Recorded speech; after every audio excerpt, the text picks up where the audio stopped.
Volume 1, Chapter 26, Second Level Secret Room Boss, Part 11, Lee Tae-yeon Solo. This is kind of easy. Moon Yi-sung Solo, I feel like I'm going to die doing this. Lee Tae-yeon Solo, relatively speaking it's easy. If you time it just like a machine there should be no problems. Kang Junhyuk Solo. As soon as you enter the room, you shoot 3 paralyzing arrows at the goblins, beat them up for 30 seconds, then shoot 3 more paralyzing arrows. You have to do this almost 10 times without making a mistake, but yes. Compared to earning endurance, it's easier. Force duel, how do you get that? I've never seen this skill before. Work hard and well. Did a guy on the second floor get it by working hard and well? That's funny, the ghost clicked his tongue as if he'd been tricked. Even the guy who has such a skill wouldn't give it away. Where did you get the information? The ghost seemed to think that Taesan had heard about the force duel from someone else. Taesan left him to his thoughts. If the ghost dug too deep, it would be hard for Taesan to come up with a plausible response. He was grateful that the ghost was making assumptions on his own. But skills aren't everything. I understand that you just received a good skill, but don't be overconfident. You just answer the questions you're asked. Damn it, the ghost quaked with anger. The ghost continued to grumble, seemingly dissatisfied with Taesan's victory. Taesan listened with one ear while exploring the labyrinth. Force duel seems like a good skill, but there are a ton of skills in the maze, you know. You know leap, right? I know, you know. But why leap? Couldn't you learn big leap? What is big leap? Seems like you didn't learn it, Taesan replied dryly. The ghost grumbled at his words. I admit you know your skills, but that's not everything in the maze. How you survive and what you discover are also important here, but what are you doing now? What does it look like? Taesan was examining the bricks in an empty room. The ghost realized it belatedly. A secret room, that's going to be a pain. Exploring this type of secret room was pure grunt work. There was no other way but to check every single brick in the room. The only ways to shorten the process were either to increase the number of heads or to have a special skill. It was one or the other. You have a strong premonition. One of the numerous bricks caught Taesan's eye. Taesan stared at it for a moment before walking over and pulling at it. Creak. The brick receded, revealing the secret room. Huh, just as I thought. It was an ability that manifested once his proficiency in perception exceeded 20%. It occasionally provided him with important information. It came to Taesan in the form of a premonition and resolved all of the issues that were clouding his mind at that moment. It had the effect of allowing him to bypass the trial-and-error phase that was absolutely necessary for navigating the labyrinth. The ghost must have realized that perception had been activated because he mumbled in a flustered voice. You have perception and it's over 20% proficiency. Taesan entered the secret room. Inside he could see a corridor filled with numerous traps. Goblin traps, huh? These are traps they use to protect what they consider valuable. Given the haphazard setup, getting through will be tricky. It might be a better choice to give up and turn back. Taesan stared quietly at the traps. The first trap was an arrow trap. The second trap appeared to be a collapsing floor trap. And the third and fourth were warning traps with moving walls. It was the same as easy mode. Taesan walked towards the traps. Huh, whoosh, he fended off an incoming arrow. He stomped on the ground to dodge the collapsing floor. With a grinding noise, the wall moved to crush Taesan. Rather than rushing to escape the moving wall, Taesan sprinted nimbly and clenched his fist. He swung it towards the approaching wall. Crash. The wall turned into sand and crumbled, and Taesan dusted off his hand with a grim face. Same as always. The moving wall was a trap for a trap. If you panicked and rushed forward to escape, dozens of traps activated at once. It was not impossible to pass, but it would cause some trouble. The easiest way to clear it was to destroy the wall. The moving wall was different from the labyrinth's wall. It was made by the goblins. Its durability was not that high, so it could be destroyed with a punch. Taesan walked through the corridor, calmly removing each of the traps one by one. The ghost silently followed. At the end of the corridor, a small box appeared. Taesan pulled a lever to break all the traps and checked the box. Ring of the deep well, mana +5. A ring filled with water from a hidden well deep within. It emits a faint azure scent. A mana ring, pleasant surprise mixed into Taesan's expression. An increase in mana was always a good thing. Moreover, it was a ring, not other jewelry. Unlike necklaces or earrings, a ring could be worn on any finger, making it the best piece of jewelry if obtained. This is nice. Taesan put on the ring and happily exited the secret room. The previously silent ghost spoke. Who are you? Would you understand if I said I'm the second? The second? The ghost did not seem to understand. From the ghost's reaction, Taesan confirmed one fact. It seems that you can only get the seat of Ouroboros after passing the 80th floor. Given that Lee Tae-yeon hadn't told him anything, he didn't know how to get it either. However, he intended to look for it, considering there might be a chance to get it once more. Anyway, that was a story for after going to a deep floor. Taesan walked through the labyrinth and arrived in front of a red door. Taesan went inside. The ghost, surprised by his unhesitating attitude, asked, "Won't you ask me?" By their contract, the ghost had to share everything it knew. As an NPC that had descended to the 80th floor, it would certainly know what the second floor boss was and how to strategize against it. No need, Taesan already knew what the second floor boss was. The reason he struck a deal with the ghost was to ask about something else. There were two goblins inside the boss room. One was an ordinary goblin, but the other was different.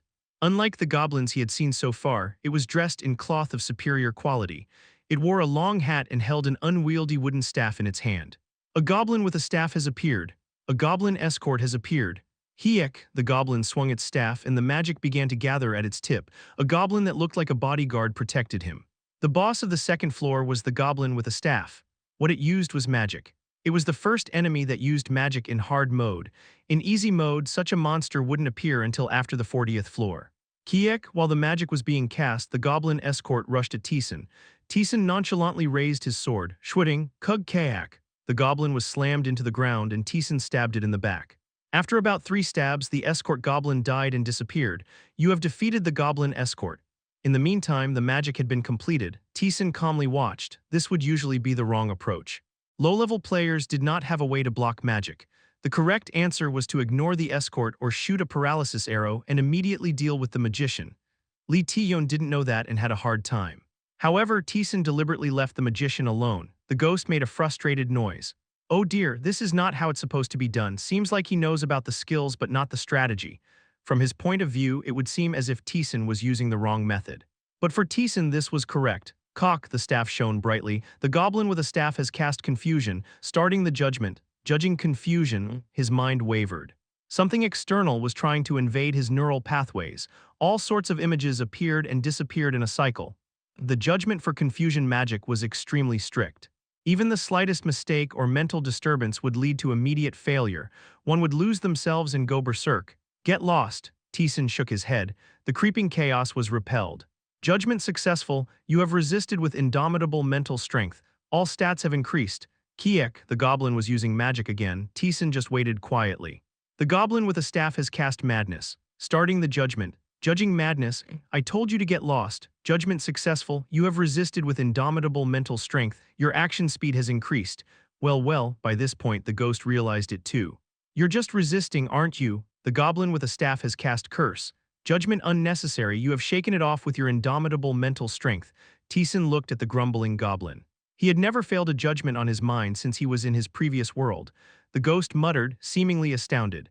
It's my first time seeing someone resisting mental magic just with their mental strength, without any skills or items. Even I couldn't do it like this. Judgment unnecessary. You have resisted with indomitable mental strength. You have experienced mental magic multiple times.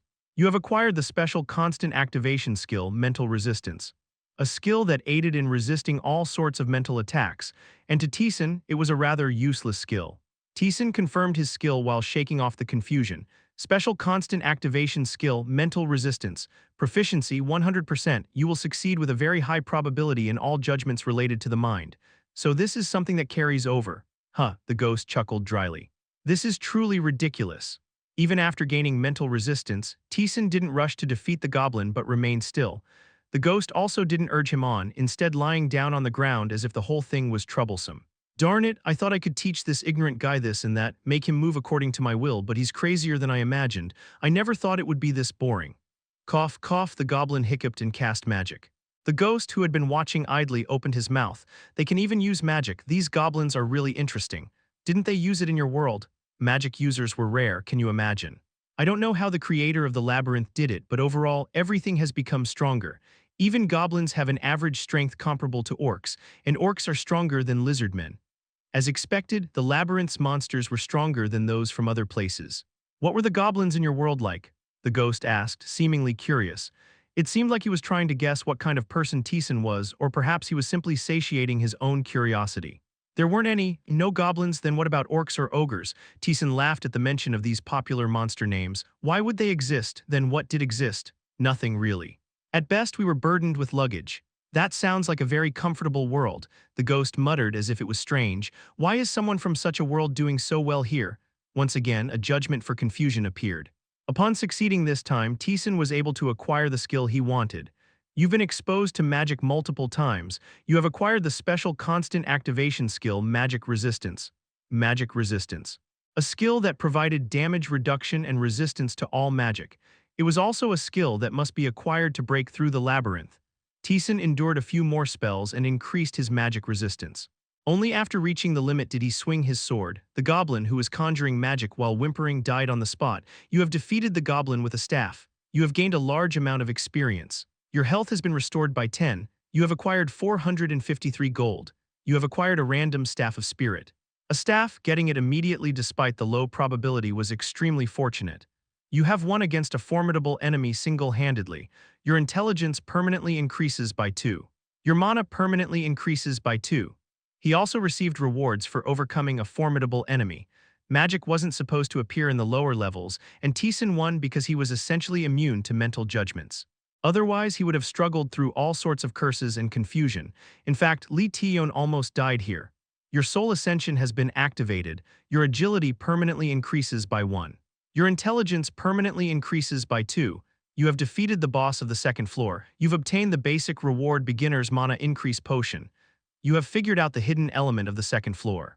You've obtained the reward. Chapter 27, 3rd level, Part 1. Taesan began by checking the wand. Random Spirit Wand. This is a magical wand created by chance.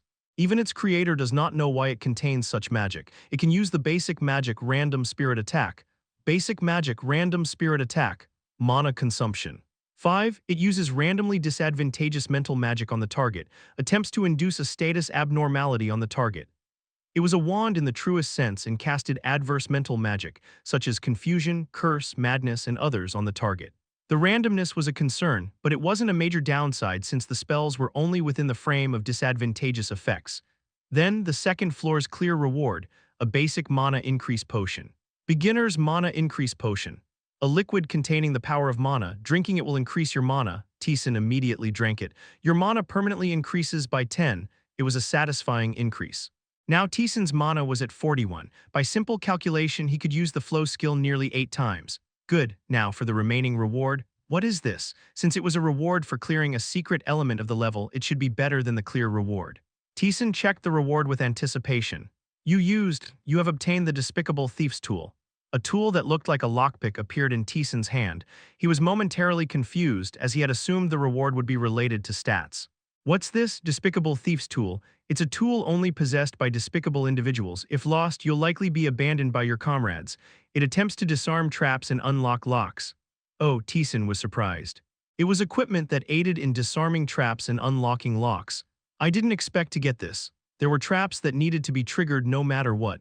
They were a type of guaranteed trap. Without a tool like this, he would have had to reluctantly give up on the reward behind it. Moreover, boxes with traps and locks would gradually start to appear starting from the 5th floor. If he had this tool, it would be possible to attempt to disarm them. It was an extremely good item. Plus, using this tool could also lead to gaining skills in trap detection and lock unlocking. Though it didn't have a direct combat advantage, it could prove useful for making progress in the labyrinth. The ghost grumbled, "You're really getting everything. Why are you so dissatisfied? Would a dead person be happy to see a living person achieve things?" Well, when you put it that way, Taesan agreed with the ghost's valid point. The ghost was someone similar to him but had failed at conquering the labyrinth. Watching Taesan gradually make progress in the labyrinth could stir up a lot of emotions. Anyway, the verification was complete. Taesan headed towards the passageway leading downwards. As he descended the passageway, a quest window appeared. 3rd floor quest start. Defeat the boss of the 3rd floor and proceed. Reward. Beginner's Health Increase Potion. Secret reward. A Beginner's Health Increase Potion. It was an item that increased your health by 50 points. Just like the Mana Increase Potion, it was a very good item. After checking, Taesan opened the door where the dwarf was waiting for him. "Oh, you're here." "I am." The dwarf, who had greeted him with a happy face, suddenly frowned. "What? Isn't that the old fogey?" "He's still alive, not dead yet." The ghost chuckled as the dwarf clicked his tongue. "You've accepted the quest." "He accepted it, that's why I'm here. Are you blind?" Ignoring the ghost's words, the dwarf spoke to Taesan. "That one's just a noisy loser, don't let it bother you." An old man who can only pray is boasting. They were both acting antagonistic to each other. If the dwarf's reaction to the ghost was indifference and scorn, then the ghost's was hostility, criticism, and mockery. "But can the old man tell me what not to bother with? It seems quite valuable, this one." The ghost spoke playfully. "Why don't you try touching it? I want to see the old man go crazy." "You." Touch that, the dwarf chuckled as Teeson waved his hand. Both of you stop squabbling and focus on me, the main character. Ah, sorry, that loser kept making a fuss. The dwarf apologized obediently. As expected, the dwarf was very friendly to him. There's no way you'll be influenced by that guy. Do you want to buy something? Not yet. He hadn't collected enough money. He was planning to roam around the third floor and come back. Then see you next time, and if possible, get rid of that thing. Heh, the ghost snorted. As they exited the shop and entered the third floor, Teeson asked, why don't you two get along? How can we? That old man is so sinister and stupid. His voice was filled with animosity. You should be careful too. The old man treats you well if he thinks you're beneficial, but he can turn on you at any time. You can't trust him. Is this a story from when you were alive, or after I bit the dust? If he was alive, then it must have been when he was navigating the labyrinth. It must have been a situation similar to Teeson's current one. Someone he could not trust. The ghost described the shop owner in this way. Teeson entered the labyrinth. Kayak, key, just like on the second floor, 4 goblins were waiting. The second and third floors of the solo mode overlapped, and the types of monsters that appeared were the same. The only difference was that instead of goblins using bows, there were goblins using magic here. Kayak, a goblin holding a staff, has cast a confusion spell. No judgment required, you withstand with your indomitable spirit. All stats have increased. Teeson drew his sword nonchalantly. 3 minutes later, only Teeson and the ghost remained in the room. The third floor is easier than the second. I'd like to refute that, but you're right, so I have nothing to say. The ghost grumbled. Should have been tough here, you know. I almost died here several times, yet you passed it just like that. The ghost was not wrong. The goblins here used illusion magic, plus there had been 3 goblin guards. It was difficult to go past 3 guards, and dealing with them one by one opened the chance to be afflicted by a confusion judgment.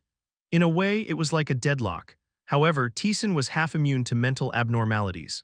It was even easier than on the second floor since it was as if one goblin was missing in the fight. Teeson casually started to break through the labyrinth. He moved to another room and dealt with the goblins. This time, it took 2 minutes. Oh my, the ghost who had been quietly watching marveled at this. Watching you, your movement is pretty good. The techniques learned in real battle have clear limits, but you cover them with your sense and observation.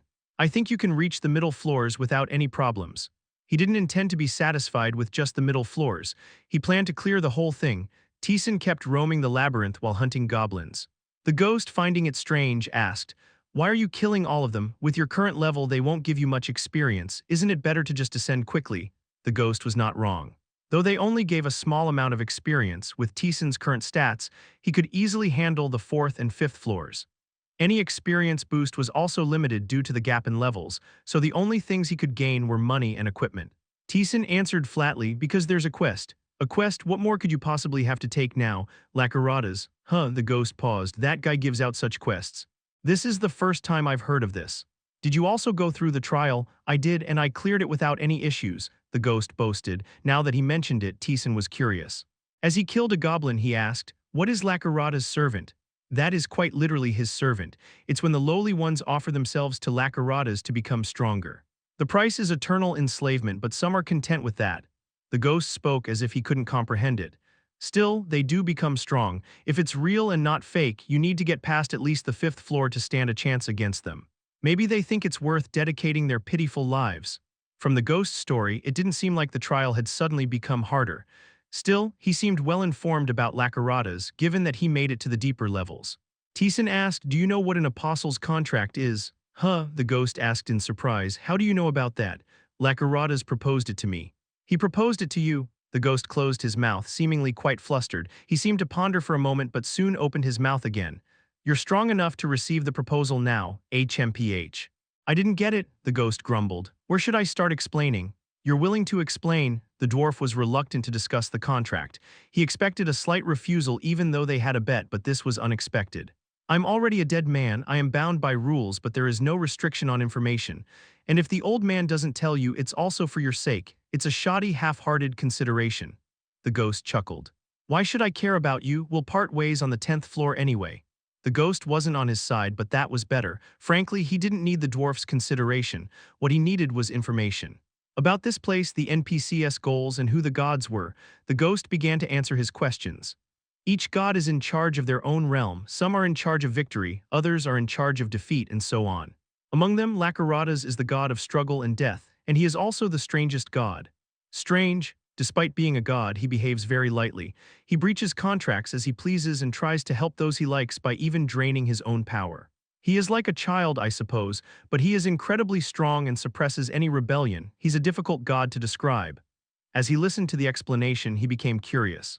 What are gods? At least they were not the same as the gods that were known on Earth. Judging from the ghost's words, there seemed to be at least dozens of them. Those who helped design the labyrinth. Design? Do you remember the system window you saw when you entered here? Taesan tried to recall it. A labyrinth created by a wizard. This place is a labyrinth created long ago by a great wizard. It is rumored that a wish is granted to anyone who conquers it. A labyrinth created by a great wizard. That's what this place is. But it would be hard to create it alone. The wizard sought out the transcendent ones and shared his plan. He wanted to create a grand labyrinth, a tower leading underground. He wanted to invite countless warriors and heroes to break through it. Didn't they want to witness their challenges, their struggles, wagering their lives and their fleeting deaths? They must have liked it. They went absolutely wild. They supported the wizard wholeheartedly. This place, the labyrinth, was designed after a significant time even for the gods. It was a bigger story than he thought. The ghost finished talking. And the gods took their place in this labyrinth, which they had painstakingly created. They judged those who entered the labyrinth from the depths, the lower layers. They imposed trials, granted visions, and evaluated worth. And among them, a proposal to those who particularly caught their fancy. That is the Apostles' Contract. Chapter 28, Third Level, Part 2. Is that a bad thing or a good thing? It's not bad. As a favored one of a transcendent, you can have numerous abilities. They give you something better than what you can receive as a reward. It's significantly helpful in clearing the labyrinth. Mark of Struggle, Ritual Knife. Something even better than these. If he received it, he might even continue running without stopping until the 10th floor. So what's the downside? A contract with a god would not be purely beneficial, the ghost said. Your soul belongs to the transcendent, and the other gods don't like it much. There are several transcendent beings in the labyrinth. What they all want is different. Labyrinth is the god of struggle and death. Levynoff is the beloved goddess. It was unlikely that transcendence would play nicely together. Labyrinth is a god with particularly many enemies. Quite a few gods don't like his free-spirited actions as it lowers their dignity. You'll probably have some trouble as you descend, and there's one more thing. As much as they give you power, you have to follow the Transcendence Decree. You cannot refuse, no matter how unreasonable it is. There were quite a few disadvantages. Above all, the lack of freedom to take action was a big deal. It meant that a god could drive him to the edge if they so desired. It was even more dangerous, especially with a capricious god like Labyrinth. I had a few who called for me but didn't accept. You do get stronger, but a limit to growth also appears. It's not bad from the old man's point of view, but for us it's not an attractive choice. You really seem to hate it. Hate was evident in every mention that the ghost made of the dwarf. Taesan couldn't understand why he hated him that much.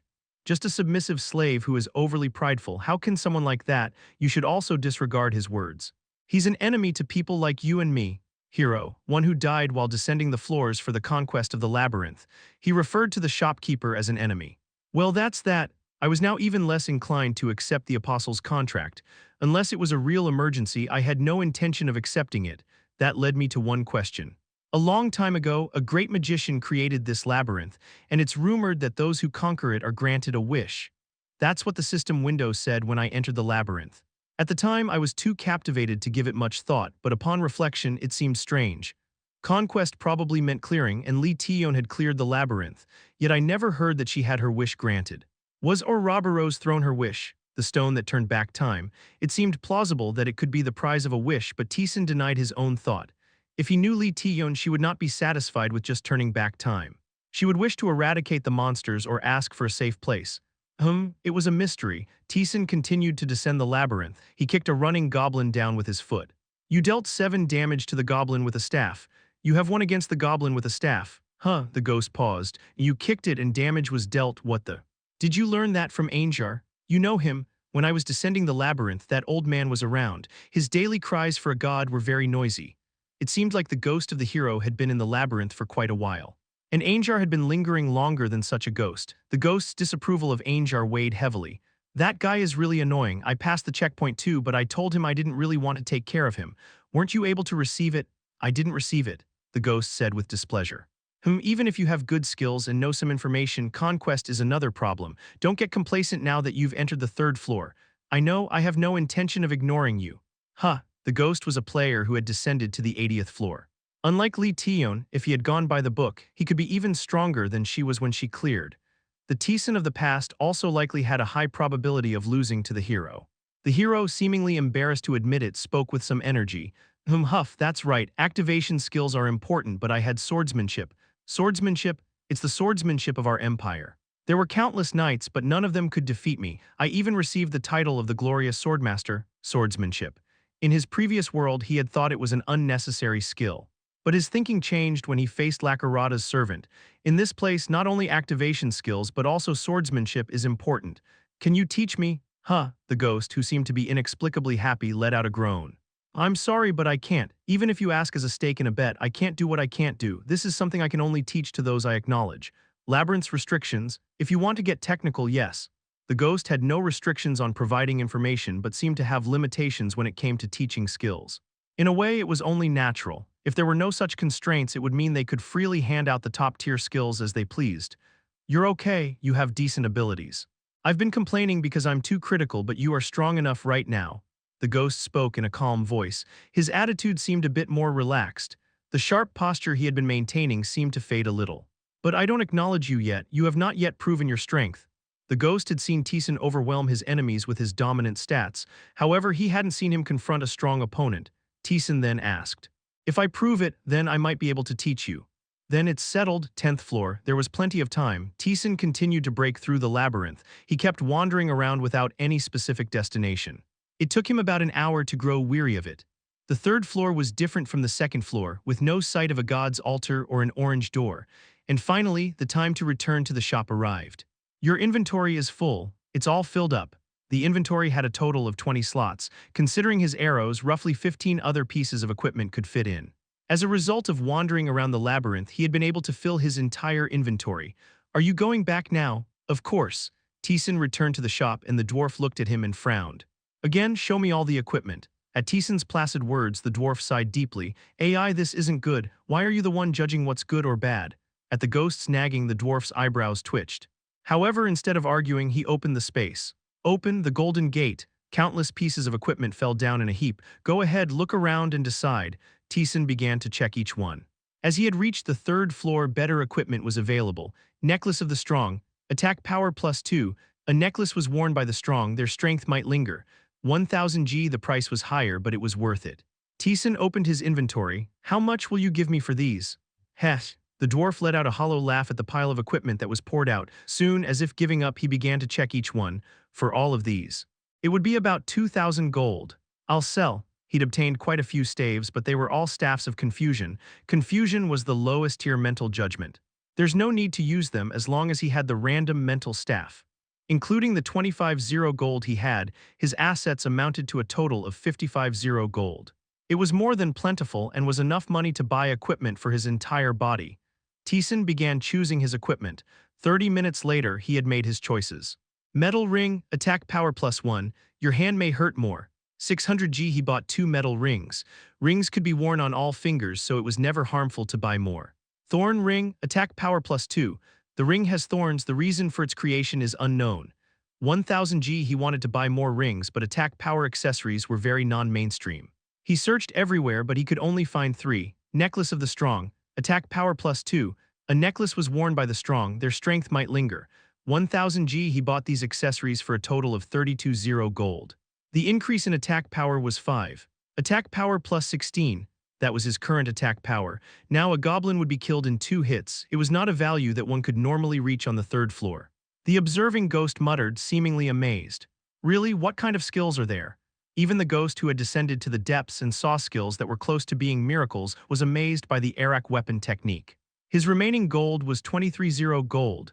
Taesan looked for more accessories, but there was nothing noteworthy. There was only expensive stuff with a small increase in attack power. Taesan changed his plan and picked up a bronze shield. Bronze shield, attack power +2, defense +5. It seems capable of blocking many attacks. It could also block a very strong attack once. 1500 G for a one-handed shield. Its stats were the same as the tower shield. The price was about 3 times more, but it was worth buying. Attack power 17, defense 9. It was a satisfying growth. His remaining gold was 800. He looked around the shop more, but there was nothing else to buy, so he did not buy anything else and stepped back. "Then I'll see you next time." "Sure, go well." The dwarf sent a cold gaze toward the ghost. The ghost responded with a smirk. Ignoring this, Taesan left the shop. The sword swung and the goblin holding the shield tried to block while grinding its teeth, but its shield was cut along with it. Kiak, 20 damage to the shielded goblin. You have defeated the shielded goblin. Your level has increased. Taesan sheathed his sword. Is it over? Probably. I can see the boss room ahead. There's nothing special here. Unlike the first and second floors, no particular objects were visible. This made it faster to pass through, but it was somewhat boring. Entities like me and gods are not scarce, but not enough to fill every floor. Sometimes there are empty floors like this. He knew this from Taeyeon. She had said she was very grateful for floors with nothing. But for Taesan, it was extremely boring. Nevertheless, it wasn't without results. By selling the obtained equipment at the shop, he was able to increase his attack power considerably, and his level also increased. Kang Taesan. Level 9 health 245/245, mana 44/44, strength 34, intelligence 55, agility 50, attack power plus 17, defense power plus 9. The subject is in the best condition. Even though his experience points were not increasing much, the goblin wielding the staff and using magic yielded a decent amount of experience. His level increased from 7 to 9. I should start looking. Taesan wandered through the labyrinth. The ghost realized what his seemingly aimless steps meant. Secret room, this will take more time. It's worth it, the staff of fire. A ring that increased mana by 5. Everything obtained from the secret rooms was items that could not be obtained on that floor. It was well worth investing an hour or two, however it was still boring. It was a truly meaningless repetition, so he had no choice but to empty his mind and do it. Taesan kept wandering through the labyrinth, but unlike before he could not see any empty rooms. This is getting annoying, Taesan frowned. Secret rooms were usually hidden in empty rooms with only one passage, but there were always exceptions. There were quite a few cases where it was hidden in a regular room. This time it was likely one of those cases. In this case, he would have to look over the entire floor, so it was essentially the same as not finding it, just as Taesan was feeling disappointed. You have a strong premonition. Huh, a brick caught Taesan's eye. It looked no different from any other brick on the outside, a brick Taesan would not have paid attention to, but he knew that was the passage to the secret room. Taesan pushed the brick as his hunch directed him. Druruk. The brick moved, revealing a passage. Your insight skill proficiency has increased by 5%, the ghost muttered in awe. This is cheating. Why does your intuition burst every time you find a secret room? Chapter 29. Third level boss room, part 3. Taesan was also surprised. The perception skill had a very low probability of revealing critical information. Despite the chances being really low, it had been activated on every floor. It's not too bad. This had nothing to do with skill, experience, or instinct. It was pure luck. The correct response was to accept it happily. Taesan entered the secret room. The trap inside was exactly the same as the second floor. Although he knew how to bypass it, he didn't go in, instead taking out a dagger from his inventory. A despicable thief's tool, the reward for verifying the secret of the second floor. Its effect was to attempt to disarm traps. Taesan placed the dagger onto the first arrow trap. Disarming trap, judgment in progress. Judgment failed, the trap is activated. Ping, an arrow flew out. Taesan simply moved his hand and caught it. He had expected it to fail. Unless it's an item from Gorbel, the probability of a judgment failing was quite high. Taesan moved on to the next trap where the floor would collapse. Disarming trap, judgment in progress. Judgment successful, the trap has been disarmed. Then onto the next trap. He attempted to disarm it in the same way. The judgment failed again. The wall was pressing down, but he punched it and smashed it. He also tried it with the next trap. After nearly 10 attempts, he was able to gain a skill. You attempted to disarm the trap. You gained the special triggered skill Trap Disarm. It's done. Special trigger skill. Trap Disarm. Mana consumption 1. Proficiency 1%. Attempts to disarm traps. It seems barely worth ignoring for now. It was a pitiful description. Given the proficiency was only at 1%, it made sense. Taesan started to use the skill to disarm the traps after putting the dagger away. Most attempts were failures, but the main goal was not to disarm the traps. Proficiency in Trap Disarm has increased by 1%. As skills were used, their proficiency increased. It was crucial to raise proficiency in these seemingly useless situations to ensure smooth usage when it was really needed. The ghost couldn't understand this. Is all that really necessary? Whether you have Trap Disarm or not doesn't really matter. You can just physically bypass them, can't you? That's a possibility. The ghost wasn't wrong. The type of traps didn't change significantly between the floors. Even with his frail stats, he could handle them without a problem now. He would be able to bulldoze his way through even if he went beyond the 10th floor. But Taesan had no intention of stopping. I don't know much about this place. What he had cleared was easy mode. This was solo mode. Lee Taeyeon's information had a lot of gaps. It was as if she had speedrun the game. The more cards I have, the better. I don't know how they will be used. I'll gather everything I can. That's my principle. That's how Taesan had overcome crises. The ghost's form wavered for a moment. Yeah, you're right. I couldn't stick to that and I died. As that bitter voice echoed, the last trap was disarmed. Judgment successful, the trap has been disarmed. Proficiency in trap disarm has increased by 1%. His proficiency had increased by a total of 7%. He intended to do this each time he found a secret room from now on. Taesan opened the chest. Squeezed ring, strength +3. A ring compressed by someone with great strength. Despite its squashed and distorted shape, it seems to contain strength.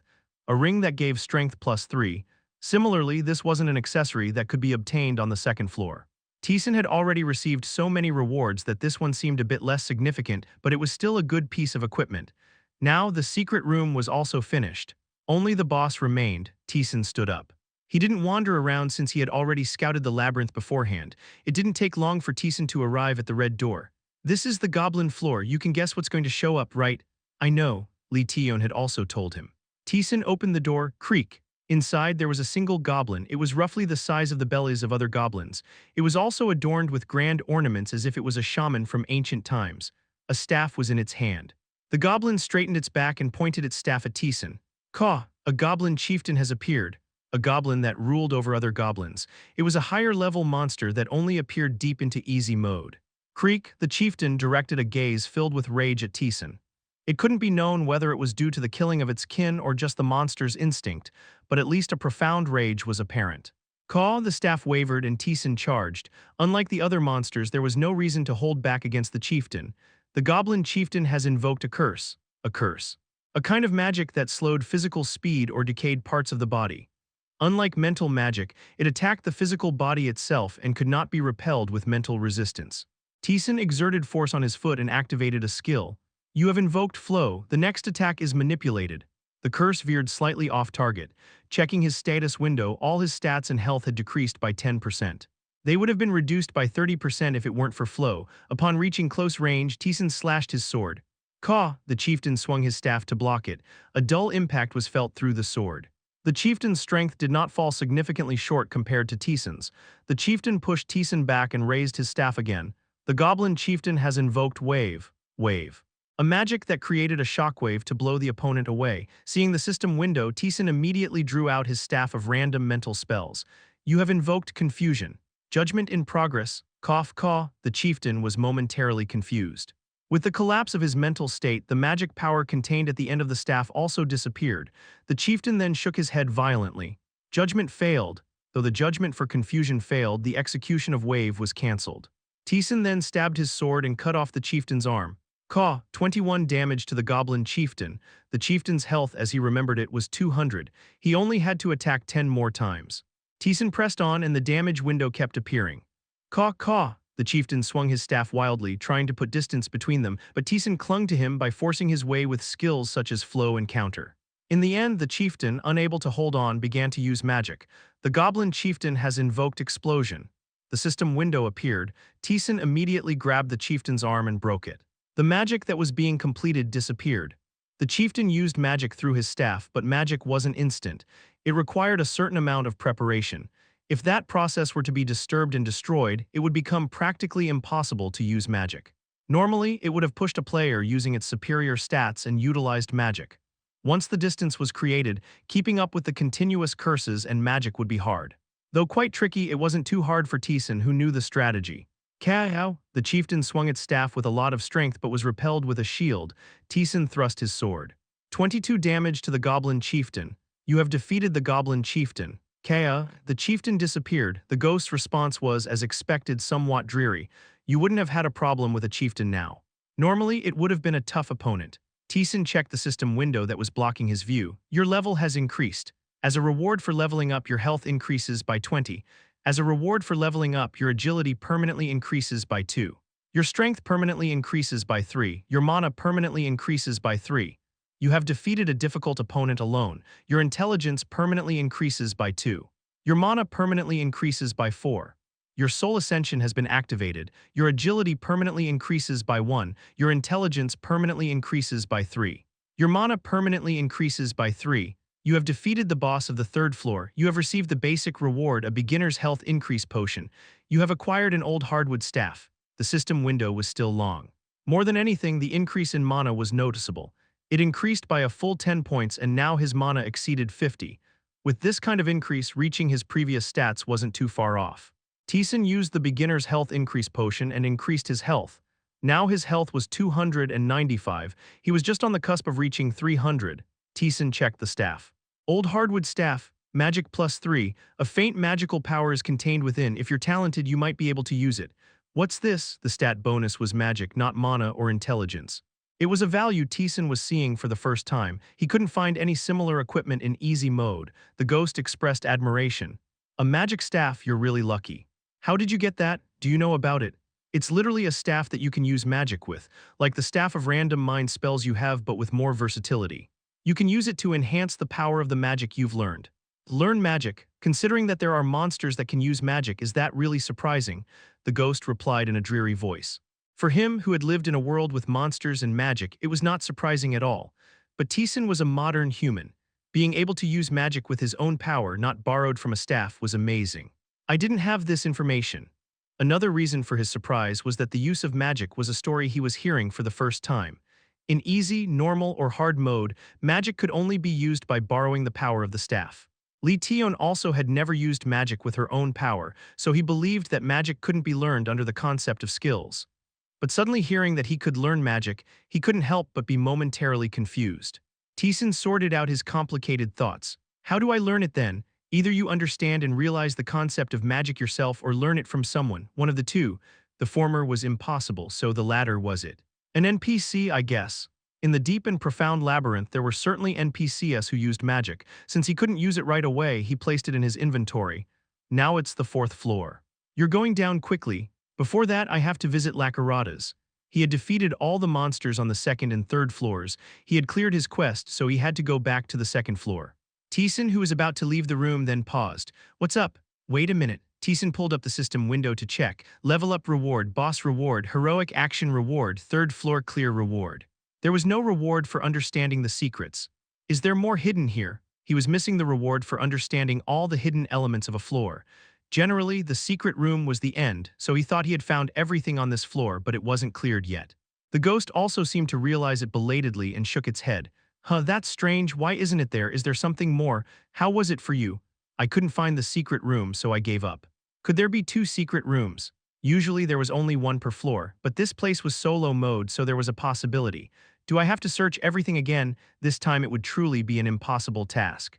He had only managed to find the secret room by luck.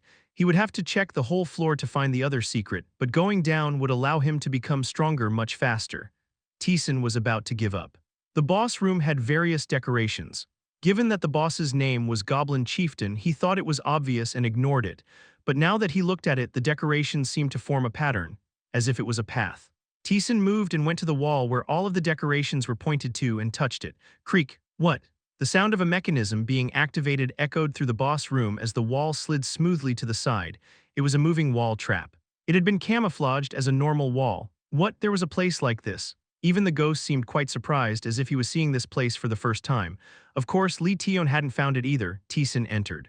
Numerous decorations, much more extravagant and neat than the boss room. It showed vividly what the goblins thought of the individual here. A huge jade throne was visible. On it, a single goblin was sitting like a king.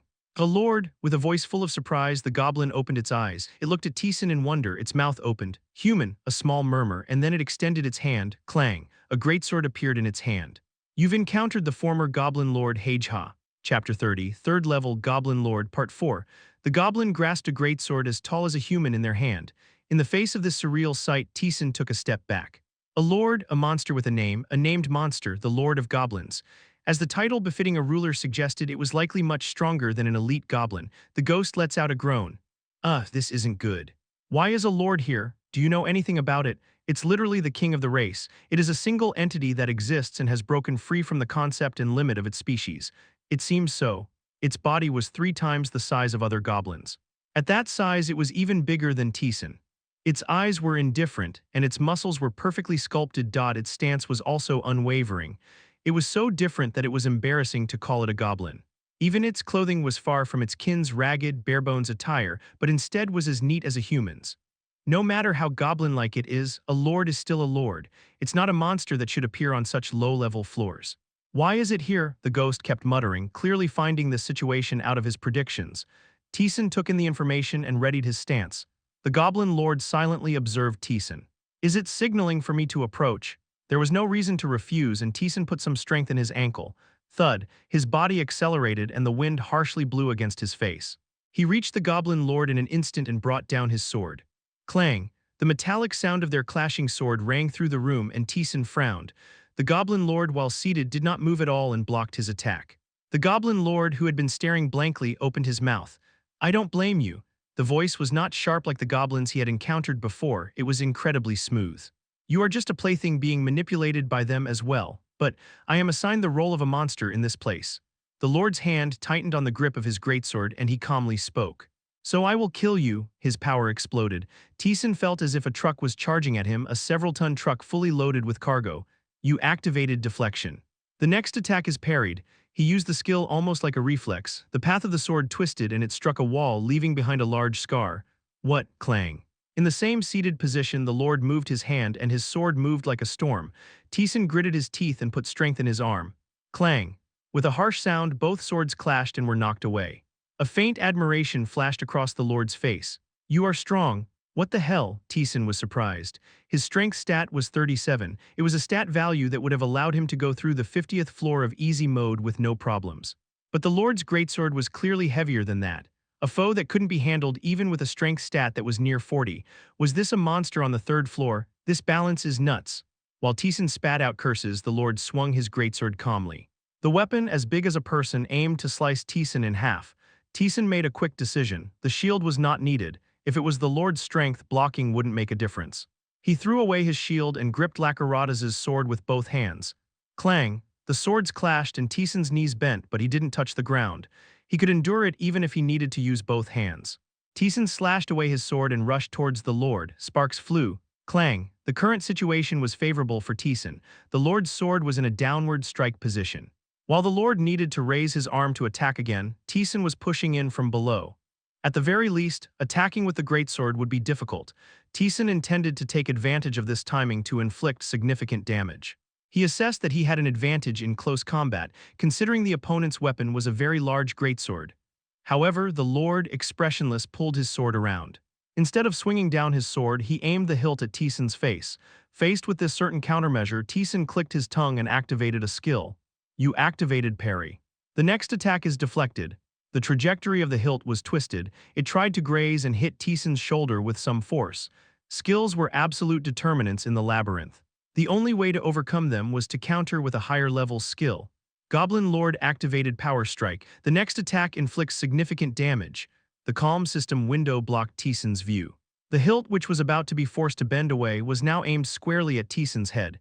Taesan's pupils wavered momentarily, but he quickly assessed the situation.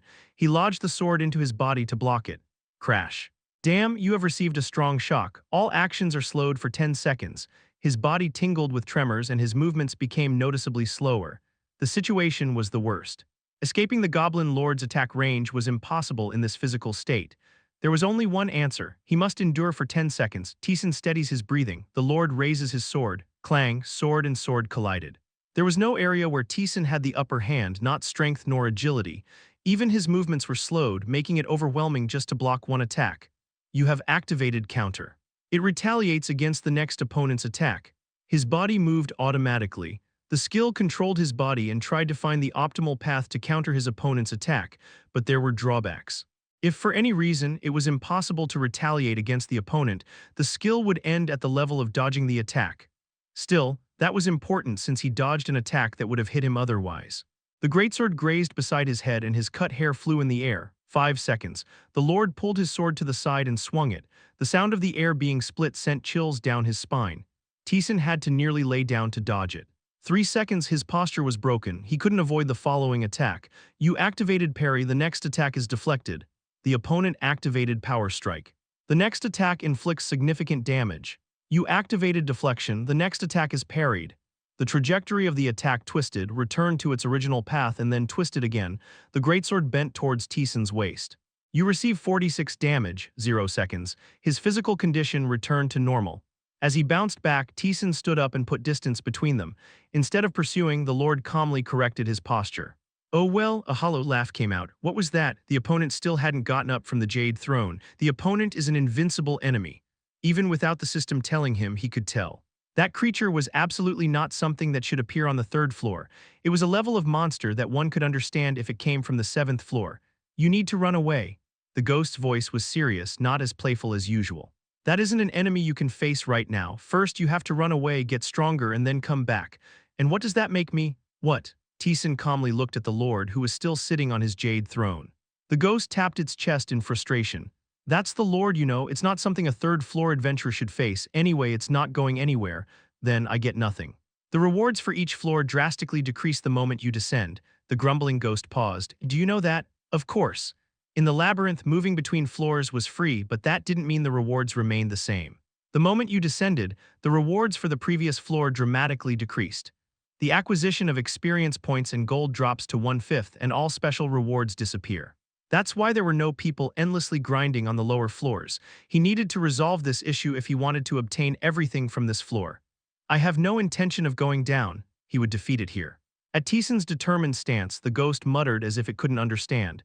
You're being reckless. After being so careful and raising your proficiency, you're challenging it like this. What are you talking about? That's what all this is for.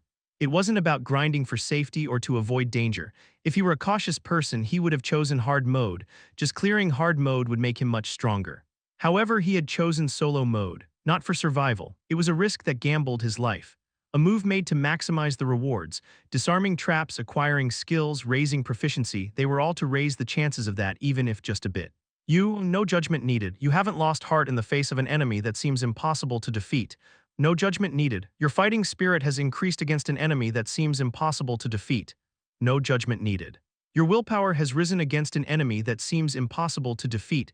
All stats have increased. You never yield in battle. You have gained the eye to discern an opponent's weakness. The awe-inspiring unyielding you have felt admiration. You're a brave warrior. Admiration seeped into the indifferent eyes of the Lord. He gripped his sword with a serious expression. If you do not retreat, then I too will face you with dignity. Taesan carefully observed the Lord. They wouldn't have placed an entirely unbeatable enemy on the third floor. There must be a chance of victory. The judgment reward of facing an impossible enemy began to reveal the enemy's weakness. The Lord had never once left his jade throne. At first he thought it was due to disregard, but it was not the case upon closer inspection.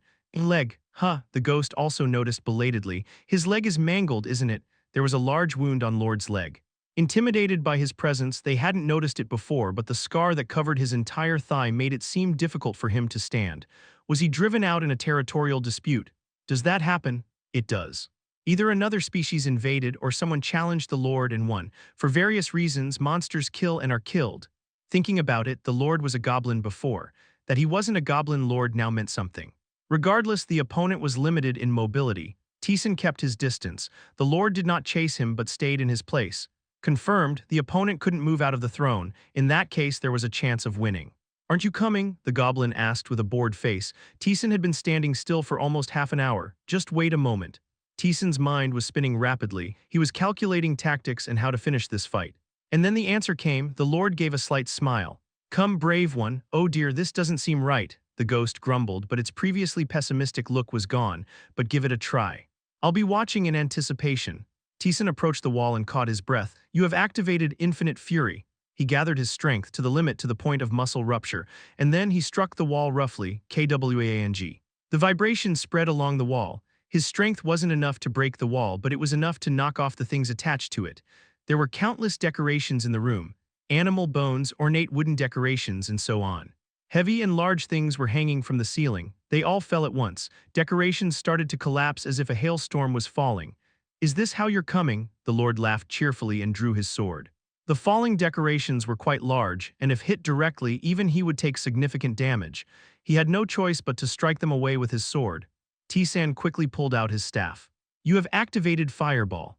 As soon as the flames gathered, he transformed the staff into a bow. He then quickly drew 2 arrows. Whistle, Paralysis Arrow and Poison Arrow were launched. As they passed through the flying fireball, they became flame arrows. He then pulled out the Staff of Mind Control. You have activated Confusion. Judging, the Lord let out a small moan. But he shook it off easily, which Taesan expected. The use of the Staff of Mind Control was only for a very slight gap. The decorations obstructed the view. With them falling all over the room, Taesan had nowhere to dodge. But instead of blocking, Taesan dug his heels in. He ran towards the Lord inside this collapsing room. You have activated Force Duel. For 10 seconds, no one but the Lord can inflict damage on you. Chapter 31. Third Level Goblin Lord Part 5. The Lord shook his head roughly. Judgment failed. The confusion check failed and the recovered Lord moved his great sword. He dropped the flaming arrow and extinguished the fireball. Then he swatted at the ivory decoration falling towards him. Crash! The ivory decoration was knocked away, altering the trajectory of the other falling decorations. Only the area surrounding the Lord was peaceful amid the ruinous debris. That was a sword technique that had reached its zenith. Taesan couldn't do that. Even if he could, he wouldn't. It would be the epitome of inefficiency for him. Forced duel. Nothing but the target can inflict damage. The implied meaning was quite simple. Taesan ran directly towards the Lord through the falling decorations. A decoration shaped like a blade dropped right in front of his nose. He would have taken quite a bit of damage if it hit him. Ting, but it was deflected. It wasn't just the decorative blade. All the falling debris colliding with Taesan scattered in all directions like billiard balls. It was as if they were rejecting contact with Taesan himself, as if some sort of law was in effect. What's this? Taesan charged directly at the Lord while the Lord was still focused on knocking away the debris. Taesan swung his sword from out of the Lord's field of view. A long line appeared on the Lord's chest. You've activated a continuous attack. The next attack will be used twice. 16 damage to Hage-ha, 16 damage to Hage-ha. Confusion overrode pain on the Lord's face. Taesan, who had broken through the rain of debris, also looked puzzled. How did you? In response, Taesan swung his sword, and the Lord lifted his great sword but couldn't block in time due to Taesan's speed. The damage window appeared. It was a continuous attack. The Lord composed himself, his face returning to its usual calm expression, and he moved the handle of his weapon. Hage-ha activated Heavy Strike. The next attack will inflict significant damage. Heavy Strike. A skill that gave additional attack power in proportion to the consumed mana. If Taesan took a single hit from this attack now, he would be in critical condition. He absolutely had to avoid it. You activated Counter. The next attack of the opponent will be retaliated against. A skill that ensured any attack that could be avoided was avoided and then countered. His body moved automatically, dodging the plunging handle to the left. Taesan's sword moved, and once again the damage window appeared. Another continuous attack. Ho ho! A smile touched the Lord's face as he took 100 damage in an instant. His hand moved swiftly, faster than before. At a speed that left afterimages, his blade and hand were aimed at Taesan. Taesan also moved his sword. Clang! A harsh metallic sound echoed through the room as he blocked every attack aimed at his entire body. Taesan shook off the blade, sending the shockwave away. A favorable judgment against an impossible opponent. Thanks to the overall increase in his stats, he could now manage it to some extent. Parry, push, dodge. Numerous attacks and defenses were exchanged in close-quarters combat. Clang! The Lord's weapon was massive, a great sword the size of a stout man. It could respond to close combat due to skill, but its weakness was clear. Instead of gaining distance, Taesan pressed in even more. You have activated Breathless Attack. You have the freedom of breath for the next 10 seconds. Hage-ha has activated Breathless Attack. He has the freedom of breath for the next 10 seconds. Both swords moved even faster. Their hands were now too quick to follow. Clang! Taesan swung his sword roughly to create a slight distance.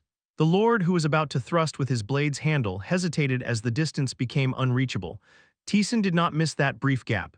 He changed his sword to a staff, then back to a sword. It took less than 0.2 seconds. You have activated Fireball. Fire ignited. The Lord, undaunted, shook off his hand and dispersed it. However, the flames obscured his vision for a moment, causing him to lose sight of Taesan. Taesan went behind the chair. Thud. 15 damage to Hage-ha. 15 damage to Hage-ha. He pierced through the chair and stabbed into the Lord's abdomen. The Lord calmly held his weapon in one hand and grabbed the armrest with the other. Swirl, the chair rotated smoothly. Taesan clicked his tongue at the speed. It was not much different from turning the body. Why are you so fast? I had to adapt to this weakened body. Along with his leisurely reply, the Lord moved his arm. Taesan stuck to the side of the chair while dodging the swirling great sword. You have activated Force Duel. For the next 10 seconds, no one but Hage-ha can damage you. Thunk, Force Duel. Nothing except Hage-ha could interfere with Taesan, the only exceptions being the weapons he used and subordinate creatures. The chair wasn't included in that. The chair, repelled like the same poles of magnets, was flung away. Sitting on the chair that was flying into the air, the Lord gasped in awe. You're using your skills that way? Incredible, warrior. Give thanks to the gods that I am your final battle. There was no time to respond to the praise. The Lord, flipped upside down, was flung into the air. In a posture with nowhere to anchor his strength, it was difficult to defend against an attack. Taesan gripped his sword and charged as the lord came down in his flipped position. Taesan met him head-on in an upright stance. With a sound like a lightning strike, they both flew together. Cuck. Taesan barely managed to steady himself, and the lord's situation worsened. After a large force of their mid-air collision, he tumbled roughly on the ground. This was a chance. Taesan pounced. Some system windows obscured his vision, but he had no time to care. However, the lord wouldn't let it happen easily. He quickly regained his posture and swung his sword. You have activated counter. You will retaliate against the next opponent's attack. Counter. Its functions were forced evasion and counterattack. However, the opposite was also possible, depending on how you used it. Taesan forced his body, which was moving automatically, to resist. He withstood the instinct to dodge and charged toward the tip of the sword. The ghost was aghast. Damn it, you! The sword pierced through Taesan's chest. 462 damage to you. Your endurance has been activated. The attack leading to death has been nullified. All damage becomes 0 for 1 second. What? Endurance? Counter was based on retaliation. A retaliation that inflicted more damage. In other words, if you charged at the opponent's attack while using counter, the damage from that attack would become part of your retaliation. Thanks to this, he could activate endurance in a state of full health. The lord tried to push Taesan away, but all damage had been nullified for 1 second. Taesan struck the lord's whole body as numerous damage windows obscured his view. 1 second had passed. Taesan deflected the trajectory of the downward striking greatsword and struck once again. 16 damage to Hage-ha. 16 damage to Hage-ha. Another series of consecutive attacks. This was not an opponent that could be defeated by holding back, so Taesan unleashed everything he had. The breathless attack also activated without a moment's rest. His mana was drained in an instant. Taesan quickly drank a mana recovery potion from his inventory and attacked again. His breathing quickened. His mana was almost depleted. Fatigue has significantly accumulated throughout his body. Breathless attack removes the constraint of breath, allowing for free movement, but it didn't help with muscle usage. Moving more than usual led to faster exhaustion. Taesan had plenty of health left, but given the power of the attack, a few hits could leave him at death's door, so having a large amount of health didn't mean much. Since endurance was also gone, there was no way out. But the lord's situation wasn't good either. He had taken an immense amount of damage. As a living being, the limit of his health was clear. He was probably nearing the end, so this was the end for him and for the goblin. From now on, he wouldn't try to avoid attacks perfectly. Instead of blocking perfectly, he decided to take minor damage in attacks. They repeated the exchange of damage. His sword pierced through the lord's shoulder. Taesan's pupils shook as he saw that the lord's expression was infinitely calm, as if he had anticipated this. The lord yanked at Taesan's wrist. The sword was embedded deeply, unable to be pulled out. Using that moment, he kicked Taesan's abdomen. 35 damage to you. Cuke. His body was lifted momentarily and a dull pain was felt in his chest. His ribs were broken. Judging from the sensation, it seemed more than 3 were broken. You have activated indomitable will. You ignore all injuries and act for 10 seconds. The pain didn't disappear, but he no longer felt the unpleasant sensation. Taesan pushed the sword deeper. 25 damage to Hage-ha. 25 damage to Hage-ha. The handle of the greatsword struck Taesan's back. 46 damage to you. Taesan lifted the sword that had been stabbed into him. His shoulder, leather, skin, and all were torn apart. The lord hit Taesan with his own shoulder, and the sound of bones breaking echoed through the room. 35 damage to you. His whole body creaked as he forcibly moved his damaged body. He repeatedly stabbed the sword while enduring his own damage to his body. Taesan plunges his sword into the chest of the goblin lord. The blade sunk deeply. He could feel the heartbeat at the end of the sword. At that moment, the lord's face relaxes. With a gentle face like one who had found rest, he whispered to Taesan, "Holy warrior." Something seemed to leave the lord's body. Taesan felt that it was his soul. That spiritual something scattered, not toward the ceiling, but along the floor. It seemed to be going deep, deep down. You have won against the former goblin lord Hage-ha. You have cleared the quest of Labyrinth. You have deciphered the hidden element of the 3rd floor. You received the reward. A system window announcing the end of the battle appeared. It was over. Taesan slumped down. Phew, he exhaled, eyes closed, leaning against the wall. His level had increased, relieving all physical fatigue, but the mental burden was substantial. So this is a lord. It was a strength that didn't seem goblin-like. His power, calmness, situational awareness, and responses to all variables were perfect. If there had been even a slight or even minute mistake, he would have been the one to die. It was dangerous during the Lakarada's incident, but it was truly close this time. Are you all right? Somewhat, he rubbed at his eyes, easing his fatigue. As his consciousness gradually returned, he suddenly had a thought. Why so quiet? The ghost hadn't said a word since the end of the battle. It just silently stood by Taesan's side. Just nothing, the ghost trailed off. Taesan felt something was off about its unusual behavior but didn't press further. He didn't have the energy to worry about that now. Phew, he stretched. His body had finally calmed down. His heart, which had been beating wildly, had returned to a normal rhythm. Time to check things out. He opened the system window that was blocking his view. Lines of text densely filled his field of vision to the point where he could hardly see in front of him. Firstly, the victory rewards. You have won against an unbeatable foe. Your health increases by 50, mana increases by 5. All stats increase by 7. Victory against an unbeatable foe bonus. He had never seen this before. It was impossible to encounter such a foe in easy mode, and after leaving the place it was not possible to receive rewards, so this was his first proper reward. All stats plus 7, on top of that his health and mana increased. This was far more than any reward he had ever received, and it didn't end there. You fought a bloody battle against an unbeatable foe. You acquired the special permanent skill Thirst for Battle. You fought and won a bloody battle against an unbeatable foe. You acquired the special permanent skill Thirst for Victory. You successfully faced all trials against an unbeatable foe. You acquired the special activation skill Contempt for the Strong. Chapter 32, 4th level, Part 1. He had acquired 3 skills at once. This was a first for Taesan, so he began to check his skills. Special permanent skill. Thirst for Battle. Proficiency 1%. When facing a difficult enemy or an unbeatable foe, you feel exhilaration. Everything about you is enhanced. A skill specifically for tough opponents. That was exactly what the description stated. He wasn't sure about the exact numbers, but if it was an average increase, he could find a lot of use for it, especially considering how often he encountered difficult or unbeatable foes here. Special permanent skill. Thirst for Victory. Proficiency 1%. You receive greater rewards when you achieve victory against a difficult or unbeatable enemy. A skill linked directly to the rewards. Taesan had never seen such a skill before. He confirmed the content. The effect was additional rewards when achieving victory against a tough opponent. Although he didn't know what kind of additional rewards like Thirst for Battle, it would likely be quite useful. And now the last one, Contempt for the Strong. Special activation skill Contempt for the Strong.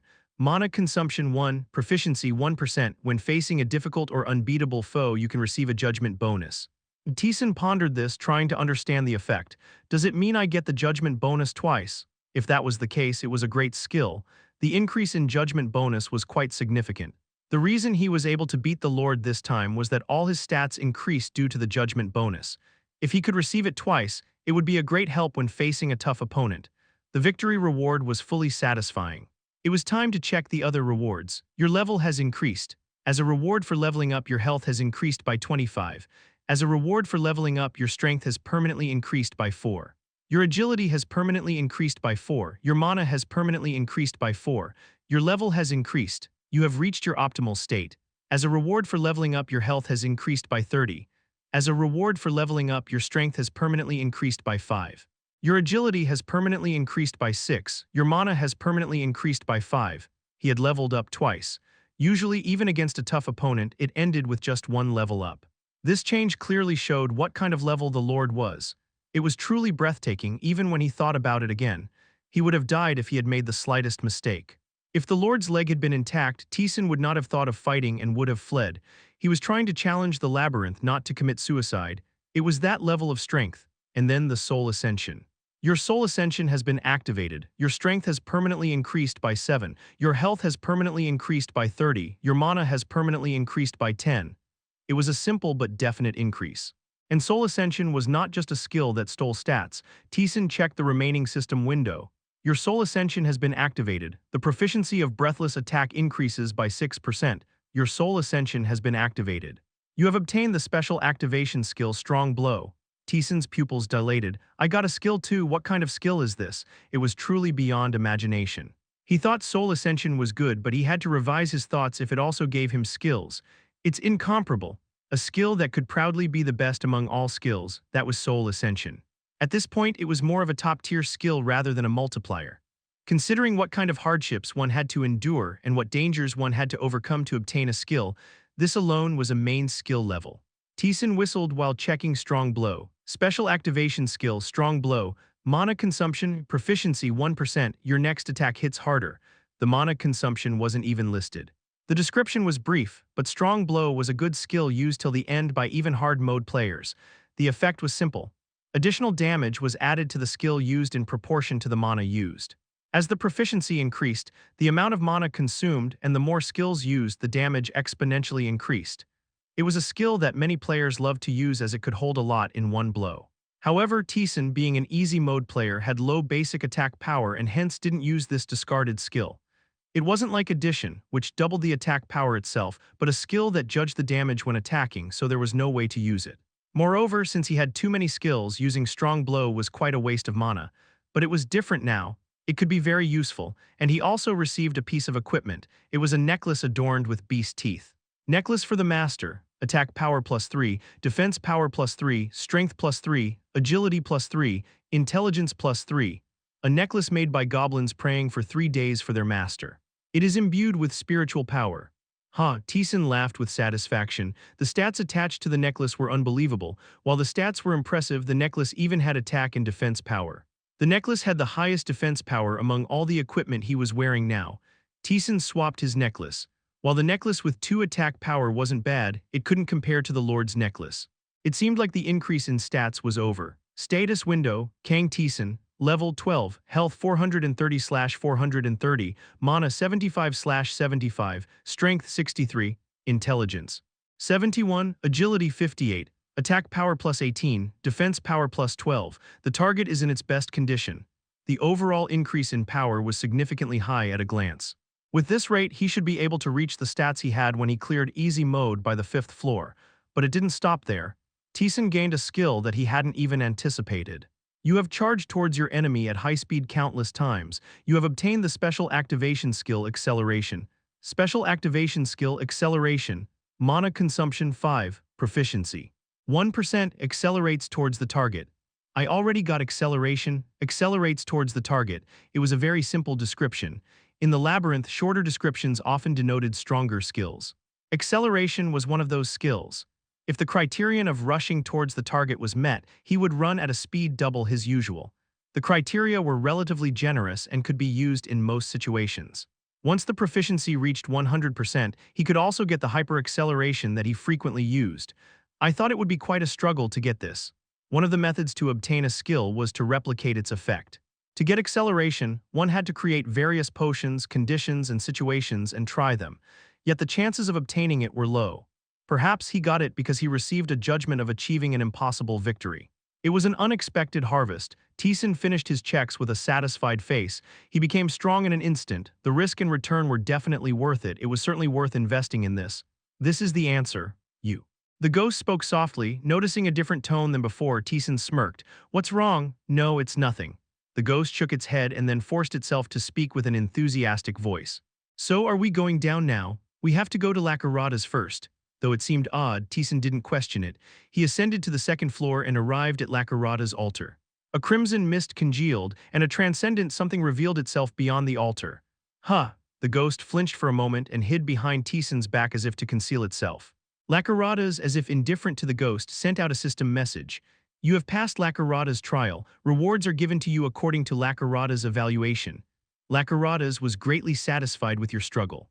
Lakarada's wishes to give you a worthy reward. Taesan looked at the system message with indifference. Lakarada's must have known about the Goblin Lord hidden on the 3rd floor. The likelihood was high that he had given such a trial because he wanted to watch the battle between the Lord and Taesan. A life-or-death battle, strategy, talent, skill, and luck. A bloody fight that demanded all of these, struggle and death. Lakarada's was clearly asserting his dominion. Lakarada's proposes the Apostle's contract to you. I told you I won't accept it. He promptly hit the refusal button. The ghost was taken aback. You. Wait a minute, what's up? Then Lakarada's will. It doesn't matter, does it? The entity that existed beyond this space chuckled as if it found this quite amusing. The ghost closed its mouth. Lakarada's influence area has decreased. Lakarada's gives you a reward. You have received Shield. You have received the special permanent activation skill Shield Increase. Shield, it seemed like a reward related to stats. Taesan opened the status window to check. Kang Taesan, level 12, shield 10/10, health 430/430, mana 75/75. A new item labeled shield was added above health. Ghost, I don't know either, it's a stat I've never seen before. It seemed to be a reward only given by Lakarada's. Taesan also checked the skill he had received. Special permanent activation skill Shield Increase, proficiency 1%, you have gained a shield that blocks damage. The value of the shield increases proportionally with your health. Taesan, who read the skill, tapped his chin. A shield that blocks damage, it increases in proportion to health. Feels like a second health bar. Health would probably be depleted after the shield, and once the shield reached 0, health would start to diminish.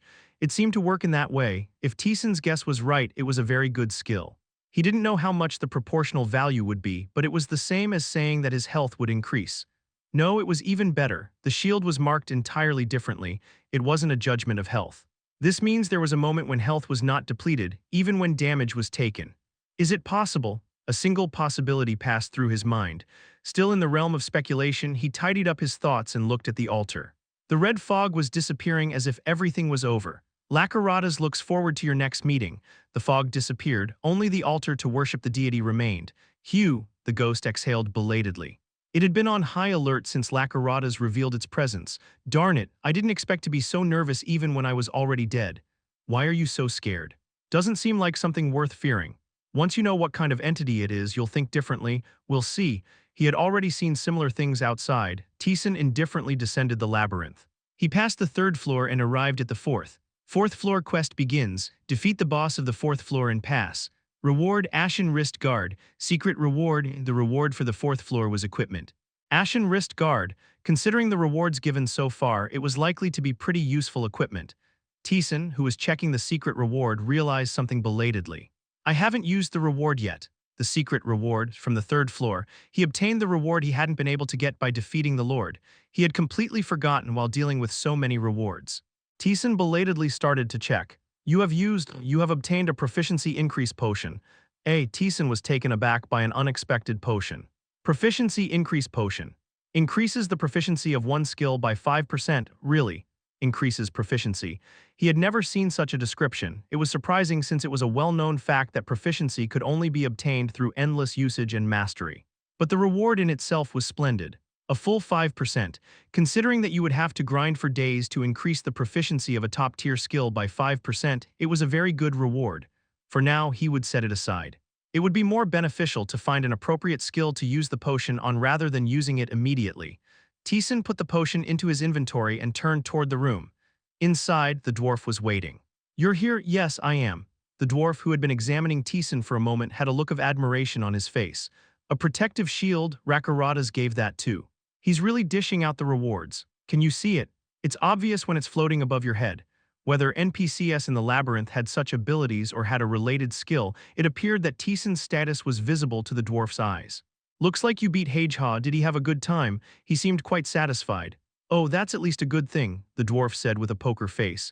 There's nothing harder than meeting a satisfying death here.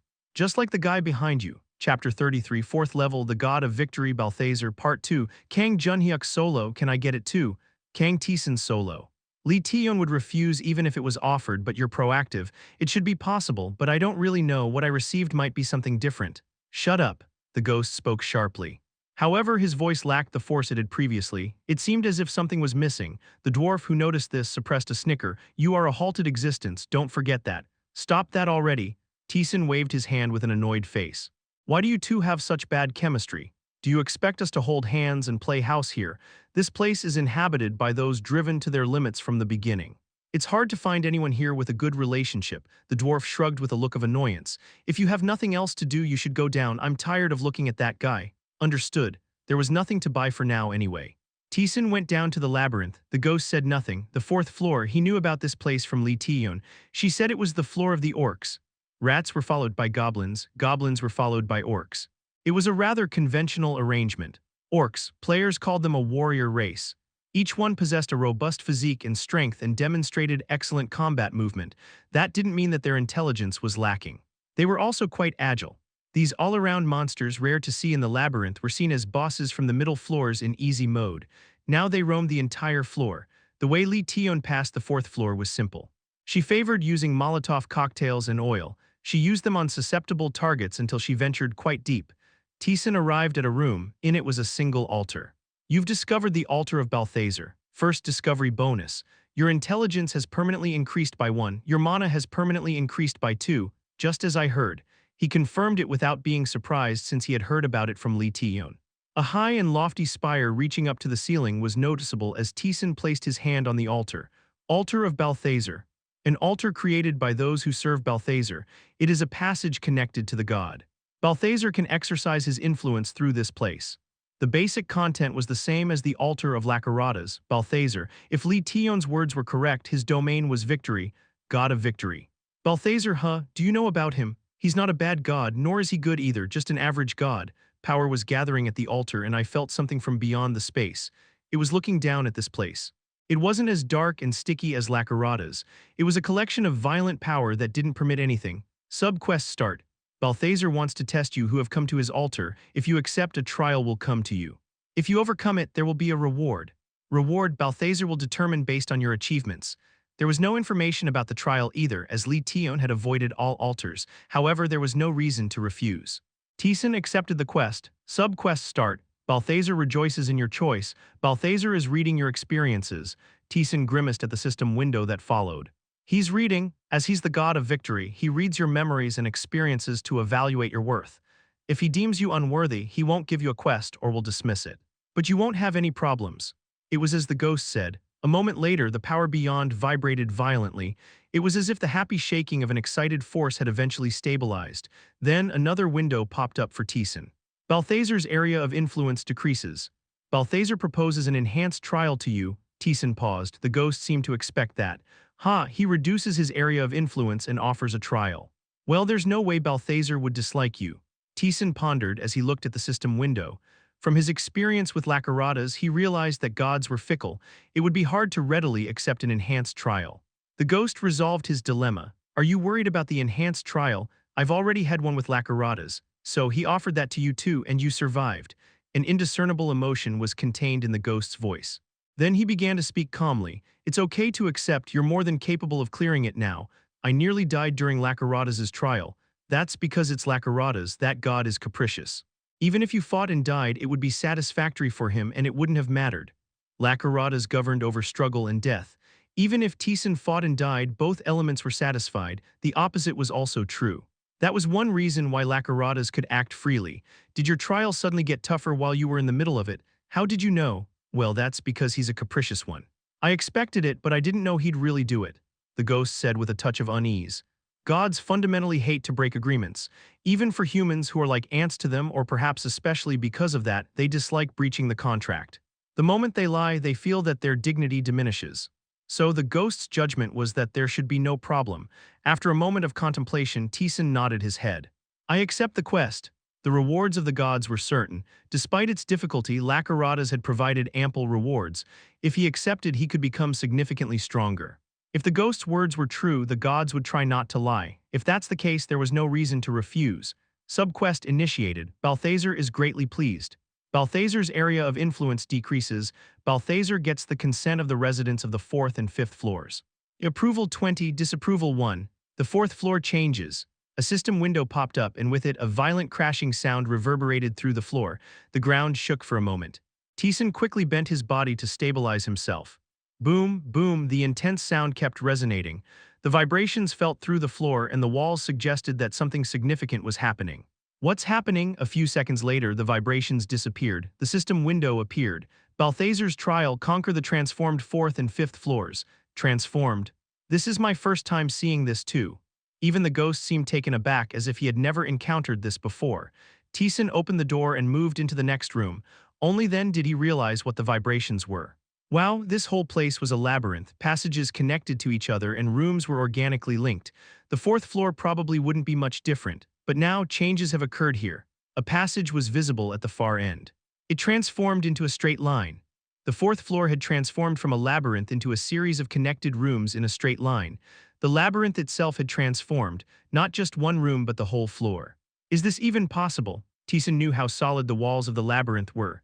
Through many experiences, he realized how solid the concept of a floor was in this place. But even he had never heard of an entire floor changing like this. The adversary is a god who participated in creating the labyrinth. It's not impossible, but it's surprising. He was capable of this. The ghost also seemed quite taken aback, as if it was his first time seeing this. Taesan looked around the room. There was no significant change in the room itself. Good. Then his task hadn't changed either. The ghost was surprised as Taesan headed toward the room. You're going in just like that. There's nothing to do if I just stay put here, is there? That's true. Taesan passed through the room and entered the next one. There was an orc there, that's big. It was 3 times the size of an average person. The orc sitting down opened its eyes. Seeing Taesan, it curved the corners of its mouth. Grunts. The orc extended its sword. An orc wielding a sword has appeared. There was only one orc in the room. It seemed as though it wanted a fair fight. Agreement, 20 in favor and 1 against. He seemed to understand the meaning. Taesan pulled out Lakarada's sword and his shield. The orc, seeing that he was ready, stomped its foot.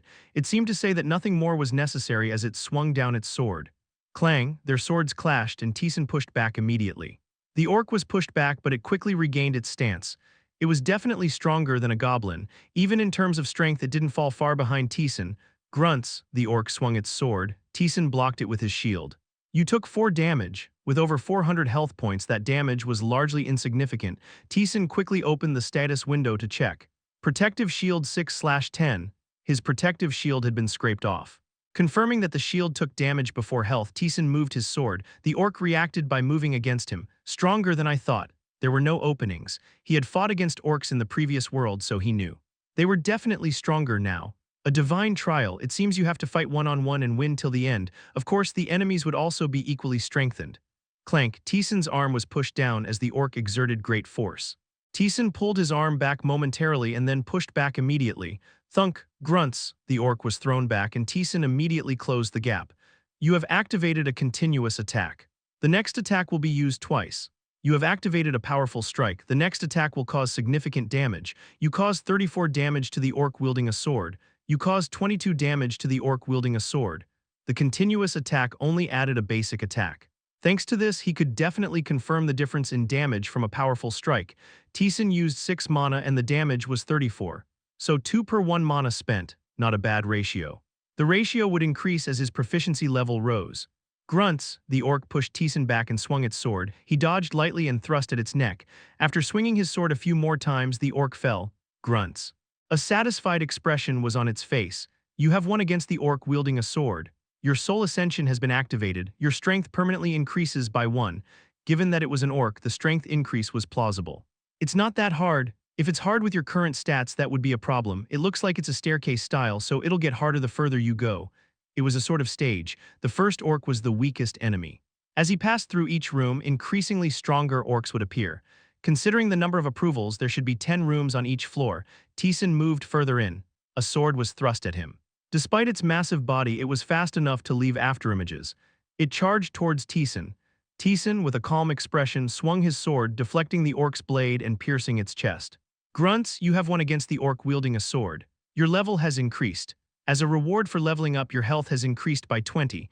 As a reward for leveling up, your strength has permanently increased by 3. Your agility has permanently increased by 4. Your mana has permanently increased by 1, 5 orcs. After clearing a total of 5 rooms, his level increased. Perhaps due to the divine trial strengthening the orcs, the experience also seemed to have increased.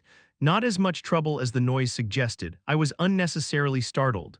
Although they had been strengthened, they were not enough to stop him. As the labyrinth had changed into a straight path, unnecessary movements were eliminated, enabling faster clearing. The spirit spoke as if it was absurd. So that's how you talk about divine power. Goodness, isn't that right? Well, that's true. So far, nothing significant has changed in the labyrinth for Taesan. Strictly speaking, only the path had changed. There wasn't much thrill since his regression, as he had been in a similar situation before. The spirit grumbled. Taesan checked the equipment he had acquired. Thick ankle guard, defense +3. It seems like it can block many attacks. It doesn't seem like it can block weapons. Defense 3, that was quite a high value. The ankle guard he was currently wearing was 1, so this was an increase of 2. And then the weapon, crude spear. Attack +4, it's a spear. It looks like it would hurt quite a bit if you got stabbed. It was exactly as the description said. His first spear, and it had quite a high attack power. The variety of weapons in this place was also a significant benefit. There were definitely occasions when he would need to use a spear. Taesan put the spear into his inventory and checked his status window. Kang Taesan, level 13, shield 12/12, health 450/450, mana 78/78, strength 72, intelligence 72, agility 62, attack +18, defense +14. The subject is in perfect condition. The shield had increased to 12. An increase of 2. So the ratio is 1/10, that's good. This means that if his health was 100,000, the shield would be 10,000. The ratio would also gradually increase as proficiency increased, so it was quite a good skill. However, the shield's value was not just in terms of his overall health. Taesan confirmed it in the first battle. The shield depletes before health. The two had different judgments. In that case, there was something to be gained. A main skill that could only be gained when taking damage that would reduce health without actually losing health. It was a paradox that needed to be solved, but it was a skill worth that effort. This really seems possible. If he could just raise the shield a bit more, it would be feasible without any trouble. He thought he could only do this after significantly preparing various potions, equipment, and skills, but it was a pleasant miscalculation. Chapter 34, 4th level, The God of Victory, Balthazar, Part 3. To do so, leveling up was a priority. A shield of 12 wasn't sufficient. Taesan entered the next room. KRRK, an orc armed with a spear has appeared. As if waiting, the orc immediately charged toward Taesan with its spear. Clang, the sword and spear collided. The strong pressure told him that the opponent's stats were quite high. The orcs had been enhanced once again through the trials of Balthazar. As he passed through each room, they became stronger, and the orc right in front of him now had the power to easily handle 2 ordinary orcs. Of course, it wasn't difficult. Taesan's stats were at values that only players in easy mode would barely even reach when entering the lowest levels of the labyrinth. For him, a difficult enemy would mean that other players couldn't defeat them at all. No matter how enhanced the trial was, a mere 6th monster on the path could not possibly pose a threat. However, he was not winning easily.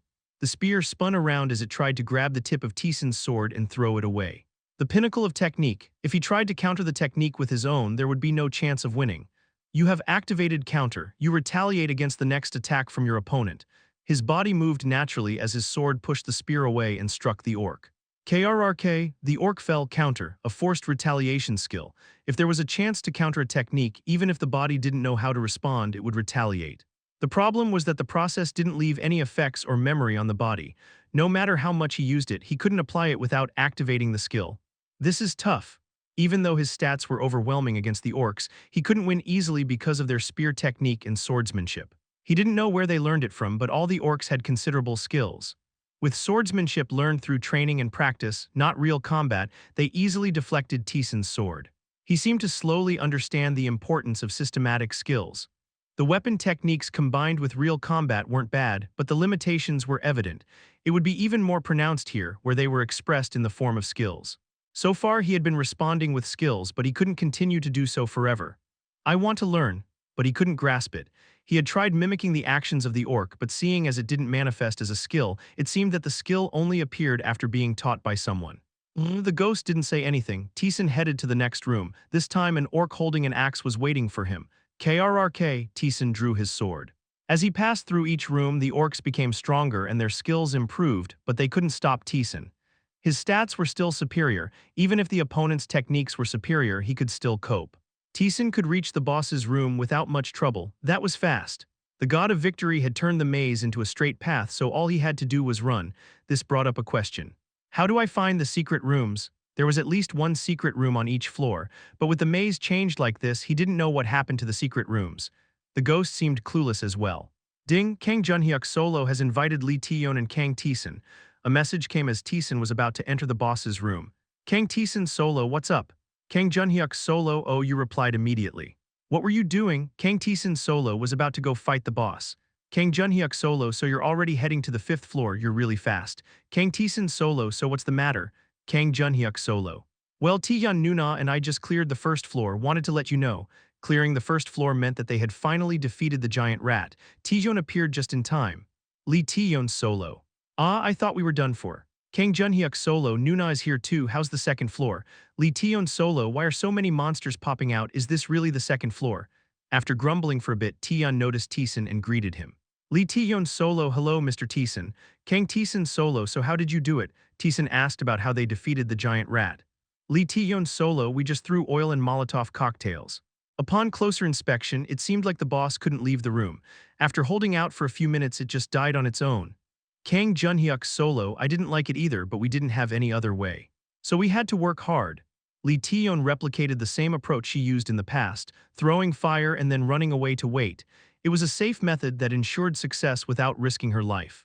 Most crises could be resolved this way. However, Kang Taesan didn't proceed this way. Lee Taeyeon Solo, but maybe because it's a trick, there's no reward like the ones you mentioned, Kang Taesan. The level-up rewards were also less than expected. Rewards for defeating foes were given when facing them head-on. The level up rewards were also contingent on what was done during the leveling process. If you simply set fires and ran away, no significant stats would increase. It was a safe tactic, but one that cut into future progress. Lee Tae-yeon's solo, but we can't help it because we have no other options. We're lucky to have defeated it at all. Kang Taesan solo, what skills did you gain? Kang Taesan had released information about the skills in the community. It was time to see if that effort had paid off. Lee Tae-yeon solo him. For now, breathless and breathless attack, also pain reduction. Kang Junhyuk solo, me too, but how do we gain unyielding will and endurance? No matter how I try to fight, it hurts so much that I can't concentrate. Kang Taesan was surprised to see Lee Tae-yeon's message. She learned Breathless. Kang Taesan had shared about Breathless in the previous world. However, Lee Tae-yeon was unable to learn it. She, who was already deep in, had refused, not wanting to take risks. Is it a difference in circumstances? Was it the difference between the acclimatization period to the labyrinth being over versus just beginning to adapt? That difference seemed to have made Lee Tae-yeon make her decision. Kang Taesan solo. How about the others? Lee Tae-yeon solo, not yet, I'm sorry. She seemed apologetic, but Kang Taesan, who had been expecting this, maintained a calm expression, whether to die or not to die. Before standing on such a precipice, they wouldn't understand the gravity of the situation, as Kang Junhyuk feverishly commented. Kang Junhyuk solo, even if we tell them it's good, they refuse to learn. Lee Tae-yeon solo. The breathless attack is really great. I never imagined that gaining freedom in my breathing would be this beneficial. Kang Taesan solo, do you think I told you to learn it for no reason? Unyielding will and endurance are good too, but if you can't master them, it can't be helped. Lee Tae-yeon solo, I felt like I was really going to die while trying. I just couldn't. They had finished discussing the basic skills and clearing methods. Taesan began to discuss the second floor, which they had just reached. Kang Taesan solo, you've seen the second floor monster. How was it? Lee Tae-yeon solo, is this really something that can be beaten? Lee Tae-yeon spoke as if it was absurd. This was a natural reaction if she had seen the second floor.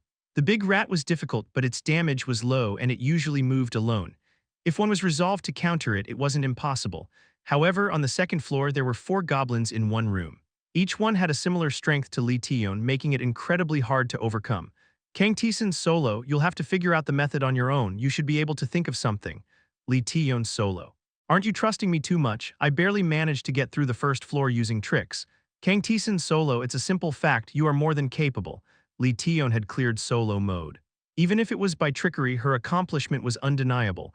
After a moment of silence, Lee Tae-yeon responded, Lee Tae-yeon solo, thank you. He then gave a rough explanation about the goblins. While he couldn't reveal the exact answer, he could at least discuss their characteristics. In the course of the conversation, the topic of the altar came up. Kang Taesan solo. While wandering around the second floor, you'll find an altar of Lacaratas. It'll probably give you a quest, don't accept it. Lee Tae-yeon solo ... It seems dangerous, okay. Kang Junhyuk solo. What does it give? I want to take it if possible. It was clear from the conversation that the personalities of Kang Junhyuk and Lee Tae-yeon were complete opposites. Lee Tae-yeon avoided all places that seemed dangerous. She might have missed out on a lot, but that allowed her to survive. On the other hand, Kang Junhyuk wanted to try challenging things first. Perhaps because of his young age, he had no fear. Neither of them could be said to be better than the other. If Kang Junhyuk's method led to survival, he could gain a lot, so it could be seen as being closer to the right answer. However, the altar of Lacaratas did not fall within the right answer. Kang Taesan solo, don't do it. If it were a different deity, maybe, but not Lacaratas. If you accept it, you're 100% dead, so filter it out. Defeating the Lacaratas servant fake was impossible. Moreover, the opponent was whimsical. He judged that the losses outweighed the gains, but Kang Junhyuk was wistful to the end. Kang Junhyuk solo, it's tempting, so it can't be done no matter what. Kang Taesan solo. Lee Tae-yeon has a problem because she has too much fear and you have a problem because you have none. I'll give you a simple example. You couldn't get endurance because you were scared, right? Kang Junhyuk solo, yes. How can I possibly get that?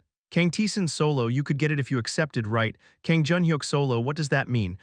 Kang Taesan solo, it's either get it or die, choose one. If you're confident, accept the quest. Kang Junhyuk solo, okay. Finally, he seemed a little disappointed. Taesan grimaced. If I don't firmly warn him, he'll cause trouble. Having a spirit of challenge was good. But he should know his limits. If he continued like this, Kang Junhyuk had a high probability of dying. I should give him some training. Kang Taesan solo, then struggle on your own. I'm going to clear the rest. Lee Tae-yeon solo, where are you now? Kang Junhyuk solo, he was almost at the 5th floor. Lee Tae-yeon solo, wow. Taesan closed the community window. The ghost that was waiting patiently got up. Is it over now? Yeah, Taesan entered the room. Inside, an orc was waiting for him. An orc warrior has appeared, warrior. a position that only the chosen ones among the orcs could reach, and its strength was incomparable to ordinary orcs. The boss is the same. Lee Taeyeon also met a warrior on the fourth floor. However, it must be much stronger as it was strengthened by Balthazar's trial. As Taesan assumed a stance, something caught his eye. You. A woman trembling was nailed to a corner of the wall. It was a human. Taesan's eyes flickered. A Western woman with long blue hair crouched like a squirrel and clutched her head. The golden robe she wore was striking. Oh my, why is she here? Do you know her? I know her, but how is she still alive? I thought she would die soon. A human known by the hero. Then the probability of her being an NPC was high. The problem was, why was she trembling and cowering in the boss room? The trembling woman nervously looked around and her eyes met Taesan's. Adventurer. Hello, Mr. Hero. She suddenly got up and ran towards him. She was holding a wooden staff in one hand. Please save me. She quickly hid behind Taesan's back. The ghost chuckled. Why are you acting like this here? I don't know. Suddenly the labyrinth changed and I was chased out. When I came to my senses, there was an orc right next to me. Damn it, what the hell is this? The woman murmured while sniffling. Taesan realized. Is this the secret room's NPC? She was chased out forcefully when the labyrinth changed. That seemed to be the identity of the woman. You have encountered a miserable person longing for magic.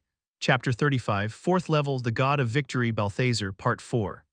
She was chased out due to the changes in the labyrinth. The ghost, who realized this belatedly, chuckled. So you've been cohabitating uncomfortably. Why is the labyrinth changing all of a sudden? The woman began sobbing, finding her situation truly unfair.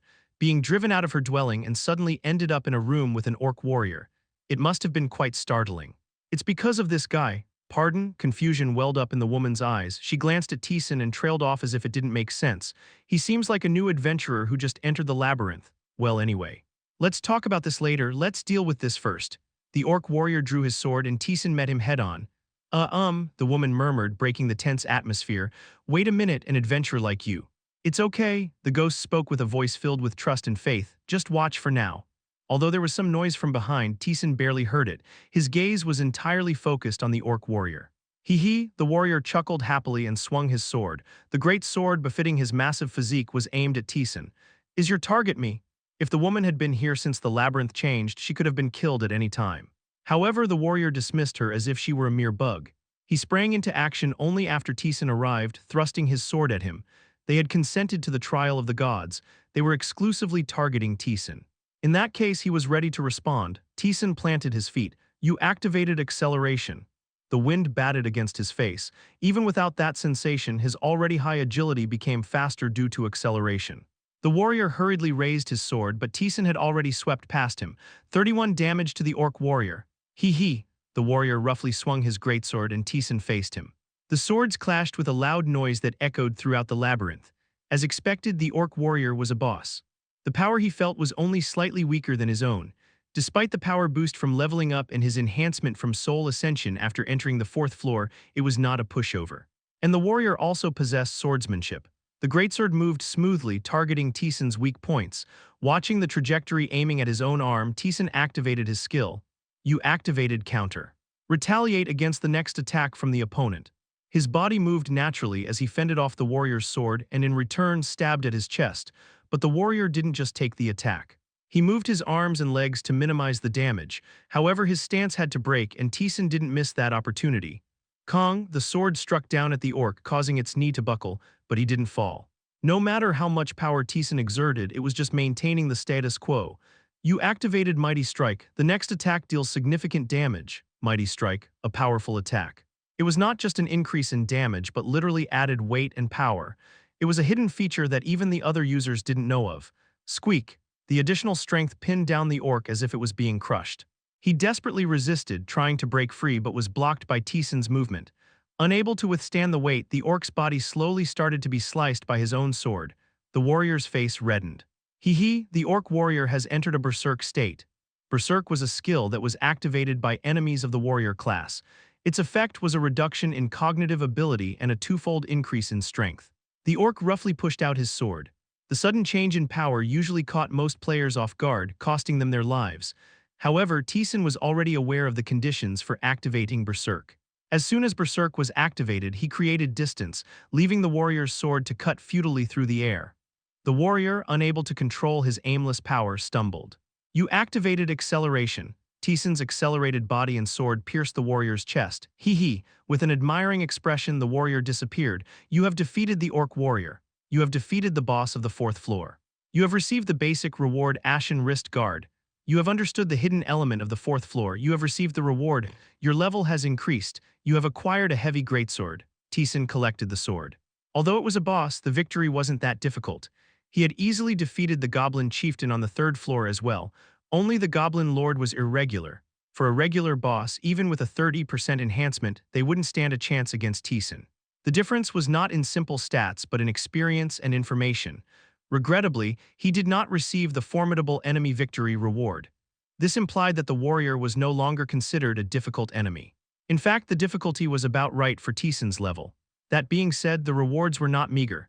Including the rewards for leveling up and the increase in his stats, his health increased by 50, agility increased by 4, strength increased by 6, intelligence increased by 1. His strength stat was already close to what it was previously. Even Lee Taesan couldn't reach these stats before reaching the 10th floor, and considering that the growth rate increases exponentially the further one descended in the labyrinth, this was an incredibly fast rate. His shield also increased by 10% of his health, now reaching 17, and thanks to the continuous battles, the descriptions of several skills had changed. Special Constant Activation Skill. Battle Continuation. Proficiency 20%, allows you to sustain combat for an extended period. You won't easily accumulate fatigue. The duration you can fight at peak condition extends. Battle Continuation was a skill that did not easily increase in proficiency.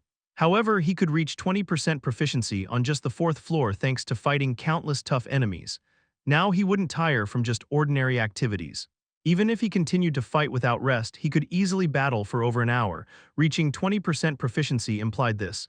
Special Constant Activation Skill Enhanced Perception. Proficiency. 21%. Perception is enhanced. You can sense things like killing intent. You can also perceive blind spots. The ability to detect blind spots had been added. Now getting hit from behind was virtually out of the question. There were still more rewards left, but he couldn't check them right now. Thanks to his enhanced perception, he could continuously feel distrustful gazes aimed at him. How did an adventurer on the fourth floor defeat the warrior, and so easily at that? The woman muttered as if it were impossible. Who are you? A player, Taesan answered gruffly. After a while, the woman who had insisted that this was impossible seemed to calm down after hearing an explanation from the ghost. With a composed expression, she approached Taesan. Thank you, I survived thanks to you. Chewing on some goblin meat, Taesan nodded. The woman looked at him as if he were a curiosity. There really are people who eat that. Is it tasty? No, the taste was awful but enough to roughly fill his stomach. There was a time when eating the human-like form of a goblin was disturbing, but now he didn't even remember it. So who are you? The ghost of the hero knew her, so she must have survived here for quite some time. The woman with blue hair dusted off the dirt on her robe. I'm Lilies, a devotee of magic. A woman who entered this place to learn profound mysteries. Magic, it seems you come from a world without magic like the hero said. There really are all sorts of worlds. Lilies, who seemed to find it fascinating, answered. Magic can only be learned by those who can. It's a born talent. I didn't have the talent, but I wanted to learn magic more than anyone else. That's why I came here. She murmured with a distant look on her face. This place is a labyrinth, a place where one can find their dreams. Thanks to it, I've achieved results, though they were very feeble like that of a firefly. Lilies' face crumpled at the laughter-filled remark. She waved her hand and light was woven. Then it filled the room. In the brightened room, Lilies grumbled. Yes, this is as far as I could go. This damn labyrinth also discriminates against people. But didn't you acquire something you couldn't have otherwise? You should be satisfied. But isn't it still lacking? I didn't give up everything to obtain just this. Taesan looked at her askance. She said her achievement was weak. However, the light magic she manifested was something everyone desired, but only a fortunate few could obtain. Given that the effects attached to the staff were random, the chance of obtaining the desired magic was very slim. It was no exception for Taesan either. Unaware of Taesan's gaze, Lilies continued grumbling. So I was stuck here continuing my research when suddenly my room was smashed and I was chased out. Why did this happen? I told you. It's because of this guy. Don't lie, Lilies scowled. Yes, I acknowledge that he is strong, but it doesn't seem like he's at the level to disturb the law, right? Even the hero couldn't do it, could he? Well, this guy couldn't, the ghost spoke leisurely. But there is someone who could, isn't there? Lilies' pupils, deep in thought, widened. Don't tell me a god, you know it. But to change the labyrinth, they also have to sacrifice their own domain. They deem it worth it for this guy. Lilies sent a gaze filled with wonder toward Taesan. Some are stuck begging to learn magic. are you complaining about that now? It's just a gripe, what an unfair world, Lily's grumbled, bending her waist. Sigh. Now that the labyrinth is like this, I have to find a new base. You're going down. Do I have any other choice? I have to find the secret room and establish my base. The fifth floor is probably in the same condition, so I might have to go to the sixth floor. Can you go down? The fifth floor had changed into a straight line. As more powerful monsters appear on the sixth floor, it would be difficult to break through without problems. That much isn't a problem. Lily snapped her fingers, an opaque curtain wrapped around her, hiding her from sight. Invisibility magic, you learned that too. They can't notice me until the ninth floor, so I can go down with this. Before she left, she looked at Taesan. Thanks for helping me for now, I'd like to repay you, but I don't have anything. You do, Taesan spoke impassively and Lily's looked puzzled. I really am penniless. All my catalysts and materials flew away. Your power, Lily's face hardened. Magic, I want to learn that. Her voice trailed off and her face displayed a sense of repulsion. I'm sorry, but I spent my lifetime learning this. I'm grateful for your help, but it's hard for me to give this away. She rejected Taesan's proposal. He somewhat expected this reaction. From her words, it seemed she came here to learn magic. She wouldn't teach that to just anyone. From here, it was negotiation time. As Taesan was about to speak, the ghost spoke first. Why not just teach him? Excuse me? Lily's looked at him in surprise. Taesan also gave his attention to the ghost. The ghost started speaking calmly. You've got nothing, do you? Anything to give back?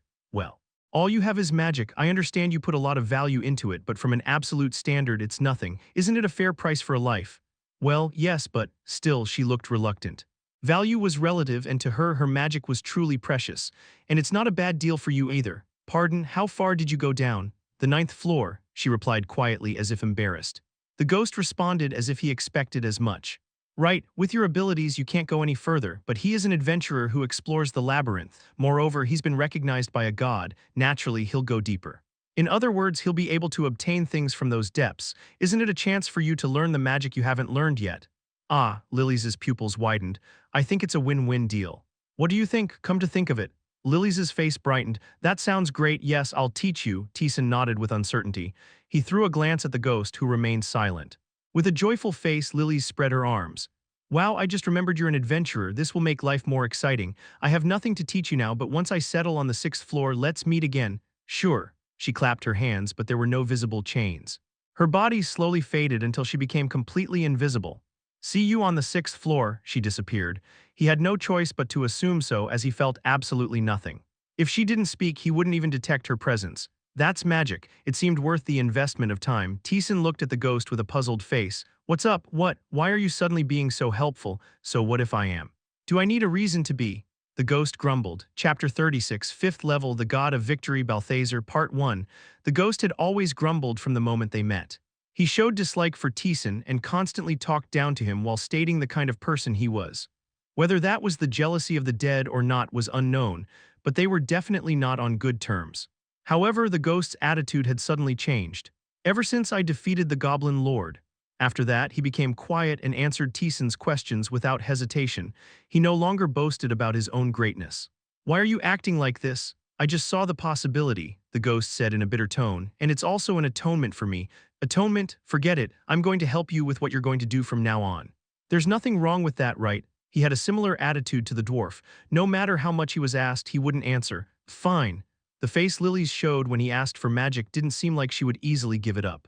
Thanks to the ghost, he had easily passed that hurdle. Taesan then joked, then will you also teach me swordsmanship? With your current stats, even if I teach you, you can't learn it. Originally, you would barely be able to do it when you reach the 10th floor. Considering your growth rate, yes, on the 7th floor, it would be possible. I'll teach you then. The ghost obediently answered.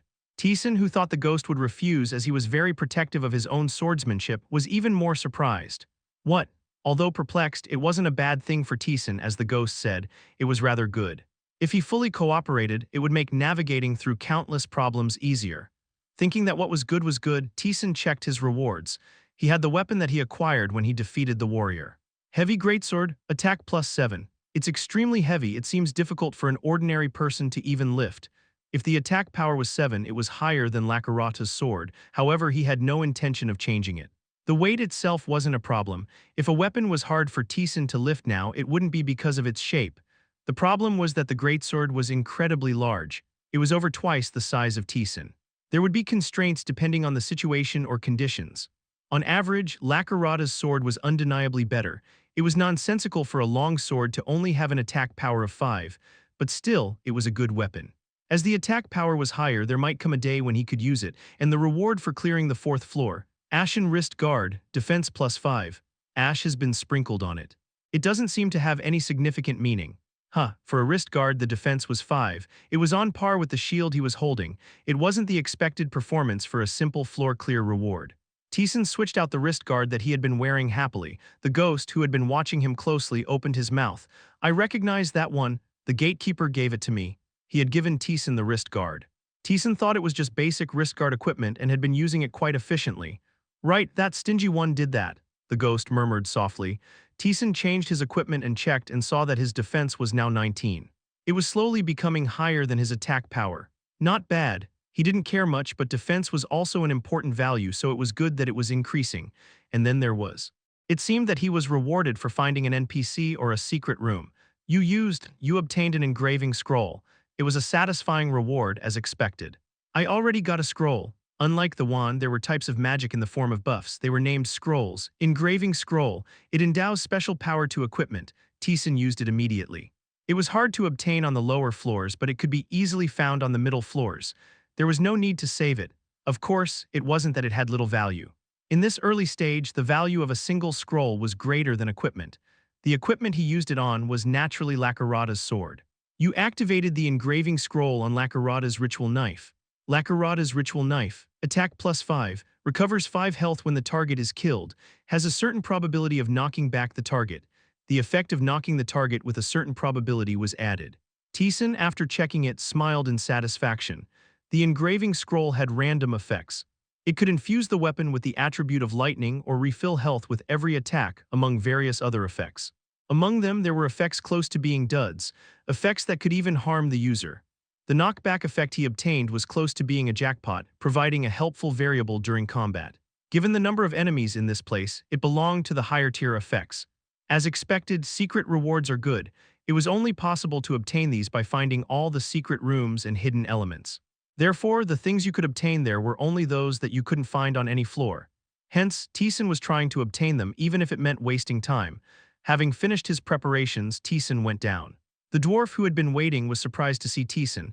You're already here, that's quick. The labyrinth has changed. I wondered why it was so noisy. It must have been Balthazar meddling. Well, of course you'd have been involved.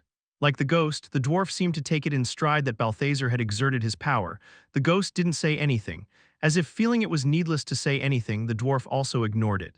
So what are you going to buy? Yes. He had now accumulated quite a bit of money as he had gained 100 gold per orc.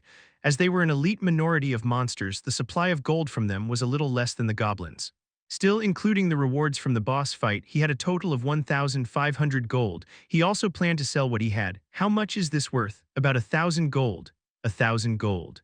A total of 25 gold. The dwarf casually opened the space and showed his goods. My recommendation is this. Inventory expansion ticket. How did you know about this? The dwarf was surprised as Taesan checked what he had offered. Inventory expansion ticket. Expands inventory by 5 slots. 1,000 G, I'll buy it. 20 slots in the inventory were starting to become insufficient. It was better to buy the expansion ticket right away as it only went on sale at certain times. Now 1,500 gold remained. Taesan checked the goods. As he descended a floor, better items were available, but it was hard to decide quickly. It's all about the same. Even if he bought something, the difference would only be an increase in attack power by 1 or 2. It was hard to make a significant change as he had already bought all the basic equipment. An increase was an increase, so it wasn't bad, but something felt lacking. As Taesan continued to check, something caught his eye. A silver glittering powder was contained inside a transparent bottle. Why is this here? Taesan, surprised, checked it. Blessing powder. Rumored to be a powder that comes from fairy wings. It is rumored to bless the user. 500 G, he was certain, and Taesan was bewildered. The dwarf noticed his expression and picked up the blessing powder. Were you looking at this? Do you know what it is? I don't know either. The dwarf shrugged his shoulders. Fairy powder, there's a lot of talk about it granting blessings, but no one knows if it's true. There was a guy who bathed in it to get good luck, and he ended up busting his head open. Strangely, it has high value and is expensive. But it's useless, don't you know? I don't know, I've never bought it. The ghost also appeared not to know. I guess that's natural. In his previous world, countless players had bought the blessing powder. This was because the phrase "it grants blessings" was incredibly attractive. However, no one had ever felt its effect. Until Taesan discovered its secret, it had become a discarded item for everyone. Blessing powder. Its effect was the adjustment of minute probabilities. Give me 3, huh? The dwarf looked surprised. Are you really buying this? Yes, I can't stop you, but really. You know this thing doesn't have any effect, right? It's fine. It was not that it had no effect, others just didn't know how to use it. Do you have any more? For now, that's all I have. He couldn't get more. It was a pity, but this was enough. He wouldn't have to wait long before he could put it to use. The dwarf gave him a strange look. Why are you buying that? But Taesan was satisfied. He believed he would soon reap the benefits. Now all his money had been spent. There was nothing more for him to see in the shop. Then I'll see you next time. All right, be careful. The dwarf waved him off. 5th floor quest begins. Defeat the boss of the 5th floor and pass through. Reward. Splendid decorative sword. Secret reward. Another window appeared as he entered the floor. Balthazar is pleased with your achievements. He looks forward to giving you a satisfactory reward. It was a subtle nudge. The ghost also seemed to have seen the system window and let out a chuckle. Those bothersome ones who are figuring out their weight, not only do they cut into my territory, but they go this far too. A bothersome person remains bothersome. Is the influence area that important? Important, gods only know about their own territories. Many who have found this place, the brave warriors who have gone through their trials, the loyal followers who call their names, they do not use what is my territory. They package it as if it's something valuable while giving a measly reward. That's what gods are. The ghost spat out as if he was saying something disgusting. However, Taesan had a dark face. From his perspective, all the gods tried to give him something while reducing their influence. He didn't think it was such a big deal. The ghost spoke with bitterness. They're using you because you're worth it. You can be proud. I'm not sure about that. He thought of clearing their trials only if there was a reward. Taesan arrived at the first room. Hess, an orc warrior has appeared. Starting with a two-hander, the warrior raised his spear. With that, he thrust straight forward at Taesan. Taesan swung his shield. Clang! The force he felt impacting the shield was not inferior compared to the boss of the 4th floor.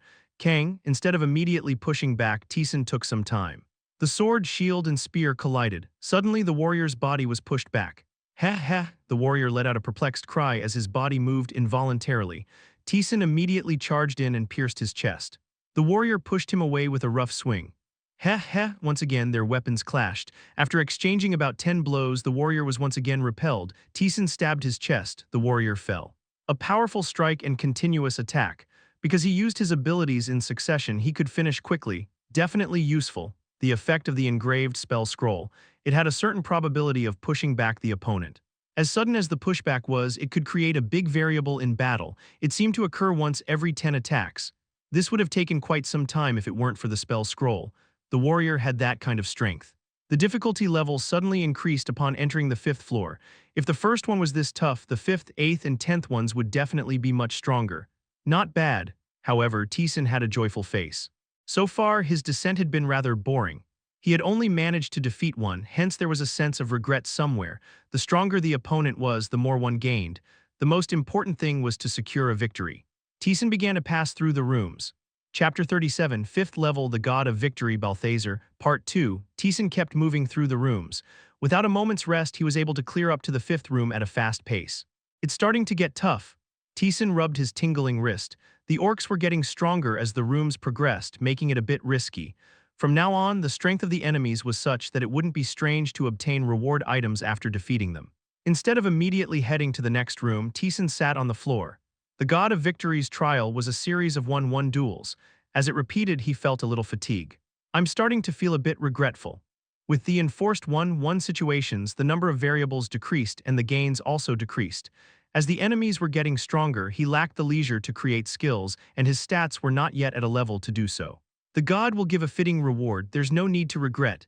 I suppose so. It wasn't bad now, as the enemies were strong, his soul ascension also had greater effects. He also acquired a few minor items. He could make a decent amount of money if he sold them in the store. If he could pass through here, he would reach the 6th floor and then he could learn magic. She was someone who yearned for magic, wasn't she? That little one. How did you find out? The woman named Lilies was weak. Despite surviving for a long time, she still couldn't pass the 10th floor. He didn't expect such a weak being to be here. You know that the constraint of lifespan disappears here, right? Taesan nodded his head. In the labyrinth, lifespan was not an issue. If it had been, most players would have either aged to death or become elderly when they went outside. She was there when I first entered the labyrinth. Just like now, she was groveling on the 4th floor. I felt sorry for her as she was about to die by the orc, so I saved her and heard her story. She really was a pitiful one. How long ago was that? Well, in terms of time outside, it wouldn't be over 100 years, would it? She couldn't get past the 10th floor for 100 years. She hadn't learned any proper magic either. It was truly an old story. She came here to learn magic but was a pitiful creature who couldn't catch a break due to her pathetic talent. I helped her a bit because she was so pitiful. I didn't know she'd still be alive. The ghost muttered in an amazed voice. Indeed, that was the case. Even if she didn't aim for the top, surviving without dying for 100 years was an amazing feat in itself. I wonder if there are quite a few NPCs like that. Those who came in with their own purpose, not conquering the labyrinth, established a place to stay. It was entirely possible. After a brief rest, Taesan broke through the rooms again. By committing bloodshed and repeating victories, Taesan finally cleared the 9th room. The 9th was a named orc, a being named Baltha. It shouted a glorious roar of battle towards Taesan and started the battle. And Taesan won. The ghost watching him exclaimed, "Could it be that flow wasn't an upper-level skill but something you could counter?" "I didn't know." Baltha, the orc with the name, used many skills including flow. A regular player might have been confused by the variety of skills, but it was actually better for Taesan. He knew all the weaknesses and countermeasures of flow. Baltha's whole body was bleeding red. He would die from bleeding out soon. It was his victory. "Who are you?" Baltha didn't express anger or joy in defeat, instead wearing a puzzled expression. "That's impressive. To utilize the counter in such a way, it's amazing. Indeed, you are a great warrior, but I'm not sure. Are you truly an adventurer from the 5th floor? Baltha had activated flow and charged in. In a charge that disregarded defense, it was possible to panic and show a gap, but Taesan countered it very simply. Taesan activated his counter and ran towards him. He attacked the opponent, removing the flow. The twisted trajectory of his body then showed a gap that would bait the opponent's weapon, forcibly activating counter to allow him to regain control of the body. Counter was a skill that forcibly moved the body. Even if the trajectory was twisted by flow, it forcibly corrected the body. At first glance, it seemed like a reasonable strategy. Counterattacking inflicted more damage, and since the opponent focused on flow and discarded defense, it could change the balance of the fight in an instant. It was a perfect answer. However, that was a conclusion one could only reach after going through the labyrinth countless times, learning the method, the advantages and disadvantages of skill activation, and numerous other conditions. It's not just about the information, it's about the movements you've personally felt and experienced. "I can't know." Taesan didn't answer. Baltha let out a satisfied laugh. "There are questions, but it was a satisfying fight. I've something to brag about to my comrades." The orc took off an earring and threw it. "You humans value material rewards for your victories. Take it. It's the reward for your victory." A monster giving a reward directly. Taesan was surprised and picked up the earring. "Go on, warrior." Life disappeared from Baltha's face. "You have defeated the elite orc Baltha." Orcs, they yearned for an honorable death. There must be a reason they accepted the divine trial. Taesan checked the earring. Baltha's earring, strength +5. Baltha made this earring the year he came of age. He claimed that long-loved objects imbue strength. The strength stat increased by a whopping 5 points. This was not something that could be acquired on the 5th floor, and then the victory rewards. You have single-handedly defeated a difficult opponent. Your strength permanently increases by 4. Your agility permanently increases by 3. Your health permanently increases by 10. Your soul ascension has activated. Your strength permanently increases by 5. Your agility permanently increases by 4. Your health permanently increases by 5. Your soul ascension has activated. Your proficiency in flow increases by 7%. There was one more. Your thirst for victory has activated. Your strength permanently increases by 4. Your agility permanently increases by 3. Your health permanently increases by 10. The total simple stat increase was 23. Health increased by 25. Proficiency also increased by 7%. This is useful. In reality, it was more than just a simple increase. The disdain for the strong, thirst for victory, and thirst for battle skills he gained from defeating the Goblin Lord were all top-tier skills. Even though his level hadn't increased, the stat increase felt as though it had, and his proficiency in flow was slowly approaching 50%. After finishing the verification, Taesan checked his status window. Kang Taesan. Level 15, shield 24/24, HP 575/575, mana 80/80, strength 112, intelligence 75, agility 85, attack power +18, defense +19. The subject is in top condition. His strength had already surpassed the stats he had previously reached.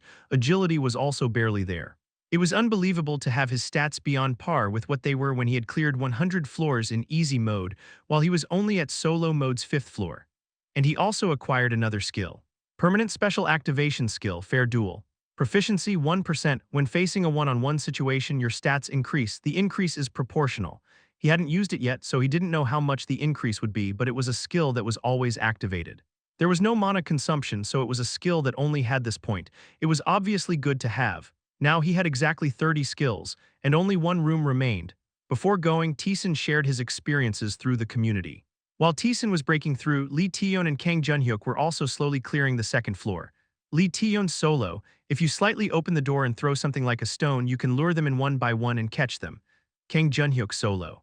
Nuna, you're really good at thinking of these things. They had found a way to defeat goblins and were clearing each room. Although it was slow, they were making progress, so it was close to the correct method. The players on the first floor were also slowly moving toward the second floor. The giant rat could be cleared with just a spear and a Molotov cocktail, so it wasn't that difficult. Surviving after that was a separate matter, but Taesan couldn't help them with that. Kang Taesan solo. It's best to collect everything you can from the first floor before moving on. You lose your means of recovery on the second floor. Moon Yisung solo. Got it. The Fountain of Life stopped functioning as soon as they left the first floor. The rewards also significantly decreased, making it hard to go back and grind. Time passed as he gave some warnings and advice. Most of the players in the community were in solo mode. Players in other modes didn't need to use the community since they could meet in person. Kang Junhyuk solo. Ah bro, I found the altar. Kang Taesan solo. Will you listen if I tell you something? Kang Junhyuk solo. If you say so, I have to listen. You know better than me. Lee Taeyeon solo. It's interesting. Do you feel like doing it after hearing that? I didn't even want to touch it. They were in the middle of a conversation. Choi Younghyuk easy. You're having fun. Kang Junhyuk solo. Huh. Choi Younghyuk easy. You're really enjoying yourselves, drumming and singing. It's making my eyes twitch, so could you tone it down? Lee Taeyeon solo. What did you say? Choi Younghyuk easy. Stop showing off. Lee Taeyeon solo. Showing off? Lee Taeyeon posted a short message. They were words filled with much meaning. Lee Taeyeon solo. We're showing off. Choi Younghyuk easy. Isn't that right? You're all just playing around. The trolling continued. Choi Younghyuk easy. I can't believe what I'm seeing. What, can't even touch the big rat, can only dream of a direct confrontation with the boss and have to burn it. Where is such a place? Lee Taeyeon solo. You, Choi Younghyuk easy. Stop showing off in the community like it's a place no one else knows. All right, let's take it easy. Gal Heejung easy. That's right, the community isn't yours, is it? I understand that you can't meet people, but could you please restrain yourselves a bit? Moon Suhan easy. Besides, is it true that you can't meet each other, or is it just a scam? Posts from the easy mode players flooded in. The solo mode players who had been dumbfounded became enraged. Lee Sang solo, you people. Moon Yisung solo, you call this a conversation? Can you imagine how we feel doing this here? Kim Taejin solo, wow. This is ridiculous, choosing easy mode and then talking like this. Gal Heejung easy, who asked you to choose solo mode? Why are you complaining after choosing it yourself? Choi Younghyuk easy. Players in other modes are all quiet, but you guys talk so much. Their emotions escalated and they started arguing. Emotions ran high enough that if they had been face to face, they might have stabbed each other. Taesan watched this scene darkly. A month had passed since the people of Earth entered the labyrinth. In easy and normal modes, it was time for them to have adapted and entered a stable phase. From this point on, there would be no deaths if they were cautious, and leisure made people focus elsewhere. They wanted to vent their anger for being trapped in this horrible place. They wanted to create something to vent their emotions. The solo mode players, who were always making a fuss in the community, seemed like the perfect target. Especially the easy mode players who couldn't feel the difficulty of the game. Still, it was never this bad. There had been conflicts in the previous world, but they never escalated to this degree. They were all victims trapped in the same place. While victims often resent other victims more than the perpetrators, a sense of homogeneity still ended the quarrels at minor disputes. Taesan looked at the posted messages. Choi Younghyuk easy, wow, only in easy mode. Are you making fun of easy mode players? That's not a joke, it's just Choi Younghyuk, a name he had seen in the previous world. It's that guy as expected. What is? This discussion, that guy must have inflamed the emotions. Taesan, who had been silently watching, finally opened his mouth. Choi Younghyuk easy, and Kang Taesan, that guy is the funniest. Why is he so boastful? What's with all the talk? I actually laughed while watching, you know. Kang Junhyuk solo, that guy is really crazy. Choi Younghyuk easy, the advice he gives is also absurd. Endure an H-pone state, isn't that just a fancy way to say die? Why do you guys believe in such a person? Chuckles, laughter escaped. It was clear why Choi Younghyuk was pushing this far. By now he must have established his guild. There was a troublemaker in the previous world, but now there was no one to stop him, so he had essentially conquered easy mode. And every group needed an enemy. Not a massive labyrinthine entity, but an enemy on which they could vent their emotions and frustrations. Choi Young-hyuk was not a fool. Solo and easy mode players could meet each other, and if what the solo mode players said were true, then they thought that clearing the game was impossible, hence the taunts. People who only complained about the difficulty but could not be met, they were perfect targets. However, Choi Young-hyuk was missing one thing. Taesan leisurely posted a message. Kang Taesan solo. Let's meet in a month. Choi Young-hyuk easy. What? There was a hint of surprise. Taesan stopped talking and closed the community. Choi Young-hyuk was going to pay for his careless words. Until then, he planned to descend as far as he could. Are you going to proceed right away? There's no reason to delay. Taesan got up. He was hardly fatigued. His physical and magical energies had been fully restored as he rested. Taesan headed to the next room. Orc chieftain Latran has appeared. An orc was waiting for him, a greatsword buried in the ground with both hands. It's not a lord. You expect a lord grade already. The odd thing is, if that guy had fully functional legs, you would have died. Even with the significant penalty of being immobilized, it was hard to guarantee victory against a lord grade. Given that an orc was a higher-tier monster than a goblin, a lord grade was expected to be impossible to defeat, even for the improved Taesan. The chieftain is not weak either. It has enough power to manage a phase. Considering it's the final trial, the difficulty level is high, and it's an enemy that the adventurers here can't oppose.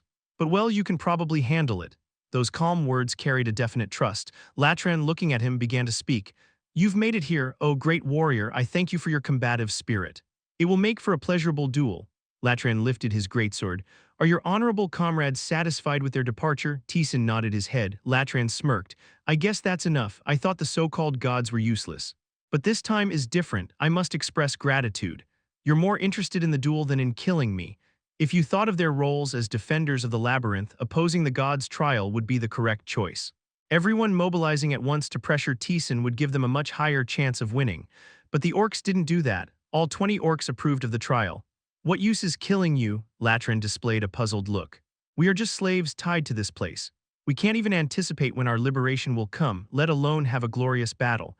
And now you say we should trample on you, who could not only free us but also give us a glorious death.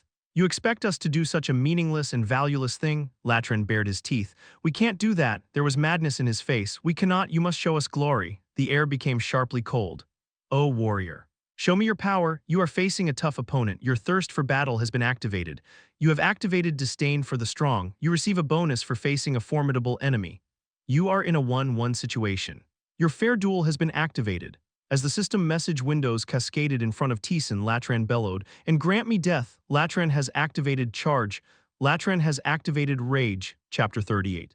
5th level, the God of Victory, Balthazar. Part 3, Charge and Rage. These were skills that hadn't appeared until now. If it were anyone else, they would have been taken aback and hesitant because of their unknown effects, but Taesan was different.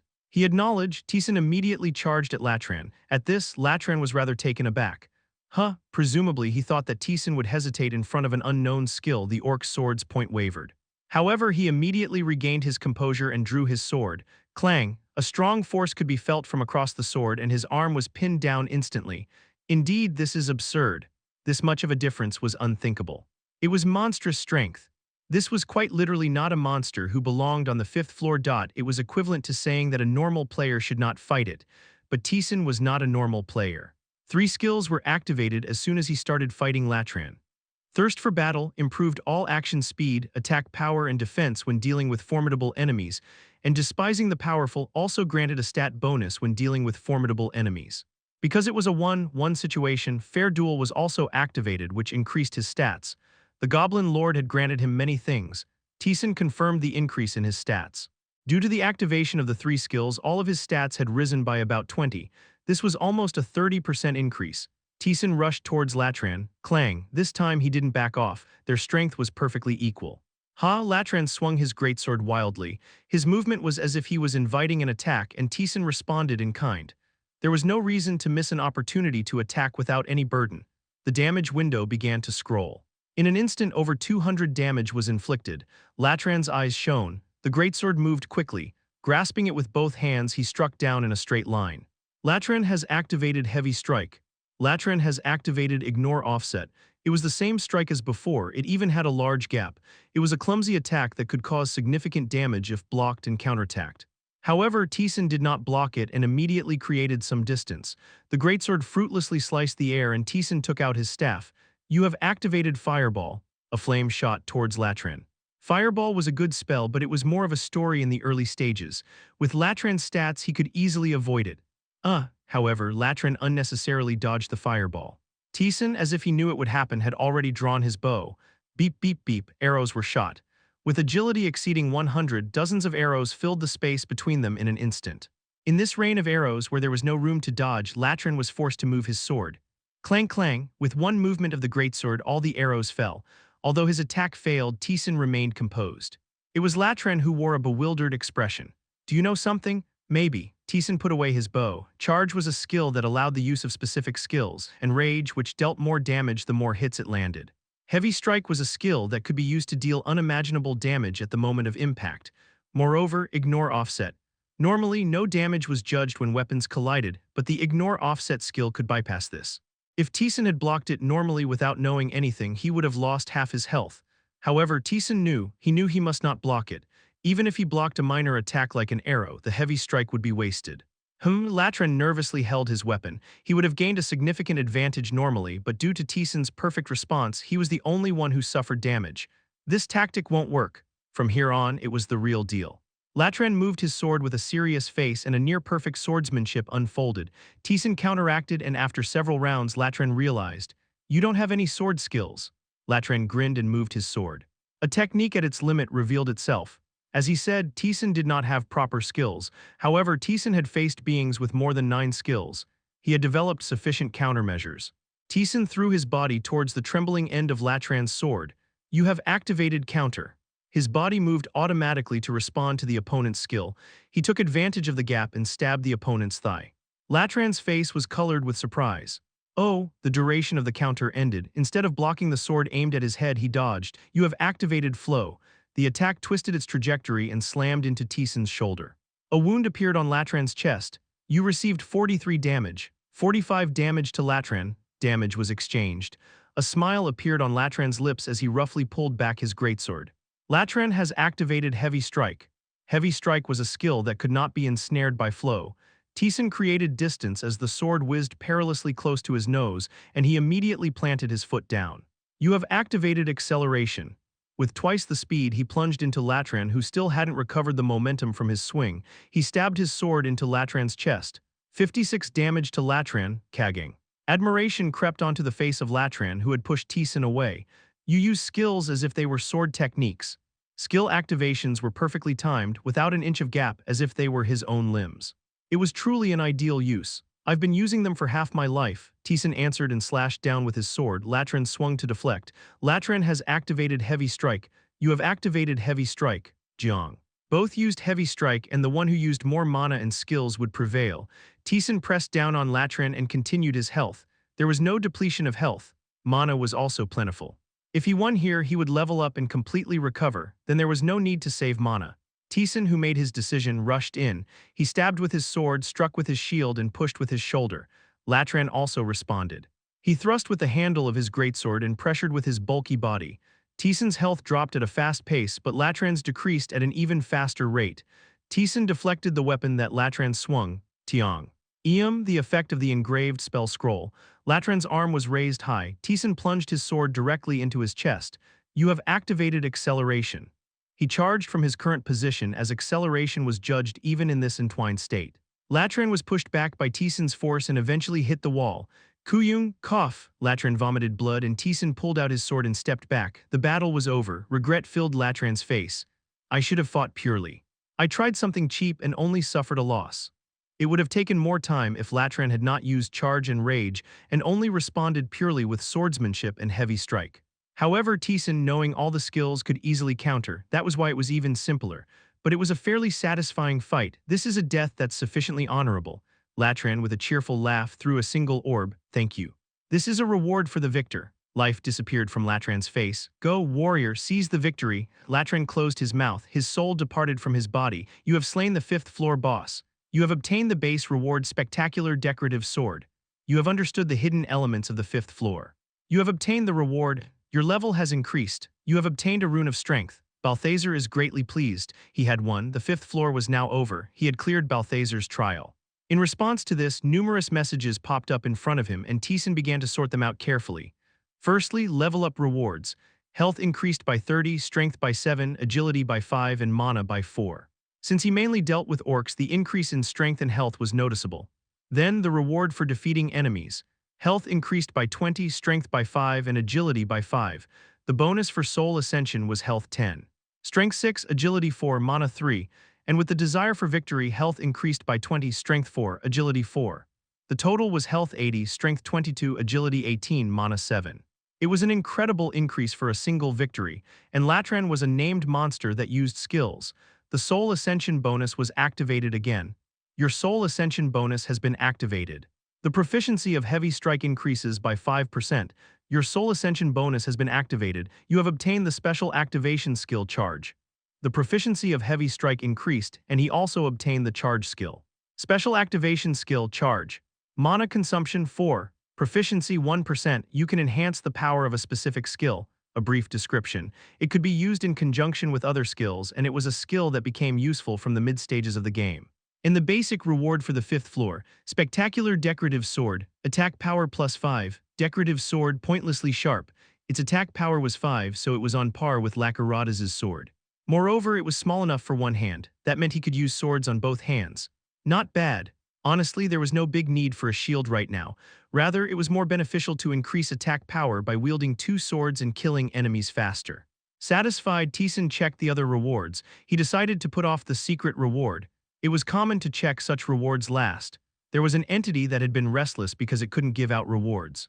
Balthazar is greatly satisfied. He wants to give you a worthy reward. It could be seen that even through the system window, he was pleased. The ghost grumbled as if it was ridiculous. Yeah, of course, he's happy. Who else could pull off something like this? Monsters on the 5th floor with over 100 in all stats. If it wasn't Taesan, a normal player would have died without even clearing the 4th floor. Balthazar's influence area has decreased. Balthazar gives you a reward. You receive the Belt of Fighting Spirit. You've cleared the enhanced trial. Additional rewards follow. You have obtained a special constant activation skill, Proof of Victory. Balthazar proposes a contract of apostleship to you. I won't accept it. Taesan immediately refused. Rather, Balthazar seemed elated by this response. Balthazar is pleased with your choice. This could mean that he thought the fish that escaped appeared bigger, or that he might prefer those he acknowledged to not accept too readily. Balthazar is waiting for your next meeting. You have received the title Recognized One. The huge presence was leaving. The ghost took a small breath and Taesan began to check. Belt of Fighting Spirit. Attack power plus 3, defense power plus 3, each time you pay respect, health and mana recover by 5, a belt that Balthazar bestows only on those he acknowledges. Of course it's good, a belt. It was a piece of equipment that you could get quite late. Furthermore, many of them often have mediocre stats, making it difficult to find a good one. With a satisfied face, Taesan put on the belt. The gods were beings that gave definite rewards. It was worth the hard work, and the constant activation skill, the Proof of Victory. Special Constant Activation Skill, Proof of Victory Proficiency. 1%, you have overcome and proved your strength. Choose a stat to constantly increase. Does this mean that my stats will increase each time I win? Although the exact content needed to be verified, it seemed to mean that. If so, the skill he needed to set this skill to was clear. Mana, Proof of Victory is set to mana. Mana was always better in greater quantities. For Taesan, mana was more important than strength or intelligence, unlike other players. Although the ratio had to be checked, it was definitely a win. A skill that increased things on its own without worrying about it was always the correct choice. Then, the reward from the secret room. With the labyrinth changing, a box was placed in the boss room. Inside was a small dagger, blade of self-harm, a reverse blade that only hurts the wielder. You can consume health to store it. Health 0/500. Is it a kind of potion? Taesan immediately cut his arm with it. As the blood started oozing out, the blade quickly absorbed it. Health 20/500. Consumed health 20, stored health 20, a 1-1 ratio. Considering the losses, this item was top tier. It could be very useful in emergencies if it was filled in advance. It was quite satisfactory as a reward from the secret room. He spent a long time checking the rewards, but it was not over yet. There were still many rewards left. Taesan checked the rune of power that Latran had given him last. Chapter 39, The Pitiful One Who Desires Magic, Part 1, Kang Taesan Solo. The 6th floor is no big deal. It's just an easy floor, so you should pass through it. Lee Taeyeon Solo, that doesn't seem like good news for us. Kang Junhyuk Solo, doesn't it just mean we're always at risk of dying as usual? Rune of Strength, it increases your strength, a simple explanation. It was exactly as stated. It immediately increased your power. It was a significant item even on the higher floors as there were no conditions or restrictions to increase the stat. Although it was a little less meaningful because it was still early on, it was much better than mediocre equipment. Use the rune of strength. Strength plus 10, strength increased by 10, it was a high figure. More than enough as a reward from the boss, and after a long time he finally reached the title he obtained. Title, recognized one. The gods have recognized your fighting spirit and strength. The gods are fond of you. Mana plus 2, there was a small increase in mana too. Considering that the gods showed certain favoritism to those they were fond of, it was a title with some beauty. And one more, title, Rising Hero. You have made significant achievements in the labyrinth. Power plus 2, agility plus 2, intelligence plus 2. The title was obtained upon clearing the 5th floor. The effect was an increase in all stats by plus 2. It's a basic title that everyone received, but it was not without value. Just by simple calculation, there was a stat increase of 6, and the secret clear reward. You have obtained the Robe of Shadows. Shadows, that word rang a bell. With a curious expression, Taesan checked the information. Robe of Shadows, equipment possessed by a despicable thief.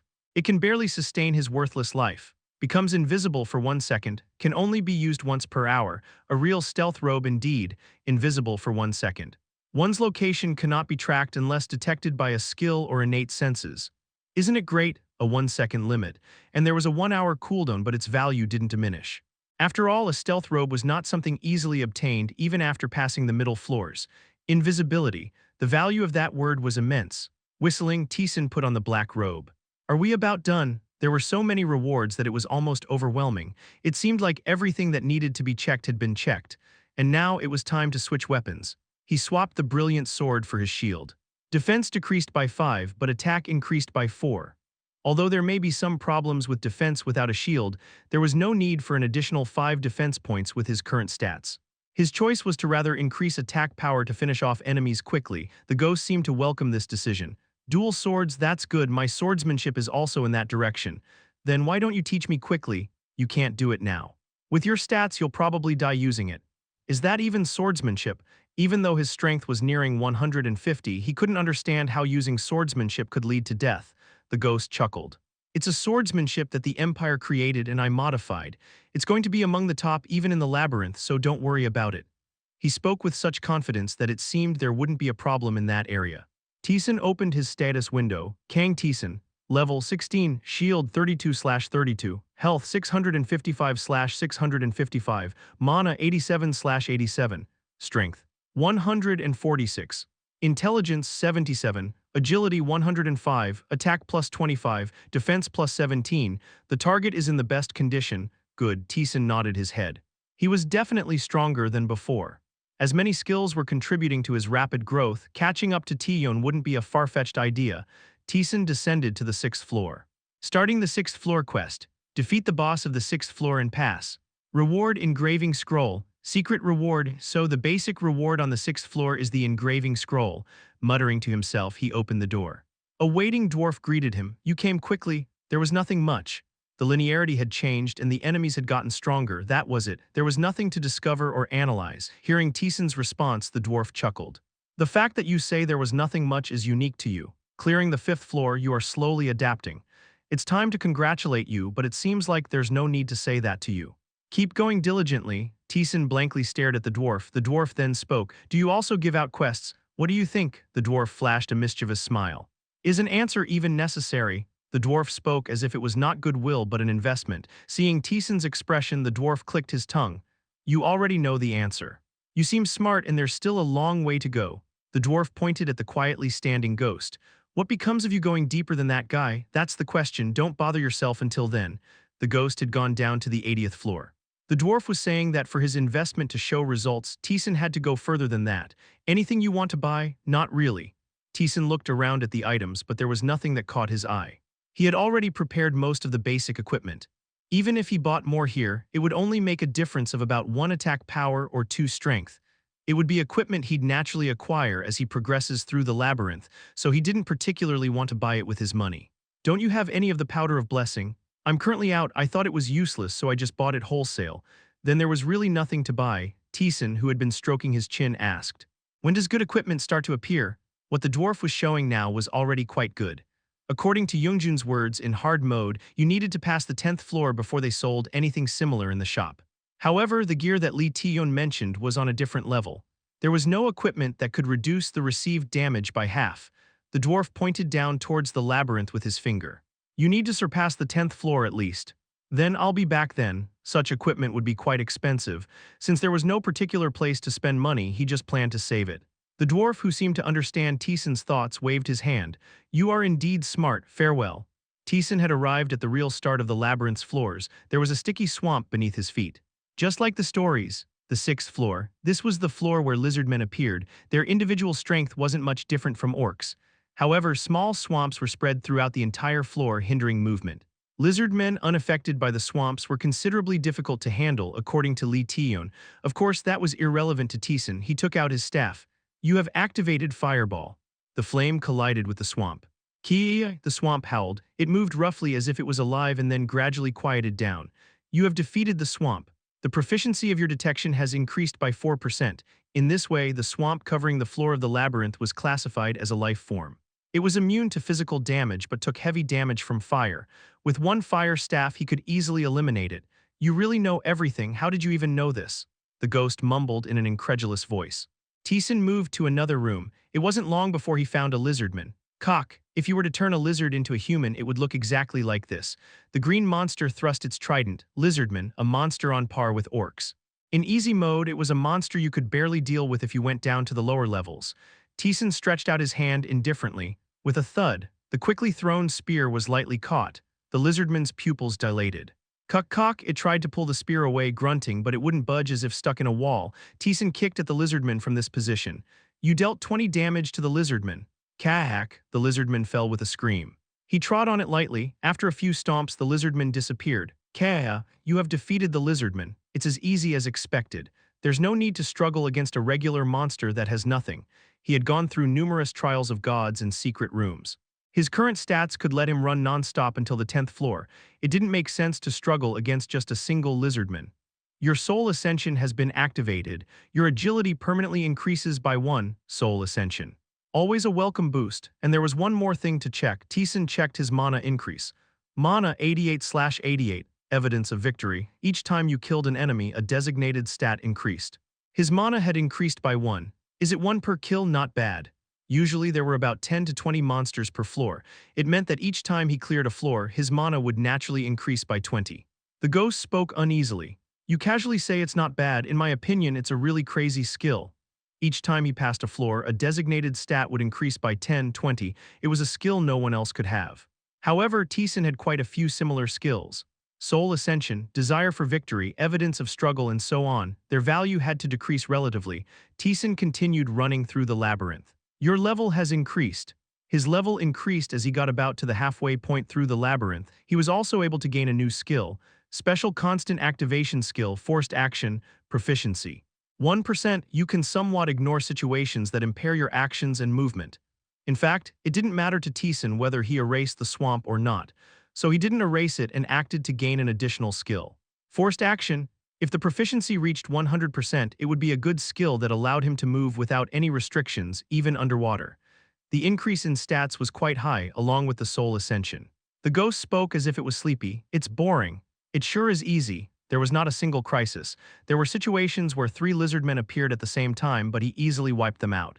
Trial of the Gods and the Secret Room, and the difference was enormous. It became slowly but surely apparent.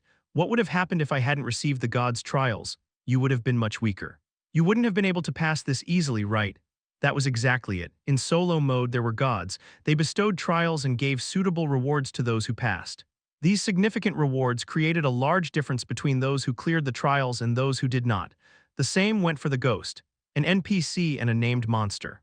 Since Lee Tae-yeon said she had not seen them, it meant that if one only pursued absolute safety, one might not even be aware of their existence. Gods and NPCs, and the named 3 realizations. The gap could have been greater than the difference between hard and solo mode. It's challenging. If there was a problem, it was that even if you told people about this, there was nothing they could do. As gods were capricious beings, they did not give trials considering the strength of those who came to the altar. In the end, the others would have no choice but to ignore gods and the named as much as possible while proceeding. But was that really the right approach? Lee Tae-yeon did clear solo mode, but even she wasn't sure if she could do it again. It was half required for a safe clear. He planned to look for it as he descended. What kinds of gods were there? If there truly were kind NPCs. Taesan roamed the labyrinth. He encountered lizard men, killed them, and roamed again. His current defense was 35. There was a skill to be gained, but before the skill there was something else he had to find. He soon found the secret room. It's right out in the open. The secret room was perfectly hidden, but right in front of Taesan was now a brick half protruding alone.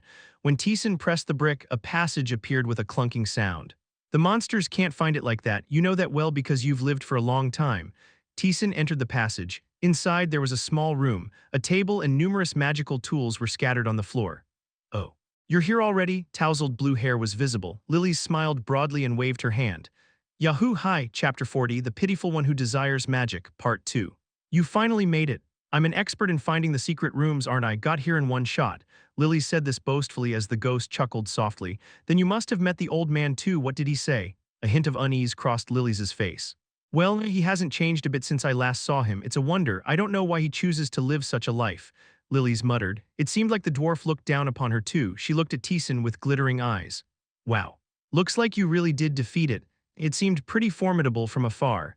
She was probably referring to the boss on the 5th floor. She must have passed it without fighting. It wasn't strange, considering she had the invisibility magic. Lee Taeyeon would have proceeded in a similar manner if the floor was deemed impossible to clear. But it wasn't a good method. If the goal was to clear each floor, skipping the 5th floor would mean missing out on its reward and incurring divine contempt, making it the worst choice. However, as Lily's goal wasn't clearing the floors, she could proceed without any burdens. Taesan glanced at the box behind Lily's. Noticing his gaze, Lily's clapped her hands. Oh right, you can take that. I found it first, but without you I wouldn't have been able to get here.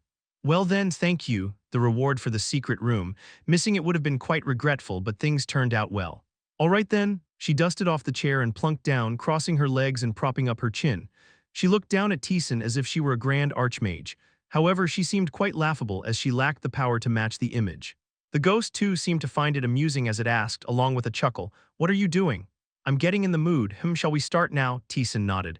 The reason he came here was specifically to learn magic. Lily's grinned. Shall we start with the explanation? What is magic? What's your name? Kang Taesan. Kang Taesan, then I'll call you Taesan. Taesan, you have skills, don't you? How did you acquire them? I replicated their effects to an extent. Exactly, Lily's nodded. The way to obtain skills is just that. Use the effects without the skills. It's kind of a paradox. Magic, on the other hand, is bestowed or gained. Therefore, there are things in magic that are not in skills. To acquire skills, you were required to replicate similar effects. So skills that were physically impossible cannot be obtained. That was the general idea. She waved her hand. The flames flickered gently. Creating fire, cutting through space, distorting time. Magic can do things that are impossible with skills. It may sound absurd coming from me, who hasn't even passed the 10th floor, but the value of it in this place is not small. Like the invisibility magic I use, this can't be obtained as a skill, you know, he knew. Even the robe of invisibility, which only lasted for a second, could only be acquired after diving deep into the labyrinth. The simple fact that one can use invisibility without any other restriction was enough to prove the effectiveness of magic. The ghost also chimed in. Magic that's not used for combat, like buffs or enchantments, can be incredibly helpful. They're similar to skills, but they provide a different kind of power. Their value is beyond measure. Exactly. That's magic, and I'm going to teach you that. What are you trying to say? It's nothing else, she twiddled her fingers. Well, I know you are much stronger than me, but I'm the one who's teaching, right? So that you're my student, right? Correct? Seeing that she was desperate for agreement, Taesan nodded his head. If you say so, then it is. Taesan didn't care about such a title. Lily's was satisfied when he readily agreed and carefully said, so listen. Since you're my student, you shouldn't treat your teacher casually, right? I mean, you should also add honorifics, right? You want me to use honorifics? It would be nice if you did. She was desperate for him to agree, and Taesan laughed quietly. If she wanted him to use honorifics, he didn't mind. He wasn't bothered by such titles or honorifics. If learning magic required using honorifics, then it was a win-win situation. The silent ghost opened its mouth. You're getting honorifics while I'm not. What? Lily's froze for a moment. Well, since the ghost isn't teaching, but I promised to teach this guy swordsmanship, didn't I? Lily's pupils dilated. Really? But he has refused all this time. That's my problem. Why are you trying to receive honorifics when even I can't? Why not? Will you ask for it? I don't need it. The ghost rejected it, and Lily's pupils shook violently, then sagged as if giving up. All right, you don't have to use honorifics. I could have been addressed with honorifics for the first time. Why reject it when he also? What are you mumbling about? No, it's nothing.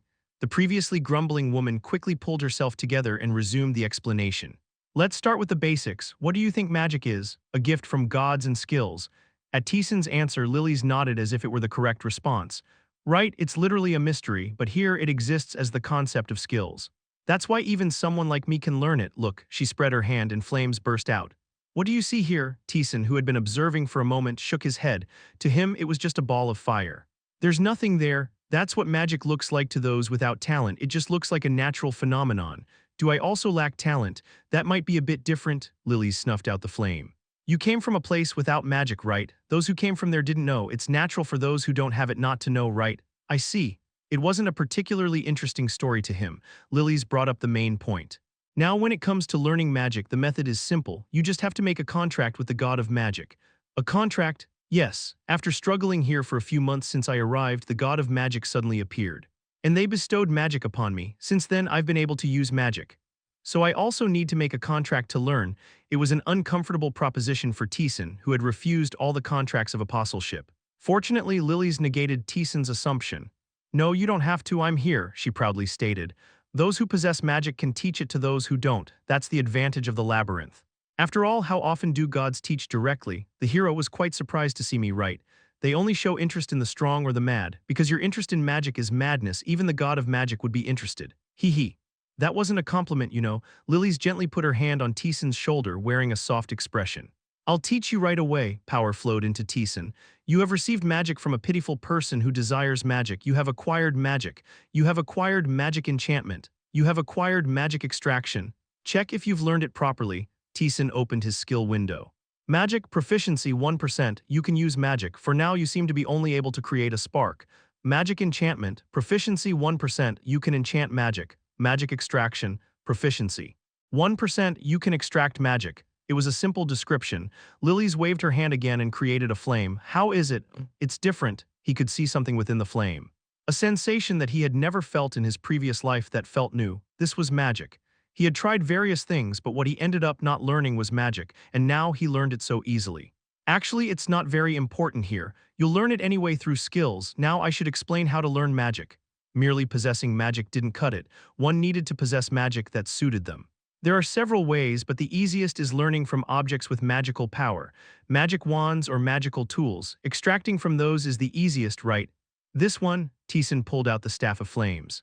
Lily's was slightly surprised. You already have one, you can extract from there, try it. Taesan placed his hand on the Staff of Flames. You have activated magic extraction. The power within the staff moved into Taesan's hand. Slowly, it permeated his entire body. You have acquired the basic magic fireball, Staff of Flames, a staff used by novice magicians. The magic power that was contained within has been drawn out. The explanation of fireball, which was contained in the staff, had disappeared. Skill window, basic magic fireball. Mana consumption 3, proficiency 9%, launches a fireball. Enemies without immunity suffer great damage. Attempts to inflict the status abnormality burn on the target. The content was the same as when he used the Staff of Flames. Taesan put away the staff and stretched out his hand. You have activated fireball. Boom. Flames flared into the empty air, so that's the concept. Exactly, you got it. Lily's watched with a satisfied expression. Taesan also extracted the magic from the Staff of Random Spells. You have acquired the basic magic Random Mental Attack. Basic magic Random Mental Attack. Mana consumption 5. Uses detrimental mental magic at random on the target. Attempts to inflict a status abnormality on the target. He had learned 2 types of magic. That's great. Even without a staff, he can use magic. This was a significant advantage. It meant that he could freely use magic during battle, creating variables as he wished. In simple terms, an opening would be created if he used random mental attack repeatedly after an engagement. It meant that the delay was gone. But he wasn't satisfied yet. How do I learn the rest? There were still many truly good types of magic left. One from someone who has learned magic, and the other is by paying a price to the god of magic. That's why I haven't been able to learn any particular magic. The invisibility spell was obtained only after all sorts of hardship, you know. She grumbled and gave Taesan a quick glance. So since you're my disciple, if you gain something as you descend, you should come back to me. I intend to do so. As Lily's learned magic, she could acquire another new magic. It was a mutually beneficial deal. Lily suddenly stood up.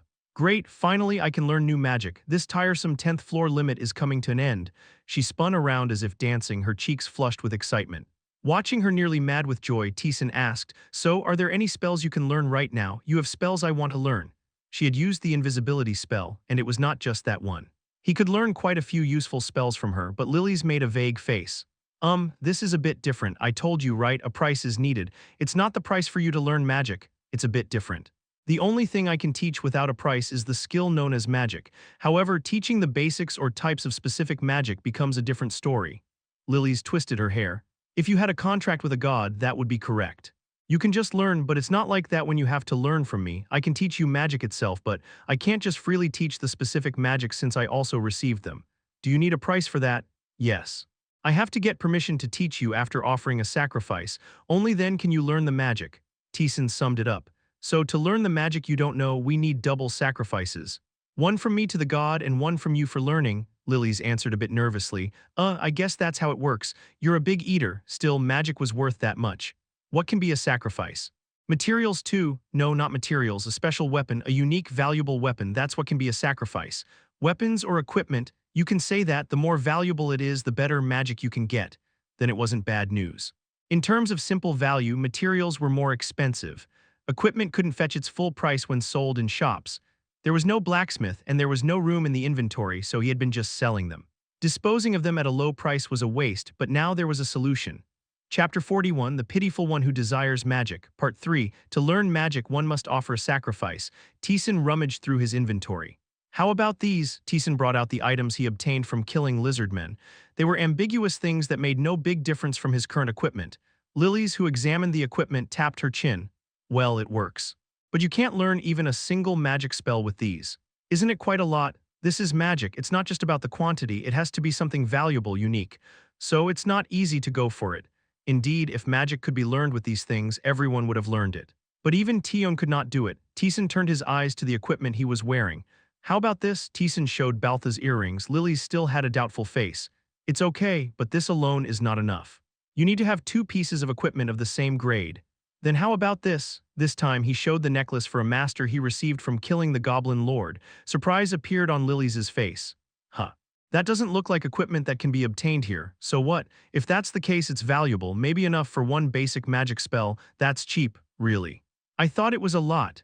The Lord's item was equivalent to a single basic magic spell. Considering this was from near the entrance, it was somewhat understandable. Then Taesan pulled out the sword of Lakarada's. How about this? Oh, Lily's opened her mouth with a nervous expression. He would be quite pleased. Even though the value might be less, he might think of it as giving candy and may even grant you a beginner's magic spell, but can you handle it? Lakarada's would like it. He was greatly fond of Taesan. He did not seem to bear any grudges for selling the sword he had bestowed. At Taesan's words, Lily's made a bored face. You're the first one I've seen talk about a god like that. He put the weapon back. Magic was important, but not to the extent of selling his current equipment. He was only comparing, not considering selling. As Taesan searched his inventory, one piece of equipment caught his eye. What about this one? Old hardwood staff. Magic +3. A faint magic power is contained. It seems usable by someone with talent. This was equipment obtained when he defeated the Goblin Chief. A stat called Magic, which was new even to Taesan, was attached to it. Lily's, who confirmed the equipment, nodded. This could work, just barely enough for one basic magic spell. This is equivalent to the Lord's necklace. Not in terms of value, but it differs when it comes to sacrifices. Gods prefer items related to them. Unless you can offend the opponent like the sword of Lakarada's, they place greater value on objects related to magic. Then it worked out well. Honestly, it was useless. The concept of magic was peculiar and he had left it untouched, unable to find a use for it. What is this magic? It literally is magical power. If you hold a staff and use magic, it improves the power, size, duration, and judgment. Then it was useless for Taesan. He was learning magic to use it conveniently in combat. Let's go with this one. Great, got it. Lily spiritedly took the staff. She seemed to start a prayer but then paused. Oh, I almost forgot. Is there any specific magic you want? Invisibility is too high in value, but I think other spells should be possible. I don't even know what magic is available. Let me show you, she waved her hand. A list of spells obscured his view in succession. Fireball, Ice Arrow, Invisibility, Basic Detection, Shield of Concealment, Food Production. Except for Fireball and Ice Arrow, all of the spells were used to either hide oneself or endure. It succinctly told what kind of life Lily's lived here. Shall I explain? Taesan nodded his head. It was better to listen clearly and decide. Lily's began to explain. You already have Fireball, so skip that. Ice Arrow is just like Fireball in terms of power and mana consumption. It's just a difference of attributes. It might not be bad.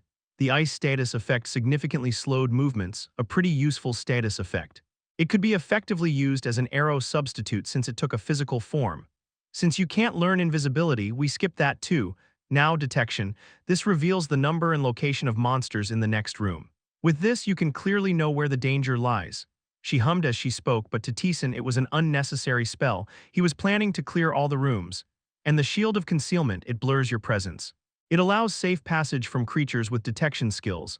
This could be somewhat useful. Initiating an attack was a big advantage.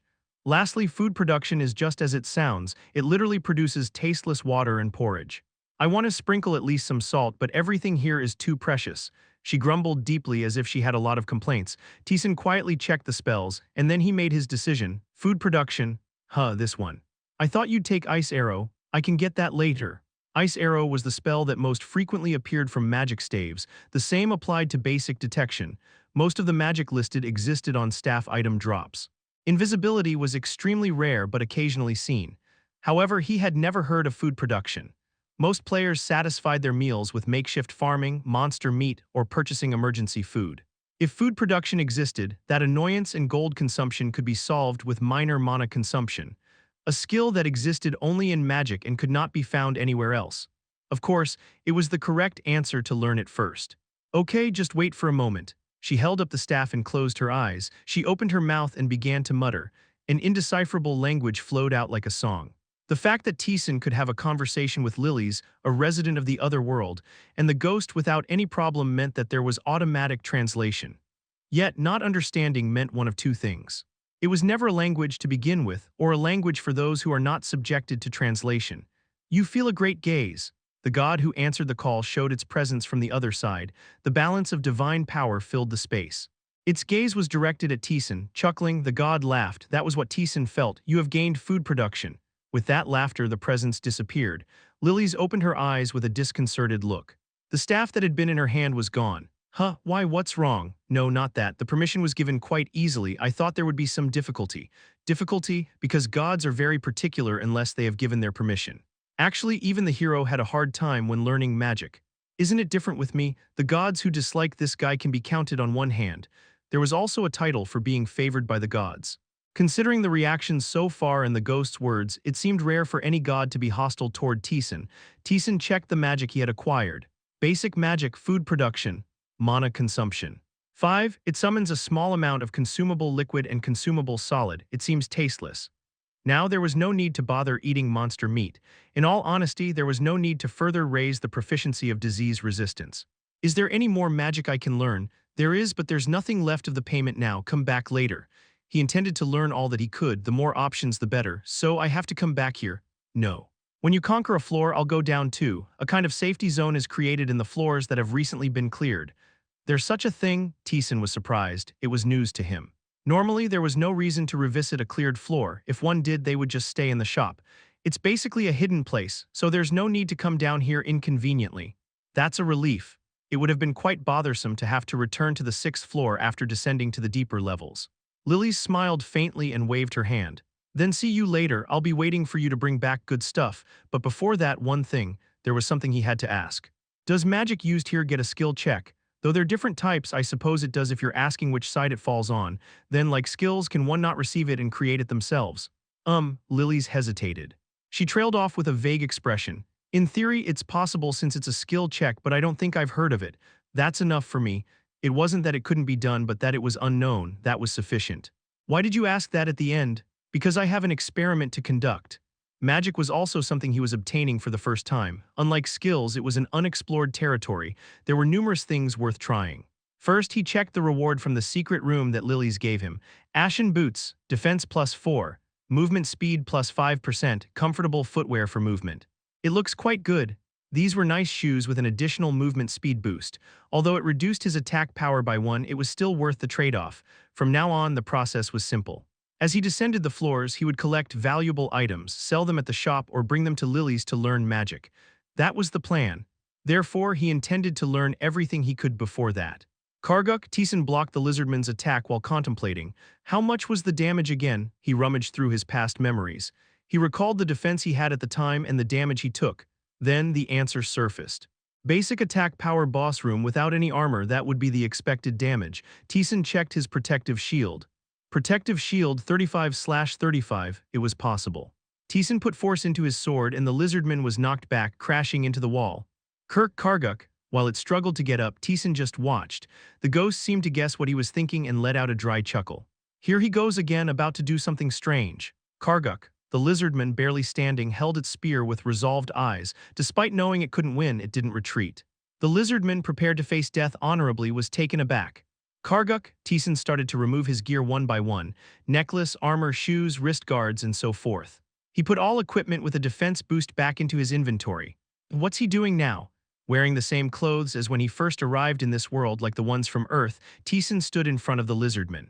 Karguk, the lizardman, hesitated. Its small reptilian brain couldn't understand. A formidable opponent suddenly weakened itself. Even if it had higher intelligence, it would react the same way. Come at me, Taesan crossed his arms. Chapter 42, 6th level, Part 4. Lee Taeyeon solo.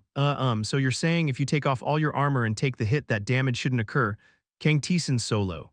You understood it well, didn't you? Lee Taeyeon solo. What kind of crazy talk is that? It makes less sense than endurance, doesn't it? Kang Junhyuk solo. More importantly, how did you even know about such a skill? That's more surprising.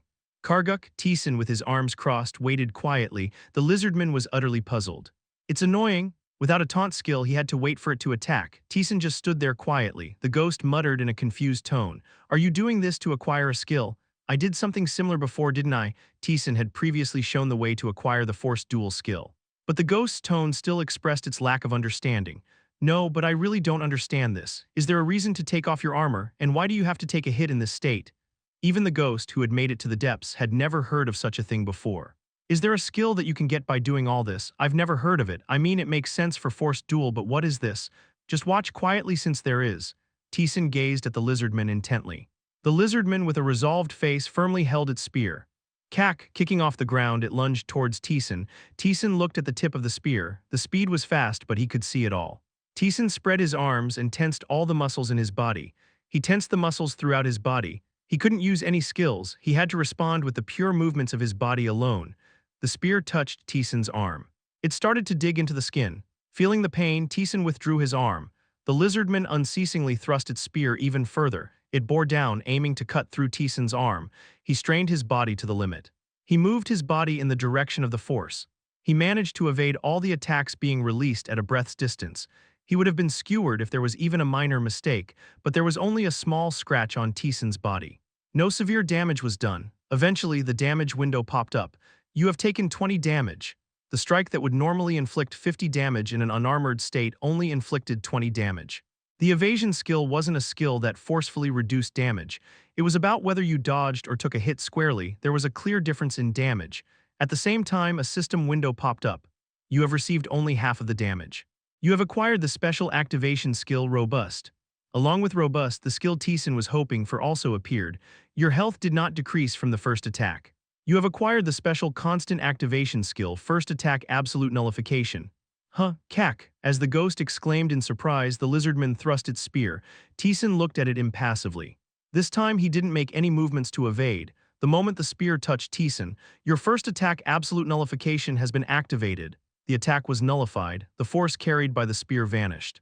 The body of the lizardman returned to the state it was just before the thrust. The ghost was aghast at the sight. It was as if time had been rewound. Wait a minute, what is this? Kak. The lizardman, also bewildered, hesitated and looked at its spear. Although it had definitely thrust the spear, it had returned without causing harm. It was as if the very act of the attack was erased. Taesan had acquired a skill. Taesan pulled out his sword and swung it. The stunned lizardman was cleaved and collapsed. Kaha, you have defeated the spear-wielding lizardman. It was his skill that he had used until the very end, absolute nullification of attack. He was able to acquire it much quicker than expected, so Taesan murmured satisfactorily. I should thank Lakaratas. First Attack Absolute Nullification, belatedly understanding the skill's meaning, the ghost let out a hollow laugh. This really is a crazy skill. Special Constant Activation Skill. First Attack Absolute Nullification. The first attack from an opponent is nullified. This skill can only be used once per combat against the same opponent. It was incredibly simple. There was no proficiency because there was no meaning to it, given the absolute nature of the judgment. Absolute nullification. Literally, any first attack from the opponent, whatever it may be, would be completely erased. What kind of skill is this? Forced duel was already hilarious, but this is even more ridiculous. The ghost's voice was filled with awe. The performance of the skill indeed merited such a reaction. Both common monsters and players often aimed to end the battle with the first attack. They didn't hold back their skills and strength, but this skill could erase that attack completely. It would turn it into something that never happened. The opponent couldn't respond at all. It was almost like altering reality, securing a forceful advantage. Moreover, it was not an activation skill like flow but a constant activation skill. It was impossible to counter unless the opponent knew about the absolute nullification in advance. However, the ghost was even more surprised about something else. "How on earth do you know about a skill like this?" Taesan answered calmly. "Because I've tried it." Skills didn't contain any information. No one talked about the information of higher-level skills, not even the very basic skills like expanding vision or insight. No one in the labyrinth was willing to give away what they had obtained with great difficulty for free, so they had to find skills on their own. The only known fact was this: you earned a skill when you managed to mimic its effect. For instance, when you were fighting multiple opponents but you focused on battling with only one. For instance, when you were on the verge of death but you managed to block countless attacks. For instance, when you didn't take any damage from an attack that should damage you. In such situations, you could acquire a skill. It was a concept of prediction, a realm of possibilities. Whether a skill could be obtained that way, nobody would know. If done wrong, it could lead to death or danger. Usually they stopped in the realm of imagination, but Taesan had tried it directly. Countless trials and errors, duplication. Addition, temporal freeze, absolute judgment. He obtained all of them this way. This difficulty sure is nuts. Usually, you would need to pass through a paradox in order to obtain a skill with overwhelming performance. Absolute attack nullification was one of them. One had to pass through the paradox of not taking damage while taking damage. The ghost chuckled sarcastically. "You couldn't have gotten this without a shield, could you?" "I would have had a tough time." In fact, in his previous life, he did have a hard time. If the difference in level with the opponent was too great, you couldn't acquire the skill. He had to figure out where that precarious line was hundreds of times, and only after thousands of trials could he barely obtain it. So even in this life, he thought he could only get it much later after obtaining various other skills. Still, thanks to Lacaradas, the process was significantly shortened. A shield was not a judgment of health. When you received the first absolute attack nullification skill, the judgment that your health did not decrease would pop up. Taesan's judgment, and the correct answer was that obtaining it was not difficult as long as you had a shield. Since he was forcing the opponent's damage to decrease, he naturally also obtained resilience. Special activation skill resilience. Mana consumption 15, have the damage of the next attack. Likewise, since it was a fixed judgment, there was no proficiency. The mana consumption was high, but it was a good skill that even hard mode players couldn't easily obtain, as it could reduce the absolute value of the damage. "Ha, so that's why you did that. So are we going down now?" "No, not yet. What else is there to get? This is just the first absolute attack nullification. There was also a second absolute attack nullification." Taesan took out the blade of self-harm and stabbed himself. Blade of self-harm used, your shield has been restored, as expected. Although a shield wasn't a judgment of health when hit, it was when it was restored. The judgment was convenient in various ways. His shield was back to 35. The ghost, who realized what Taesan was saying, nervously said, "I get the meaning. This is really a crazy skill, but is that possible? You took 20 damage, didn't you?" The shield was at 35. He had taken up to the limit of damage but only took 20 damage. It was impossible to block 2 attacks. "That's why I have this." Taesan took out the powder of blessing from his inventory. Powder of blessing, rumor has it, it's a powder that comes from the wings of a fairy. It is said to bestow a blessing on the user, an item that neither the ghost nor the dwarf knew the effects of. Its effect was setting a fixed probability on a minute chance. Taesan sprinkled all 3 of the powder of blessing on himself, and then he went to find the next room. There he met a lizardman. Cack, with a roar, the lizardman thrust his spear. The first attack was completely nullified by the absolute attack nullification. The baffled lizardman thrust his spear again. This was the real deal from here. Taesan moved to the limit just like before to dodge.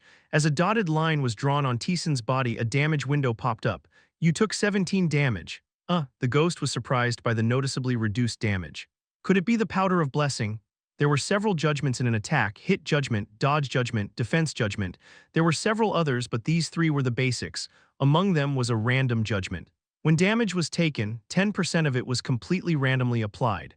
For an attack value of 30, anywhere between 27 to 33 total damage was determined purely by the system's luck. It was generally accepted that it couldn't be controlled. However, the powder of blessing allowed for a minute adjustment in probabilities. It included random judgment. If more than 3 were used at once, it ensured that you took the minimum damage from said random judgment. It was information that Taesan discovered only after more than half of the people had escaped from the labyrinth. He dodged the second attack. You took 18 damage. You didn't lose health from the second attack. You have acquired the constant activation skill second attack absolute nullification. He acquired it. Taesan finished off the lizardman. The ghost chuckled in disbelief.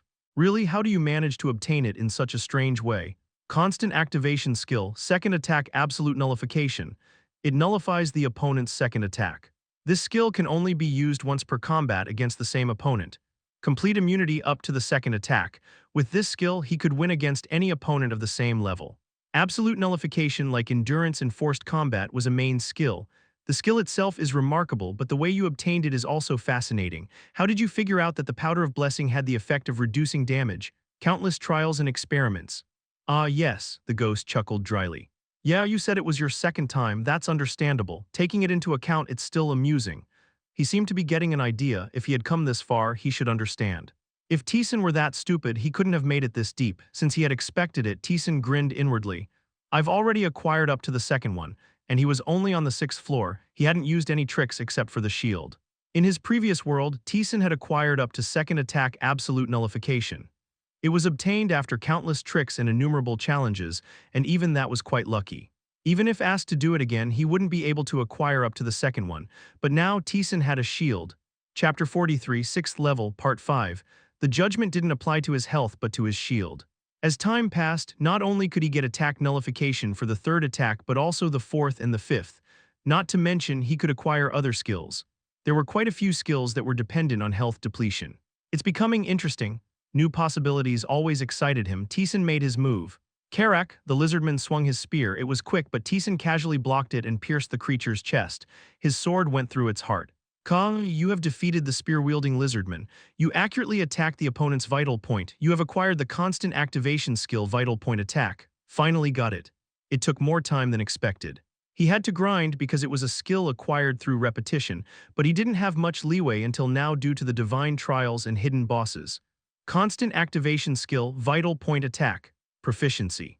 1%. When attacking an opponent's vital point, you deal greater damage. Currently, it seems like you can only do half as much. It inflicted greater damage when hitting the heart, neck, or other critical points. As proficiency increased, up to triple the damage could be added. It was a basic skill that was obtained after continuous combat and a skill that one must acquire. Finally, he was able to obtain it. He had now finished the 6th floor. Unlike before, there was nothing much left here, so only the boss room was left. It should be about time. There were no monsters to disturb him. The respawn time was quite long, so he could comfortably experiment. He spread out his hand. You have activated Fireball. Whoosh. The fire blazed in thin air. He stared intently at the flames flickering above his hand. What are you doing? Testing. Taesan had been experimenting with his skills. He had checked all sorts of situations and conditions. Now it was time for magic. You're testing all sorts of things, huh? The differences can be quite significant. If Taesan hadn't known the activation conditions for evasion, he would have had a hard time against 2 named goblins. He would have been flustered not knowing about the arrow attack and would have only won by a hair's breadth, but Taesan won easily. He had learned all the drawbacks of evasion through his experiments. The same went for magic. With the staff, he could only use fixed magic. But now that he could learn and use magic, different results could occur depending on the conditions, just like with his skills. Can I adjust it? He had been trying to sharpen the flame into the shape of an arrow, but it hadn't worked. It was as if it was forcibly trying to maintain its current state. Flame arrow. It's a higher-level magic with increased penetration. If you could adjust magic like that, what would be the point of having different stages of magic? So I can't adjust it like this. Aren't you going to ask me? Only when I get stuck. He tried things out himself and only looked for answers when he hit a wall. It had been Taesan's preferred method since his days on Earth. This time he tried using Fireball consecutively. You have activated Fireball. You have activated Fireball. You have activated Fireball. Several flames appeared in the thin air. They were spaced at a certain distance, not overlapping each other. Unlike the staff, he could use multiple spells at once, but it didn't seem like the spells could merge with each other. Taesan launched all of the conjured fireballs at once. PFFFT, the previously stagnant swamp, oxidized instantly. The launched fireball was shaped like a hollow circle, so it doesn't work like this. Fire wall, a magic also known as the Wall of Fire. He tried creating something similar using Fireball, but no window appeared. Unlike skills, even if you created a similar effect with lower-level magic, it didn't seem like you could learn that higher-level magic. Or there might be other restrictions. For now, that was it for Fireball. He started to check his other magics: food production, basic magic, food production, mana consumption. 5. Summons a small amount of consumable liquid and edible solid. Taesan spread out his hand. You have activated food production. Thud. A wooden bowl and a wooden cup appeared out of thin air. Inside were a transparent liquid and a thick porridge. Taesan picked up the cup and took a little sip. It tastes like water. It tasted just like plain water, nothing more, nothing less. This time he scooped up a little porridge and tried it. It tastes like porridge. It felt like eating something thick with no discernible flavor. Taesan put down the bowl somewhat uncomfortably. Does anything change with the food production spell? Among the spells I know, food production is the most uninspiring. A listless reply came back. It meant that there was nothing special about it. Taesan quietly cleared away the porridge. In that case, there was only one spell left. Basic magic, random mental attack, mana consumption 5, uses non-beneficial mental magic on the target at random. Attempts to afflict the target with a status condition. I wonder if anything will change. The random mental attack as a staff was simple. It attempted a judgment on the opponent. Until the judgment succeeded or failed, no new judgment could be made. It could only be used once per turn. That was the staff's restriction. But looking at the Fireball, it seemed that such restrictions did not apply when he himself used magic. Can mental judgments be overlapped? They can be overlapped, but it's not the kind of overlap you're probably thinking of. It's an overlap where once the initial judgment is resolved, an attempt is immediately made on the next judgment. So it's sequential. Still, that wasn't bad. It meant he could cause continuous confusion in the opponent's mind. Unlike the staff, he could attack while launching a mental attack. If that was the case, he might be able to gain something. Taesan extrapolated various possibilities. The ghost who had been watching asked as if tired, "Aren't you tired of this? It's fun though, creating something by combining, pursuing new possibilities and actually achieving results." There was no reason to feel bothered. The general summary of magic was finished. Magic could be used simultaneously with a slight delay, and unlike skills, you couldn't learn new magic by emulating its effects. However, something felt missing. So are you saying that one cannot learn magic on their own? That's a bit ambiguous. The ghost spoke in an ambiguous tone. Magic is something that a talented individual can discover themselves or receive from someone else. It's one or the other. As you've just experimented with Fireball, you cannot learn higher magic no matter what you do, but occasionally there are exceptions. Occasionally there are exceptions. Those without talent gain higher magic by the concept of skill. I've occasionally heard about them, but I don't know how they acquired it. They themselves didn't know because they obtained it by chance and they did not intend to tell. The information would be easy to obtain if there was a concept of a community for discussions, but there was no such information market here. Information about skills or magic was quite precious, and it seemed that the ghost also didn't know the answer. It was not that it was impossible, but that it was unknown. This meant there was another direction Taesan could try. You have activated Fireball. Whoosh, fire appeared in the air. He activated Fireball again. 2 fires appeared in the air. The fireballs do not combine. Taesan looked at the fireball suspended in the air. It's different. The fireball used with the staff flew straight away. However, the fireball used by magic remained next to Taesan until he issued a command. In other words, there were 2 states. A stationary fixed state and a flying trajectory state. Also, Fireball had a subtle delay. In terms of time, it was a very subtle delay of about 0.2 seconds. Its speed was such that Taesan could catch up with it by running. I wonder if it'll work. What will? Instead of answering, Taesan drank a mana potion. His empty mana bar filled halfway. With a breath, Taesan stomped his foot. You have activated Fireball. A fireball formed next to Taesan as he began running from the end of the room. Matching the speed of the flying fireball, Taesan implemented another fireball as he ran. You have activated Fireball. A fireball formed right in front of the flying fireball. The 2 fireballs overlapped, becoming a single fireball. It was a fireball that was about twice as big as the previous one. Taesan glanced to confirm and once again ran, activating a fireball. This time too, the fireballs combined when they overlapped. He repeated this until the end of the room. A total of 5 fireballs had merged. At the end of it, a sphere noticeably larger than before collided with the wall. Boom, the room shook with a massive vibration. It was a force that was far beyond a fireball. You have learned Blazing Sphere. Was this the way? Unlike when acquiring a skill, the explanation was extremely simple, but it was the same as having learned a new skill. Beginner Magic Blazing Sphere. Mana cost. 6. Proficiency 1%. Fires a moderately sized fireball. It does greater damage to enemies without immunity. It still does reasonable damage to enemies with immunity. It attempts to inflict the abnormal status burn on the target. It has a small physical force. Various information was added. Judging from the vibrations in the room just now, the power seemed to have significantly increased. You have activated Blazing Sphere. The flame intensified. It was incomparably larger than a fireball, so this is how it is. Were the stationary state and the flying state completely different judgments? I didn't know, the ghost muttered in a trembling voice. Is the method that difficult? All you had to do was run while activating a fireball, but the ghost spoke in a tone that told him not to talk nonsense. Fireball is basic magic, you know, and to follow the fireball you need agility, which you can only achieve by delving pretty deep. By that point you wouldn't be using basic magic. Few learn magic, and how would they know this? Is that so? Thinking calmly, Taesan's stats were currently too high. Being able to catch up with a fireball meant that he could dodge even with his eyes closed.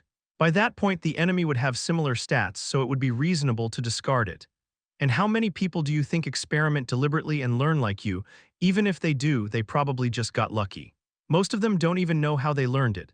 That's true. Even Lee Taeyeon didn't know how she had acquired addition. Only after Taesan told her did she realize how. I get it now. It was not that he could not learn new magic. Unlike skills, the various learning conditions were quite strict, making it appear as if he couldn't learn it. Taesan stood up and tried various methods. He fired a fireball and an arrow to create a flaming arrow, activated the blazing sphere and fireball simultaneously to overlap them, and even tried to collide them. I'm bored to death. The ghost twisted its body. Instead of responding, Taesan continued his experiments. He spent 2 hours like that. However, whether there was really nothing or the conditions were not met, he did not learn new magic. So this is the limit. Roughly after 20 attempts, he had learned one blazing sphere. It was a satisfactory result. At worst, his odds of learning anything had gone down to a decimal point, so a 5% chance was close to a jackpot. Taesan drew his sword and entered the boss room. The ghost's voice was tinged with irritation, probably because it was already quite bored. Yeah, skills are good, but let's move on in the labyrinth.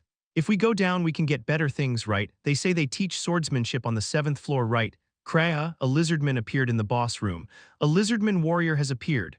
Kraya, the lizardman rushed towards him. Taesan activated his magic. You have activated Blazing Sphere. Whoosh, the fireball flew. The warrior with a shout tried to split it. At that moment Taesan launched a mental attack. You have activated Confusion. Ka Kraya, you have activated Madness. The warrior's pupils shook. He shook his head to try and shake off the confusion, and vitality returned to his eyes. However, the verdict of madness hit him immediately. Unable to ward off the fireball due to the screams penetrating his mind, the warrior became confused. Kreha, 49 damage to the lizardman warrior. 49. Not bad. With this level of power, it could be used for damage, not just deterrence. Taesan cast his magic again towards the lizardman, who had barely shaken off the madness. You have activated Blazing Sphere. You have activated Powerlessness. You have activated Confusion. Ka, the warrior's movement slowed down. He shook his body violently to shake off the powerlessness, but the judgment of confusion immediately hit. 50 damage to the lizardman warrior. Judgment successful, the lizardman warrior is in a state of burn. Taesan repeated this as both fireball and mental magic were consecutively cast. The lizardman let out a powerless scream. Ki, poor thing. The monster could not do anything. If he could at least swing a weapon or something to attack, it would be one thing, but he couldn't even do that due to the mental attack. All the warrior could do was get beaten up. Not bad. Until now, magic was merely auxiliary. There were many restrictions due to using it with a wand, but now it was different. As much as the delay and restrictions had significantly disappeared, he could now defeat monsters using only magic. The dying lizardman was the proof. Kei, you have won against the lizardman warrior. Chapter 44, 7th Level Sword of the Ruined World, Part 1. It seems like we could descend only by using magic. The lizardman warrior was an enemy you could encounter only after descending to at least the 70th floor in easy mode. It was now possible to defeat such a monster only with magic. The potential was plentiful. Magic is a fully realized power. Some actually made it to the depths. I know someone who managed to descend to the 70th floor. It's not impossible. He obtained a skill on par with swordsmanship. Considering the uniqueness of magic, he should be able to pass many hurdles he struggled with before, and he had won against the boss, earning various rewards. You have achieved victory over your enemies using only magic. You've acquired the special continuous action skill, Magic Booster. It seemed like he could get a magic-related skill because he properly used it. Special continuous action skill, Magic Booster. Proficiency 1%, the speed of boosting magic decreases. The difference is still hardly noticeable. Magic had a very fine casting time. Probably the casting time of higher-level magic would increasingly take longer. It was a good effect to have at least one speed reduction skill. You have grasped a perfect victory. You've acquired the special continuous action skill. Perfect victory. Seems like I got this because I won without lifting a finger. Perfect victory. Its effect was simple. Special continuous action skill. Perfect victory. Proficiency. 1%. A forced intimidation judgment is applied against enemies with an overwhelming gap to you. Intimidation slowed down the target's actions and thoughts, a good judgment, and it forced that upon them. As proficiency increased, it was a good skill that could even be applied against enemies of the same level. He received 2 skills, and by defeating the boss, his level increased. Your level has increased. You are now in optimal condition. As a reward for leveling up, your HP increased by 40. As a reward for leveling up, your strength permanently increased by 4 and your agility permanently increased by 5. Your soul ascension has activated. Your strength permanently increases by 3. Your agility permanently increases by 3. The increase from soul ascension was not very high. The gap between the warrior and Taesan at the moment was too wide. Naturally, there was no struggle in his victory. Hoping for more after defeating the boss so easily would be shameless. Still, it's disappointing. Taesan confirmed the items dropped by the boss, licking his lips. Warrior's necklace, strength +3, agility +1. A necklace that the warrior wore for a long time. Not bad. For a necklace, the stats were quite high. Under normal circumstances, he would have been happy to wear it. But the Goblin Lord's necklace was just too good. I should offer this as a tribute. It was not a bad item, it should be a decent offering. You defeated the boss of the 6th floor, basic reward. Acquired an engraved spell scroll. You deciphered the hidden element of the 6th floor, reward acquired. He would save the engraved spell scroll for now. The scroll could be applied to all equipment, but the effect was very small if not applied to the main gear. Using it on the necklace would only make a difference of 1 or 2 in stats. Using it on the splendid sword was a waste, and Taesan's current armor was not very good. He planned to use it later, and the secret reward. You acquired the Staff of Calmness. A staff, this was the second staff he acquired after defeating a boss. Staff of Calmness, magic +6, magic usage cost -1. Calmness is the foundation of a magician. Only those who adhere to this foundation can use this staff. Does it reduce mana consumption? If the mana consumption of a fireball, which was 3, became 2, it was reduced by 33% by a simple calculation. Given that most of the skills he has learned so far consumed single-digit mana, even this small number was significant. That's nice. He originally planned to offer the staff as a tribute, but now the story had changed. Status, Kang Taesan. Level 18, Shield 39/39, HP 725/725, Mana 104/104, Strength 161, Intelligence 79, Agility 122, Attack +24, Defense +21. The target is in optimal condition. His stats were so much better than his previous life that it almost seemed shameful. More than anything else, the increase in mana was noticeable. He had designated mana as the stat associated with proof of victory, so it increased every time he killed an enemy. As he was learning magic, mana consumption was expected to increase, so it was a wise choice. Taesan returned to the 6th floor. First, he had to meet Lilies and talk about magic. On his way back to the secret room, Lilies appeared first. Yahoo, hello, is it okay for you to be out there? I have invisibility. Besides, you've taken care of all the monsters, haven't you? It's safe for now, she led the way with a cheerful face. Follow me, I'll show you the safe zone. As he followed her to the floor's periphery, there was a small door. This is the safe zone. Monsters can't enter. The size of the interior was enough for one person to live in. Taesan looked around the empty room, which contained nothing. So there was a place like this. It's not a well-known place, is it? It appeared on a small edge of the floor only after clearing it. Moreover, there was nothing inside. It was so insignificant that those who found it simply passed it by, thinking it was a room they hadn't found before. However, Lily seemed to enjoy these little things, and she cheerfully clapped her hands on the bare walls. Now you came here because you have something to offer, right? Show me. Taesan took out his inventory under Lily's expectant gaze. Clatter. Countless pieces of equipment he had gathered so far fell out. They were decent, but not something Taesan could use. Lily's mouth fell open at the sight of the wave of over 10 pieces of equipment.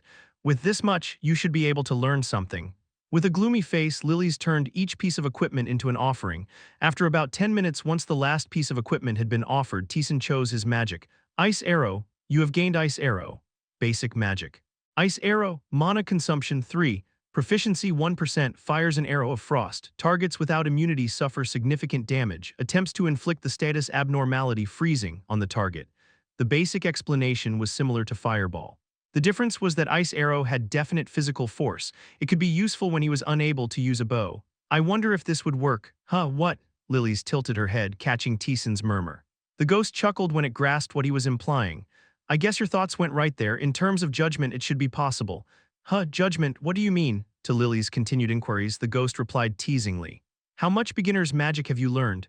You know what I've learned, aside from invisibility, nothing else. Lily's groaned with disappointment. Shield of concealment, basic detection, fireball, ice arrow, they were all basic magic. You know, the difference in magic ranks is massive. As long as I can't leave the 10th floor, I can't learn any beginner's magic. It was truly a miracle that I even learned invisibility. Is the difference that great? Of course.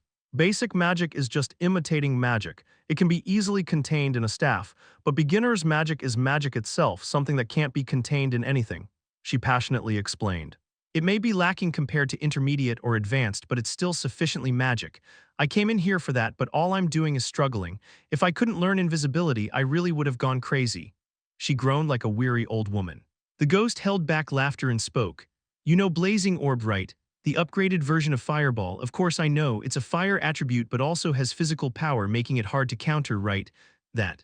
Can this guy learn it? Huh? Lily's eyes widened in surprise. She soon chuckled and waved her hand. Hey, don't joke about it. Do I look like the type to joke about this? You have to make sense. I admit he's strong. But he's from a world without magic. How could he learn it without someone teaching him? Why don't you check for yourself then? Is it okay? It doesn't bother me. Really? Lily's looked at him skeptically. Taesan opened his system window. Beginner's magic, blazing orb. Mana consumption 6. Proficiency 1%, fires a flame orb of appropriate size. The more vulnerable the enemy, the greater the damage. Attempts to inflict burn, status abnormality on the target. It has a small physical force. Lily's pupils dilated. What is this? How is it real, right? The ghost spoke proudly as if boasting about how impressive his own child was. And Lily's didn't have the mind to pay attention to that. What is this blazing orb? How did you? Like someone who has witnessed an impossible event, she stammered. How did you? She then gathered herself and said, Teach me? Huh? She paused for a moment. After dozens of considerations in a short moment, she opened her mouth. Her face was a mix of desire as a magician and her own conscience. If you could teach me, that would be great, but what can I do in return? It's not a big deal, I'll just teach you.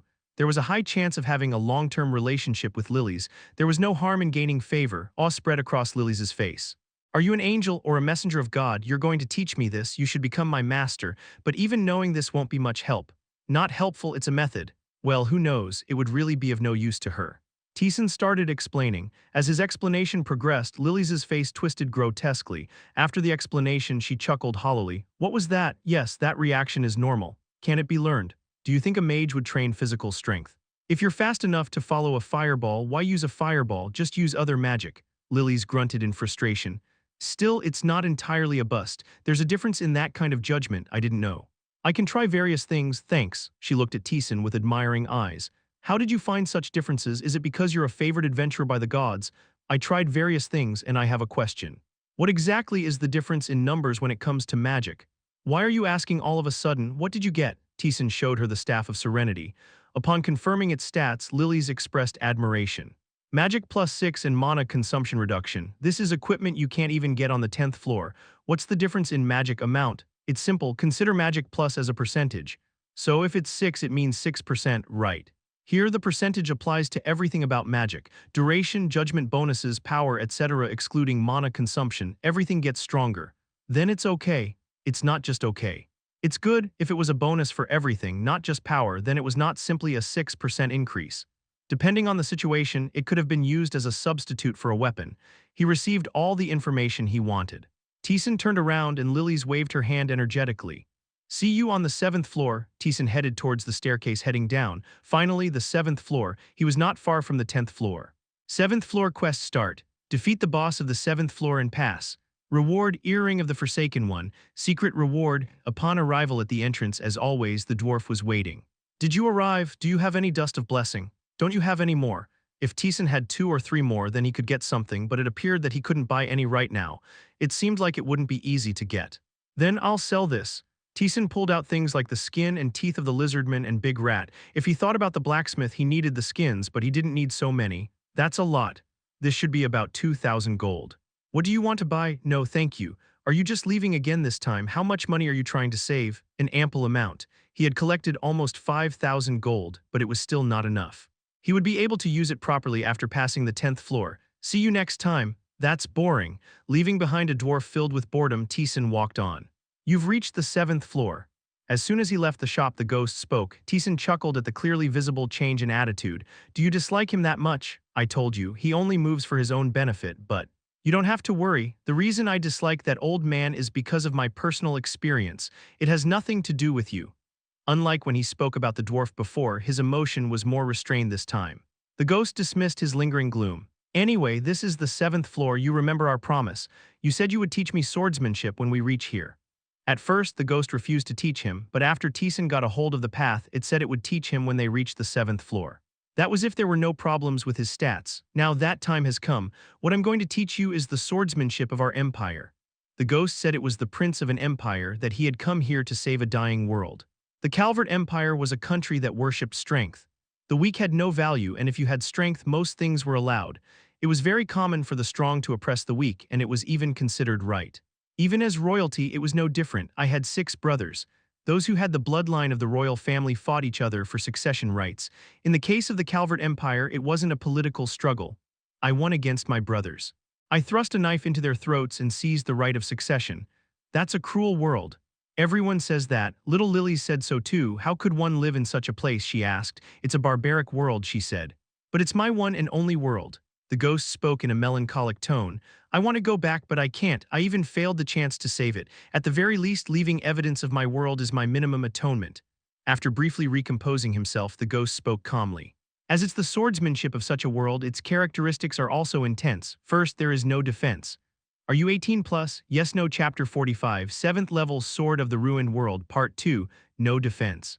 You're saying I have to just take the hits? If we're talking theoretically, yes. It doesn't seem like a very good swordsmanship technique. If there was no defense, it would be hard to even call it a sword technique. The ghost gave a careful explanation.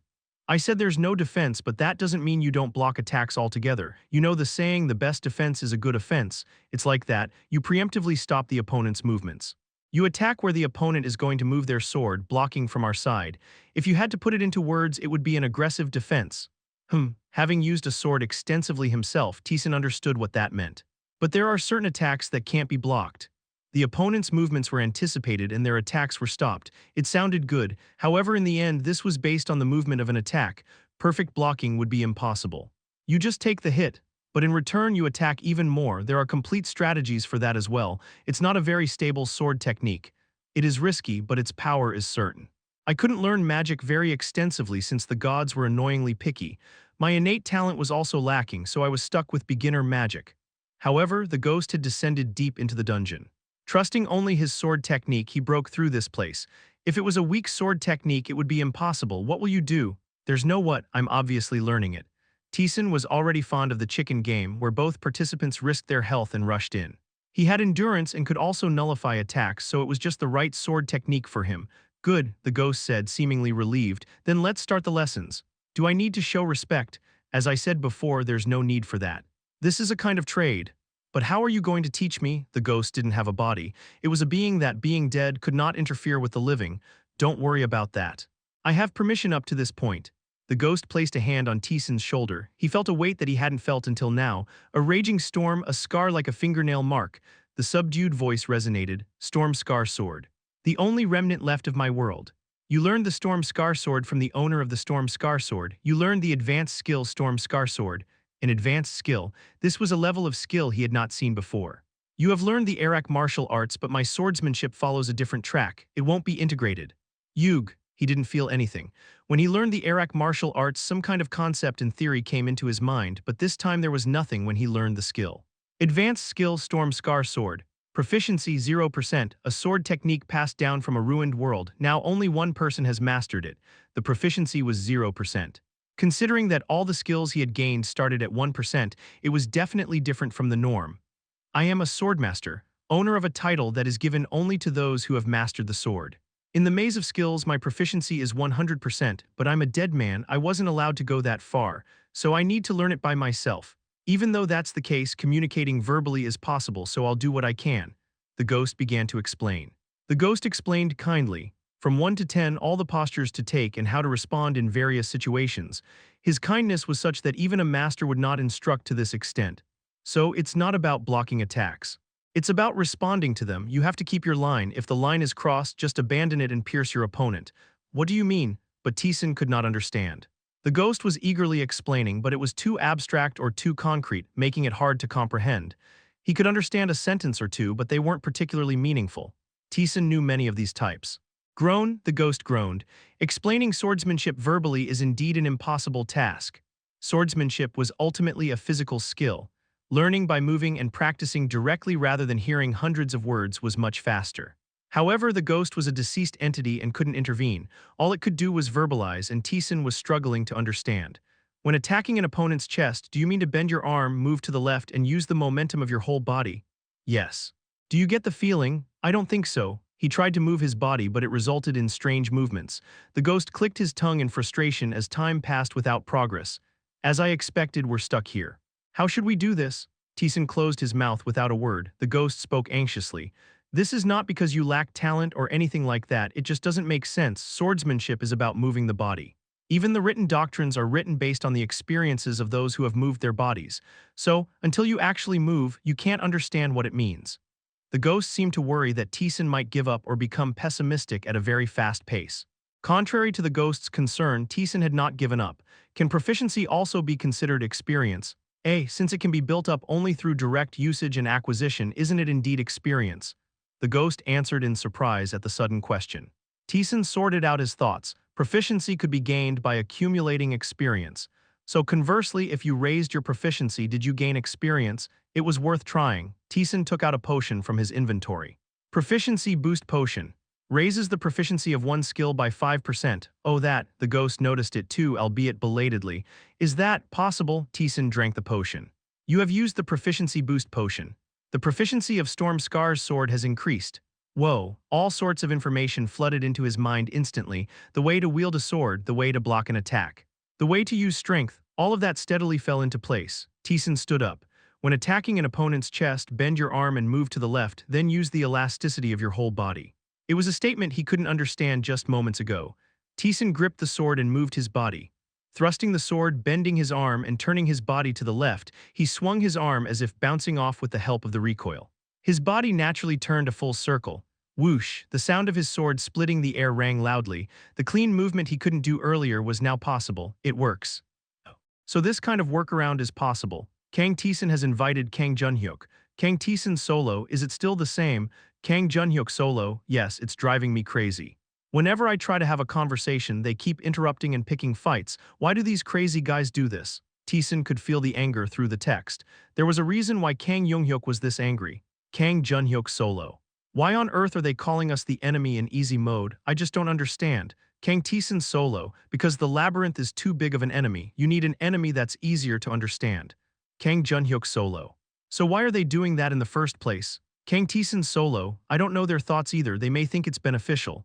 He knew why Choi Younghyuk was acting like that. But that was information known by the previous Taesan. He couldn't tell him now. Kang Taesan solo, just ignore them like now. There will be set guys who keep blabbering. Kang Junhyuk solo. Only Choi Younghyuk and a few of his flunkies are blabbering. It's annoying. Kang Taesan solo, how's the labyrinth anyway? Kang Junhyuk solo, for now I'm roaming around the second floor. It's tough, but I manage by catching one monster at a time. My level also went up not too long ago, so it got a bit easier. Kang Taesan solo, that's good then, don't touch my stash. Kang Junhyuk solo. HMPH, I'm tempted, but can't help it. Kang Taesan solo, going to fight the boss soon. Kang Junhyuk solo, I will go once I'm done exploring, I have to defeat it. Kang Taesan solo, be careful then. That one uses mental magic. The boss of the second floor was a goblin wielding a staff. Taesan, being semi-immune to mental attacks, passed without any problem, but the situation was different for others. Kang Taesan solo. You should buy some immunity potions from the shop. Kang Junhyuk solo, yup, I always appreciate your advice. My stats are pretty high, so if I handle the mental part there won't be a problem. Kang Taesan solo. How high are your stats now? Kang Junhyuk solo, around 15 overall. I heard it's higher than Sister Taeyeon, overall stats of 15, just as Kang Junhyuk said it was not a weak number. Kang Taesan solo. I see, that's good. Kang Junhyuk solo, what about you, brother? Kang Taesan solo, do you want to know? Kang Junhyuk solo, no, I think it's better not to know.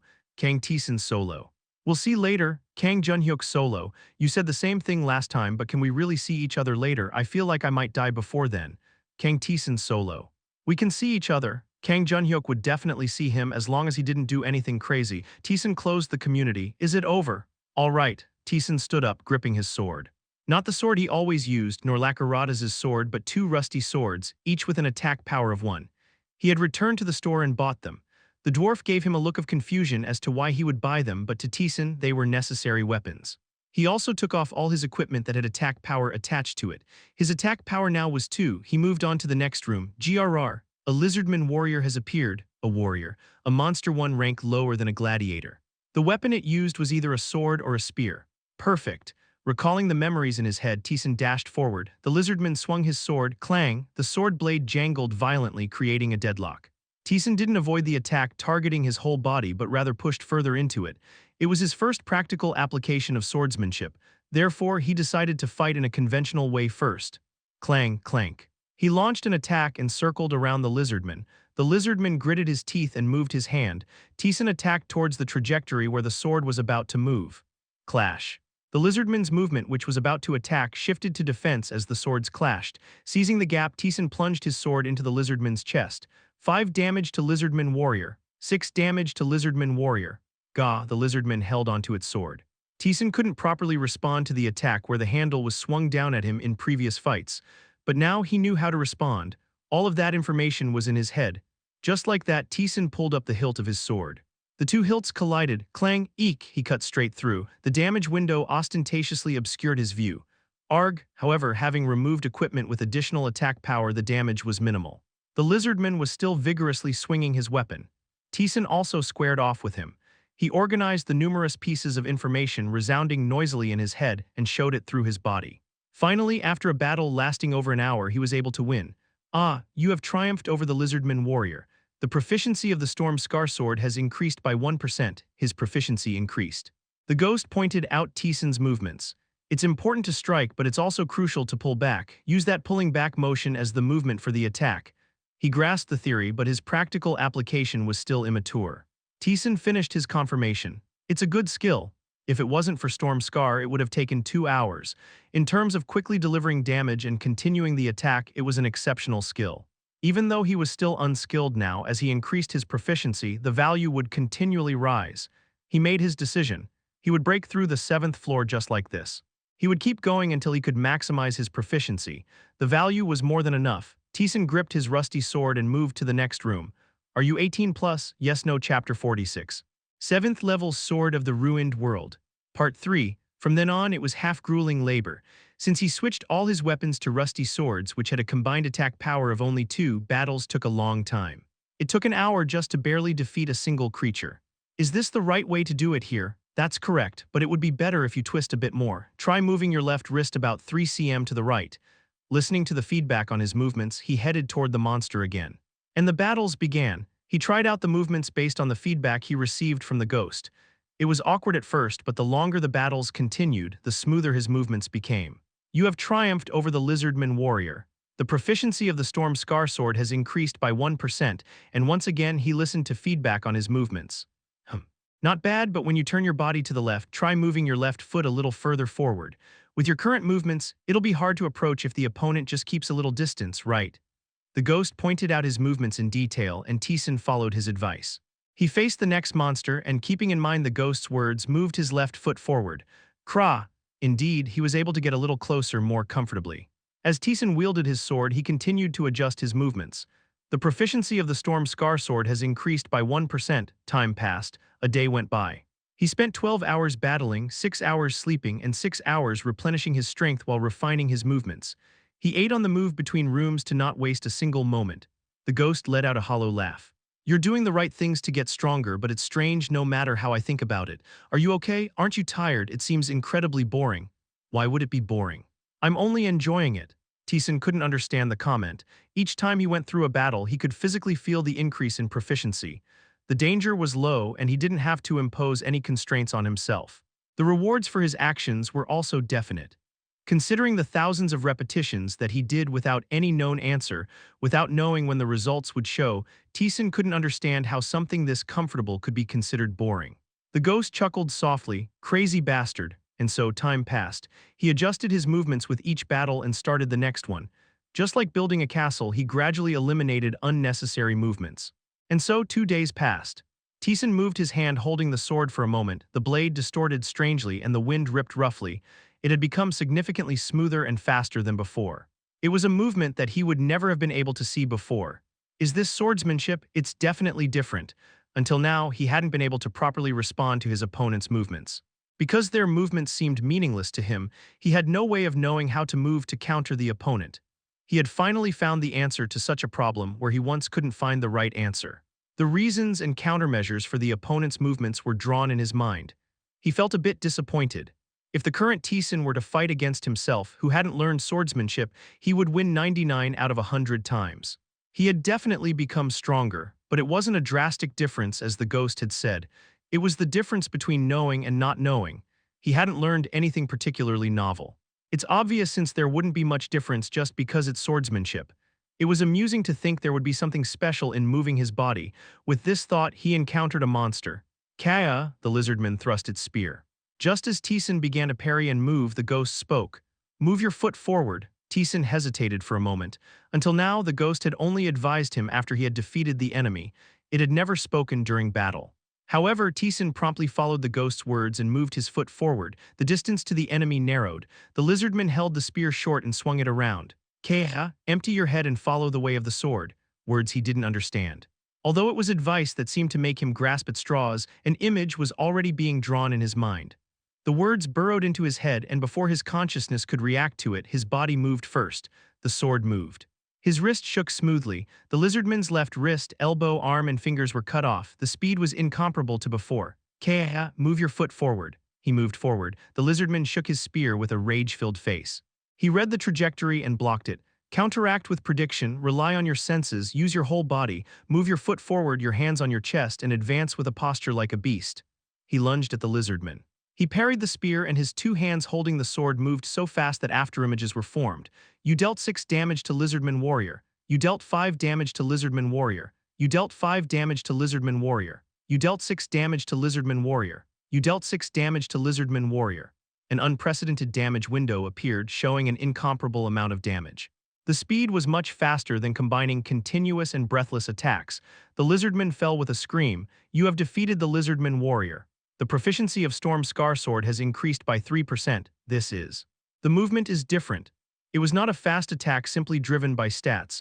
It was literally a perfect combination attack that was inhuman, without a single gap, an idea that was impossible to conceive in one's mind. The ghost spoke impassively. That's the first sword of the Storm Scar, Wolf's Fang. Nice. Advanced skill, Sword of the Storm Scar. Proficiency 12%, a swordsmanship passed down from a ruined world. Now only one person has mastered it. It was laughable how he thought it was regrettable. Could he counter the Wolf's Fang without any information about it? The answer was no. Even with a skill, countering it with a physical reaction was impossible. Even if there was a considerable difference in stats, it would still be the same. It was a combination attack filled with that level of speed and smoothness. It was satisfying. He could have won more easily if he had this when fighting against Lakarada's servant. That's the first sword. There are still many swords, but you lack the experience to get there. It's better to learn slowly. So it's a bit regrettable. The ghost was disappointed. The guys around here are too weak. Even if all equipment was removed, the difference in basic stats was too large. No matter how much Taesan restrained himself, he pushed them away the moment he collided. There was a limit even in trying this and that. If it continues like this, it's hard to significantly increase proficiency. A stronger one needs to appear. I want to teach you the second sword before I leave. Are there such guys? That's the problem, there aren't any. Taesan's stats were too high. Honestly, I think the 10th floor boss will lose to you now, so such a guy can't appear, but it's still regrettable. A voice full of regret echoed. Taesan kept roaming the labyrinth, however no more monsters appeared. Did I catch them all? He caught well over 30, so it should be dawn. Taesan then started searching for the secret room. 20 minutes later, he found a place where a secret room could be located. An hour later, he found the secret room. The door opened with a creak. Inside, there were countless traps, and beyond that, a box was placed. Now the traps were no longer a problem.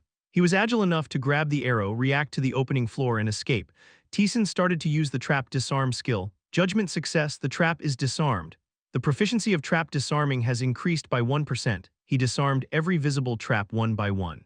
There were times when he failed and the trap was activated, but he simply avoided them and tried to disarm the trap again. The ghost, now seemingly convinced, said nothing. It quietly watched from Taesan's side. 30 minutes later, all the traps were disarmed. Taesan arrived at the box. Agility rune. Like the power rune, it increased agility. There was no need to save it, so he used it immediately. You have used the agility rune. Agility plus 10. He took everything he needed and Taesan left the secret room. He looked around once more, but he didn't see anything special. There's nothing. Sometimes there are empty floors like this. From my memory, there was something on the next floor. Going to the next room was the right answer. Before heading to the boss, Taesan moved to a spacious room. He manifested magic right in front of the door. You have activated the ice arrow. Jiak, an ice arrow the size of a fist appeared in thin air. The chill spread throughout the room momentarily. I see you're thinking of making it. Taesan fired the arrow. Ping, with a light sound, it hit the wall. Its speed was the same as the fireball. The size was also similar. Then it could be made in a similar way. You have activated the ice arrow. He stamped his foot the moment he shot the arrow. You have activated the ice arrow, Jiak. The ice collided with each other, increasing in size.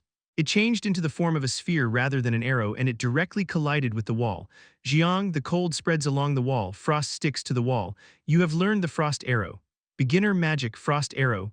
Mana cost 6. Proficiency 1%. Fires a frost arrow. The less immunity the enemy has, the more damage they take. It attempts to inflict the abnormal status freeze on the target. The intense cold can freeze liquids. Good. Already 2 beginner spells. That little Lilies had to struggle so much to learn just one, and you're learning without any cost. Oh dear, the ghost's voice of incredulity echoed through the room as Taesan immediately used the spell. You have activated the frost arrow, Jiojak. The room's temperature dropped in an instant. The chill emanates enough to stick to his hand should he reach out for it. Taesan fired the arrow, making it hit the wall. Zhou, the wall froze on the spot. It was a cold that could not be compared with modern dry ice. This one's pretty good too. Monsters might be able to resist due to their high stats, but this level of cold could be used outside of battle as well. You could spray water and shoot a frost arrow to make a road or use it repeatedly in a short time to create an ice barrier. There were ways to use it that were different from fire. Perhaps it could be used more efficiently for such purposes than for battle. After checking the spell, Taesan headed toward the boss room. Kajak, an elite lizardman, has appeared. No name, huh? Monsters with names are very rare. There are levels to elites as well. The fact that it had no name meant it wouldn't use skills. Nevertheless, it wouldn't be weak as it was called an elite. In other words, it was a sufficient practice opponent. Holding a sword in each hand, Taesan faced the elite lizardman. Kajak, he parried the whirling spear as if shredding it with his sword blades and stuck close to the opponent. He slashed at the opponent's wrist, stabbed its thigh and slapped its jaw. Kok, the staggering opponent, raised its hand to attack Taesan. At that moment, Taesan moved his sword. He attacked the trajectory where the opponent intended to move the spear. The lizardman hastily pulled back its wrist. Kong. The opponent's attack was blocked by Taesan's attack. Taesan continued to attack, pressing his body against the opponent's thigh. Ka-kea, the lizardman changed its tactics, aiming to find an opportunity while blocking. But Taesan had no intention of giving it that chance. He stuck closer, intensifying the trajectory of his sword. Kaak, he struck as if the opponent was completely unguarded. The lizardman tried to block hastily, but Taesan twisted its wrist and attacked other parts. Kaik. In the end, the elite lizardman fell without being able to do anything. You have defeated the elite lizardman. Your level has increased. The proficiency of the Storm Scar Sword has increased by 1%. That was easy. He had certainly become stronger. He had won without using any skills. It wouldn't have been this easy if he hadn't learned swordsmanship. Although his stats were superior, he would have taken some damage if he couldn't predict the opponent's movements. Swordsmanship and the difference between knowing and not knowing the information was really significant, he realized. Advanced skill, Storm Scar Sword. Proficiency 13%, a sword technique passed down from a ruined world. Now only one person has mastered it. The proficiency was already at 13%. It was a considerably fast rate. Since it's the beginning, it will increase quickly, but once it exceeds 30%, it will rise little by little. There's no solution, you have to practice slowly and learn. Taesan checked the clear reward. Relic of the Lost One's earring, mana plus 10, a precious possession that the Lost One would have wanted to protect even at the cost of their life. Oh, mana earrings. And it increased his stats by as much as 10. This meant fewer restrictions for magic and skill usage. And a secret reward you obtained a neat leather armor. Armor, huh? It's about time for a change. The armor he's currently wearing is an old piece of armor with a defense of 2 that he purchased long ago. He had to change it but didn't urgently need the defense, so he left it as it was. There was also the thought that he would get something eventually. Neat leather armor, defense plus 10, agility plus 2, a sturdy leather armor. There aren't many who would say this isn't good. The defense value was 10. On top of that, it had agility. The secret reward was not a piece of equipment that could be obtained at the current stage, as always. Status window, Kang Taesan. Level 20, shield 45/45. Health 785/785. Mana 123/123. Strength 166. Intelligence 82. Agility 142. Attack plus 24. Defense plus 26. The subject is in optimal condition, mark of victory and soul ascension. Thanks to various skills, his stats continued to rise steadily. In easy mode, there were quite a few cases where he didn't get much stronger even after perfectly clearing the floor, but now he couldn't find a trace of such a pattern. Chapter 47, 8th Level Oman, the God of Trials. Part 1, Lee Taeyeon Solo. Mr. Taesan, as you said, I experienced the trial. Kang Taesan Solo, really, how was it? Lee Taeyeon Solo, the trial itself was fine. It's a bit confusing, what was that? Is that what a god is? Kang Taesan Solo, what are you talking about? Lee Taeyeon Solo, I couldn't breathe, madness and confusion came at the same time. Before going down to the next floor, he met with Lilies. He explained to her how to acquire the frost arrow. It's the same as the blazing orb. Is it some kind of law? As she wrapped her head around the theory, Taesan took out his excess equipment from his inventory. With these I can learn at least one right. This time let's learn basic detection. He learned a spell. A new power had come to Taesan. Basic magic, basic detection. Mana consumption 2, proficiency. 1%, understand the surroundings, can only detect things like the location of objects. It was a perfect downgrade version of reconnaissance, but there must be a way to use it as magic and skill had different judgments. Lilies peeked her head inquisitively. When will you learn a new spell? If Taesan learned a new spell, she could also learn something she hadn't learned, but Taesan shook his head. First, I will learn all the spells you have. Two things were needed to learn a new spell, the price that Lilies received and the permission he received. There was no reason to risk an uncertain option when he could learn magic with the least price. Lilies changed her face to a sulky look. All right, I got it. His business was done. Taesan left Lilies. In the end, she also waved at him with a beaming smile. See you downstairs. Taesan headed to the 8th floor. As always, he greeted the waiting dwarf and descended. The 8th floor quest starts. Defeat the boss of the 8th floor and pass through. Reward Marnius's rune. Secret reward. At the same time, a quest window popped up. Special quest starts. Return to Earth. It's about time. What is this issue? Taesan checked the quest. Special quest starts. Return to Earth. In a week from now, you will return to the land you abandoned. Survive there and come back. The reward will be determined according to your achievements. This quest cannot be refused. It was a short quest window, but the sentence contained in it was anything but light. They would return to Earth in a week, to the place where the monsters were poised to trample the world. He confirmed it without any sense of excitement, as it had happened several times in the past. They, the players, occasionally had to return to Earth even before clearing the labyrinth. All of those began under the name of a special quest. Those quests made the players experience various emotions and experiences.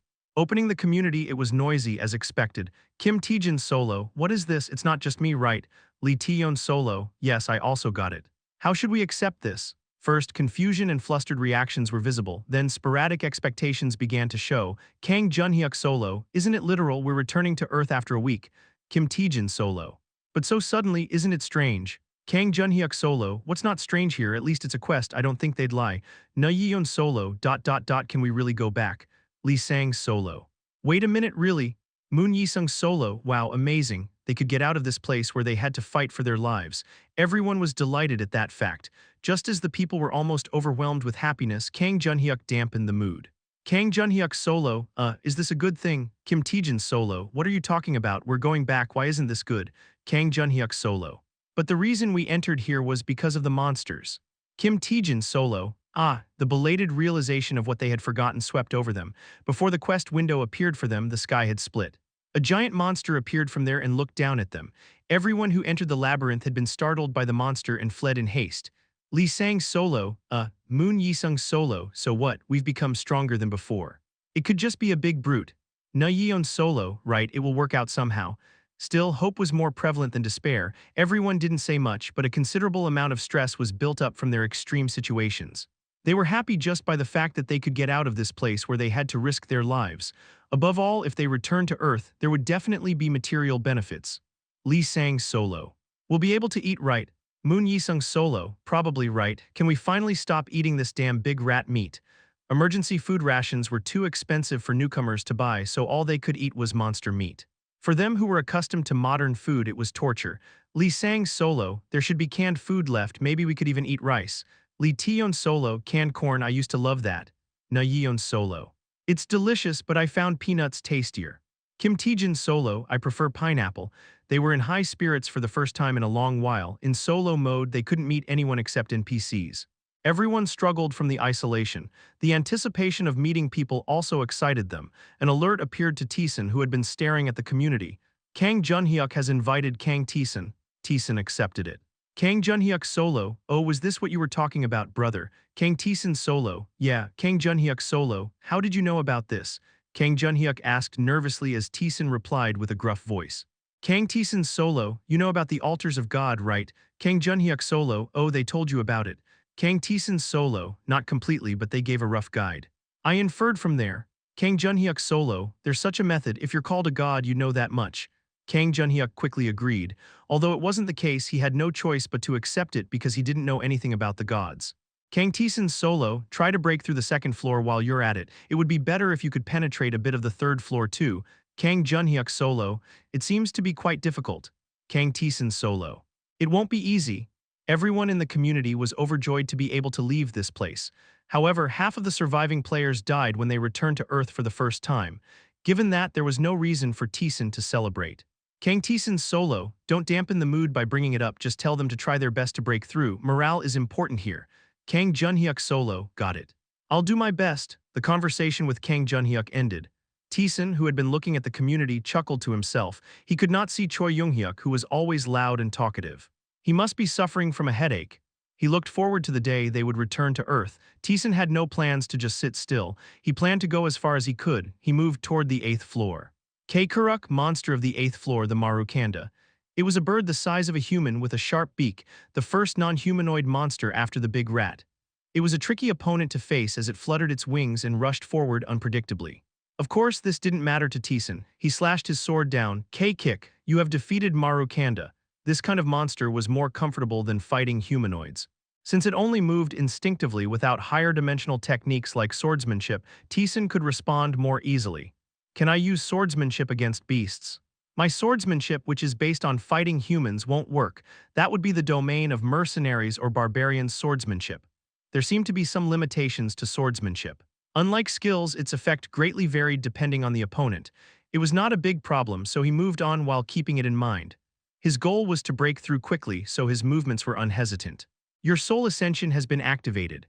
Even while doing so, his stats continued to rise steadily. About halfway through, he was able to find an altar. You have discovered the altar of Oman. First discovery bonus, mana +2, intelligence +2. It was another god's altar. This was the third altar following Lakarada's and Balthazar. Altar of Oman, an altar built by those who serve Oman. It is a passage connected to the god. Oman can exert influence through this place. The spirit spoke. Oman. The god of trials. He likes to test adventurers and allow them to gauge their own strength. He's just the god you need right now. Power could be felt from beyond the altar, the same transcendental power as before. But it wasn't as strong, it was moderate enough to be received calmly. Sub-quest started. Oman wants to test you who visited his altar. If you accept, trials will come your way. If you overcome them, you will be rewarded. Reward determined by Oman based on your achievement. There was no reason to refuse. Taesan accepted the quest. Sub-quest started. Oman is preparing for your choice, Kuang. The door closed as the room transformed into an isolated space. Oman's trial, prove your strength. A black liquid began to seep out and gather on the floor. It started to take a form. A shadow in the shape of a human wielding a sword, Chulkuk. The sword was aimed at Taesan and Taesan took his stance. There was no information at all about what level the opponent was. The shadow, who had been quietly watching him, kicks off. Seeing the shadow rushing towards him, Taesan was taken aback. Why is it so slow? It was the speed of an ordinary human. Considering that even a small increase in stats transcended the realm of humans, it was too slow. Is there something else? Cautious of any skills or special abilities, Taesan swung his sword. The shadow couldn't react and was sliced. The liquid scattered. You have passed the first trial. Your agility increases by 1 as a reward. With that system message, the scattered liquid regathered. Chulkuk. Again, a human form appeared. Tat. The shadow kicked off again. This time it was faster than before. Its movement was at the limits of human capabilities. To compare precisely, all the stats would be slightly superior to an Olympic gold medalist, but to Taesan, it was extremely slow. Just like before, it disappeared with one sword strike. You have passed the second trial, your strength increases by one as a reward. Ji Gulryong, once again the liquid gathered, the shadow took the form of a human again. Taesan realized what the trial was. It's step by step, correct. The first shadow was an adventurer on the first floor who hadn't leveled up much and had stats not much different from a human. The second shadow was at the level of an adventurer who had entered the second floor and was gradually challenging the limits. The third would be an adventurer who had entered the third floor, showing movements beyond human capabilities. Taught as Taesan expected, it was faster than the previous shadow. A simple movement of the sword knocked it down and yet another shadow appeared. You have passed the third trial. Your intelligence increases by one as a reward. Testing with the average strength of the solo mode, the god of trials. His intention was simple. He would test whether you really had the strength fitting for the floor. If he took down this shadow, a shadow with the strength of the fourth floor would probably appear. Perfect timing. Taesan grabbed his sword. It was a situation he didn't know about himself. The only player in solo mode was Lee Taeyeon. She had dodged all sorts of things and descended, so she was far from average. She could not be a reference point. On top of that, only monsters he had seen in easy mode were appearing. It was hard to compare. Comparing stats also didn't have much meaning. Lee Taeyeon, level 258, HP 45,810/45,810, mana 7020/7020, strength 10,152, intelligence 9899, agility 13,254, attack plus 5421, defense plus 8456. These were the stats of Lee Taeyeon, who cleared the labyrinth. The numbers were so high that the comparison was meaningless. The more you descended, the more the growth increased, making it difficult to gauge what level it was.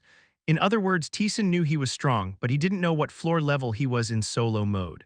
He could only make a rough guess. Understanding this was necessary. Taesan swung his sword towards the shadow rushing at him. Chapter 48, 8th level Oman, the God of Trials, Part 2. You have passed the fourth trial. Your agility increases by 2 as a reward. Each time a trial was passed, the shadow transformed into an adventurer from the next floor. The shadow took on a human form as the fifth trial began, an adventurer from the fifth floor. Suitably, it had a rather fast speed as its sword strike plunged down towards Taesan. Kang, it was strong. With a brute force clearly beyond human limits, it held a power capable of easily flinging a car. Taesan applied force to his arm and the sword held by the shadow screamed and split in two. You have passed the fifth trial, your strength increases by 2 as a reward. And then the sixth trial began. The adventurer from the sixth floor was faster and stronger. It also started using skills. The shadow activates a vicious thrust. So from here they start using activated skills, the sixth floor. It was not strange to start using 1 or 2 skills. It was not a good skill. Vicious thrust was a skill that only applied about 10% extra damage upon successful thrust. Taesan knew how to acquire it but didn't because he didn't need it. The acquisition method was thrusting into the air 100 times in the same posture. Instead of swinging his sword, Taesan made some distance and waved his hand. You have activated Frost Arrow. Jiang, a massive piece of ice flew toward the shadow. The shadow blocked it, but it shattered just like its sword. You have activated Blazing Orb. Poong, 2 spells, and then the shadow disappeared. You have passed the sixth trial. Your mana increases by 2 as a reward. It was still at a level that could be handled with magic alone. Taesan checked his mana. All the expended mana was fully recovered. Every time he passed a trial, all of his resources were restored. Judging from how he felt, it seemed like even mental fatigue had disappeared. I can try various things. K. Kulrong, a shadow appeared, an adventurer from the 7th floor. Taught, it was definitely fast. It was moving at a speed that would be hard to follow with the eyes of an ordinary person.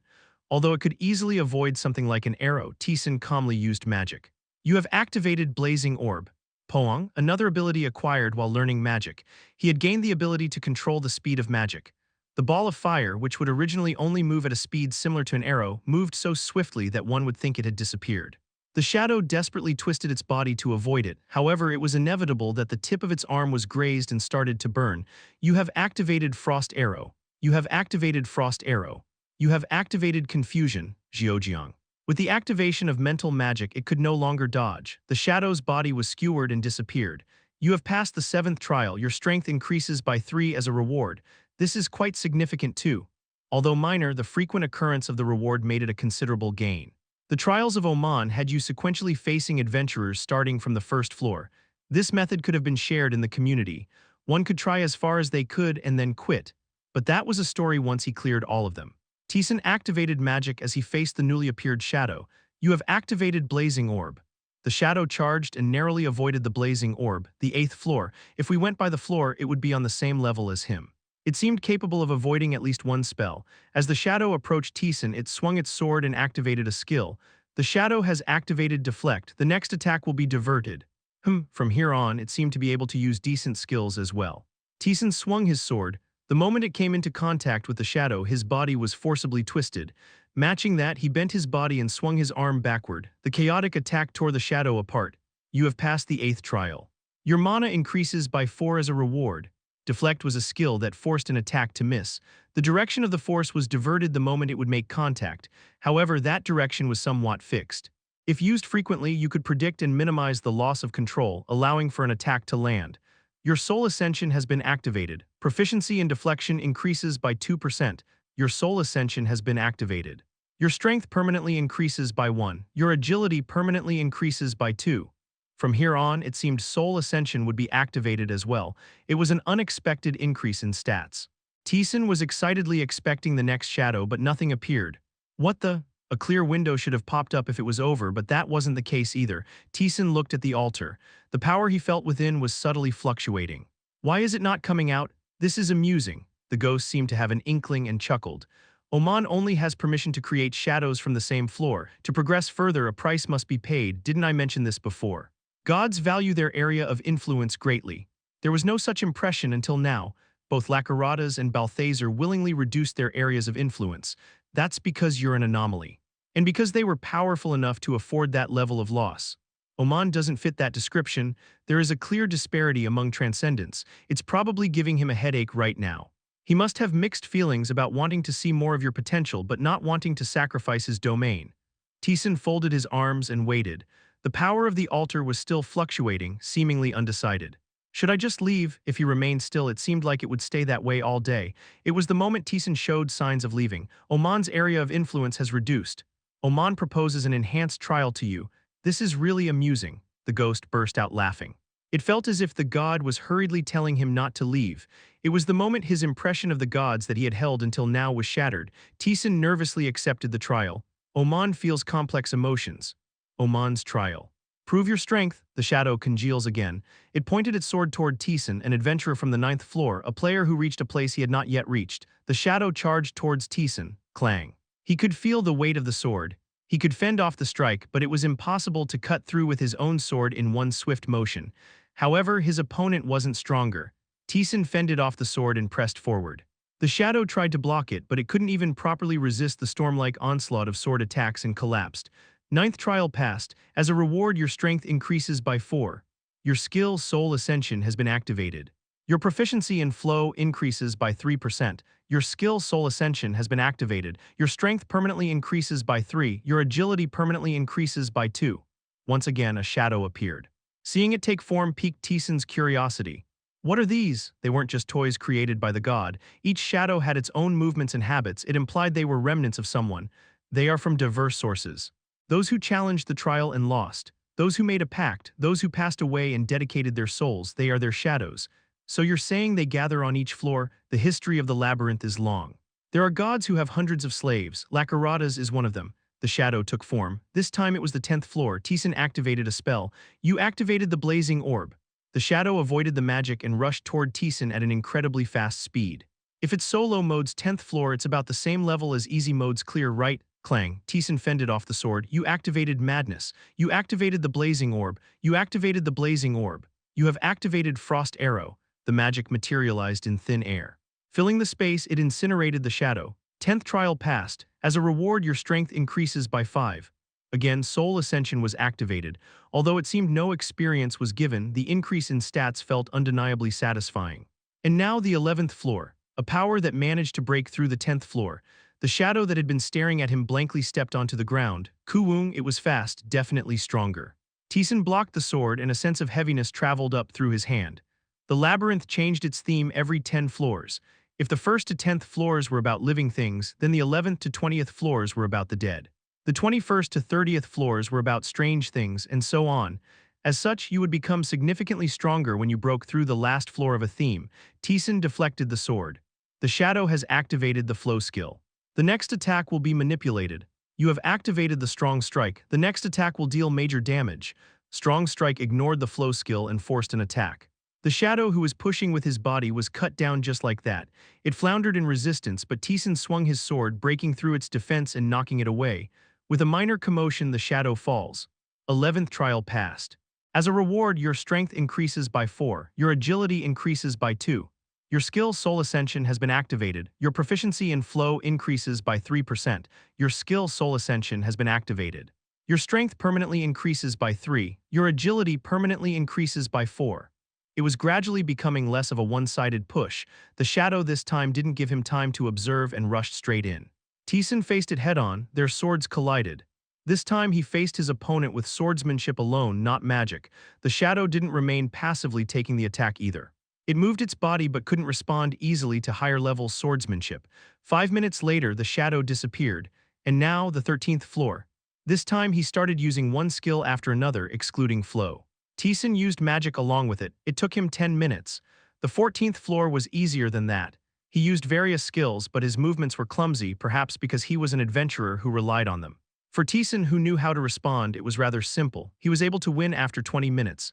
And now the 15th floor, Kong, it was heavy and didn't get pushed back easily. Is it starting from here? The 15th floor should be of the same level in terms of stats. It meant that Lee Taeyeon or Kang Junhyuk had to reach the 15th floor to barely keep up with him. But Taesan had skills and magic. You have activated the blazing orb. Magic at 0 distance. It couldn't be avoided as the orb exploded. You have activated the strong strike. The attack crushed the shadow. The shadow tried to block it, but Taesan added more strength to the strong strike. The sword was pushed down and its knee touched the ground. The shadow barely blocked and countered, but Taesan didn't block it. Your first attack absolute nullification has been activated. The result of the attack was erased. Taesan moved his sword. You have passed the 15th trial. As a reward, your strength increases by 6. Your agility increases by 5. Your mana increases by 4. In combination with the Soul Ascension, his stats had increased by almost 20. The increase in proficiency was a bonus. This is crazy. It was not just satisfactory, the increase was insane. With every shadow he killed, his stats noticeably increased. He had done this 15 times already. His stats had increased by more than 60 from when he first started the trials. Originally, it wouldn't have been like this. It would have still been a decent level, as the trials would only progress up to the floor he was on. But Taesan had Soul Ascension. Moreover, a god's pride enhanced the trials in the end. It was too good. It was a considerable reward compared to Lakarada's or Balthazar, but this was even more. It was a crazy growth in conjunction with his skills. A new shadow appeared with a whistle, Klang, the adventurer of the 16th floor. The shadow pressed on and its stats were higher than Taesan's. Using flow, breathless attack, and unyielding will, the shadow pressured Taesan. Taesan, too, moved his sword with a serious expression. Kagagak, he swung his sword and struck. Using the Storm Scar sword technique, he restricted the opponent's movement and secured advantageous positions. He also intermittently cast magic, obscuring the opponent's vision and hindering their movement. You have activated acceleration. You have activated Strong Strike. Kagagak, with his accelerated body and enhanced strength, Taesan struck down roughly. The shadow smoothly moved the sword, blocked it, and counterattacked. Your first attack, Absolute Nullification, has been activated. The attack was erased. He poured all of his attacks on the shadow, which showed a bewildered expression. He used magic, swordsmanship, and all of his skills. The shadow fell. You have passed the 16th trial. As a reward, your strength increases by 6, your agility increases by 5, your intelligence increases by 3, your mana increases by 5. Your Soul Ascension has been activated. The proficiency of Unyielding will increases by 4%. Your Soul Ascension has been activated. Your strength permanently increases by 5. Your agility permanently increases by 5. Chapter 49. 8th level, the God of Trials, Oman, Part 3. The shadow from the 17th floor appeared. Kong, it was heavy. It had been quite some time since he had felt this numbing sensation. Although he could withstand it for a while, there was a difference in power that gradually pushed him back as time went by. It's not to the point of being an enemy that caused judgment. Taesan deflected the sword and moved. He drove at it with the Storm Scar sword. The shadow, bewildered by an uncounterable sword technique, made a decision. The shadow figure stabilized its posture and struck down. It was an attack that smashed down with sheer force, able to destroy all sorts of sword techniques and tricks. Taesan calmly retreated. His opponent had higher stats, it also had skills. The shadow has activated strong blow. It charged with a rough momentum as if intending to finish everything in a single strike. How should he deal with such an opponent? Taesan asked himself this question and drew out an answer. The opponent was a shadow. It was an avatar of those who had traversed the labyrinth. Each one had a different pattern and movement. It seemed to have a bit of intelligence too, then it was simple. You have activated acceleration. Taesan charged toward his opponent. It was a rush that completely disregarded defense. The shadow paused for a moment at the act that seemed akin to suicide, however it was only for a brief moment. The shadow promptly thrust its sword. If it was naive enough to neglect such an obvious flaw, it wouldn't have made it here in the first place. But this time it was a miscalculation. Your first attack absolute nullification has been activated. The attack disappeared. The shadow's body returned to the state before it swung its sword. Shock seemed to resonate even beyond the darkness. Taesan moved his sword into the first sword, Wolf's Tooth. Only after dozens of damage windows appeared did the shadow barely manage to regain its senses. Kagek, deflecting the sword, the shadow aimed for Taesan's throat. This time too, Taesan didn't block it. Your second attack absolute nullification has been activated. The attack disappeared and Taesan moved his sword. Over 200 damage points were inflicted in an instant.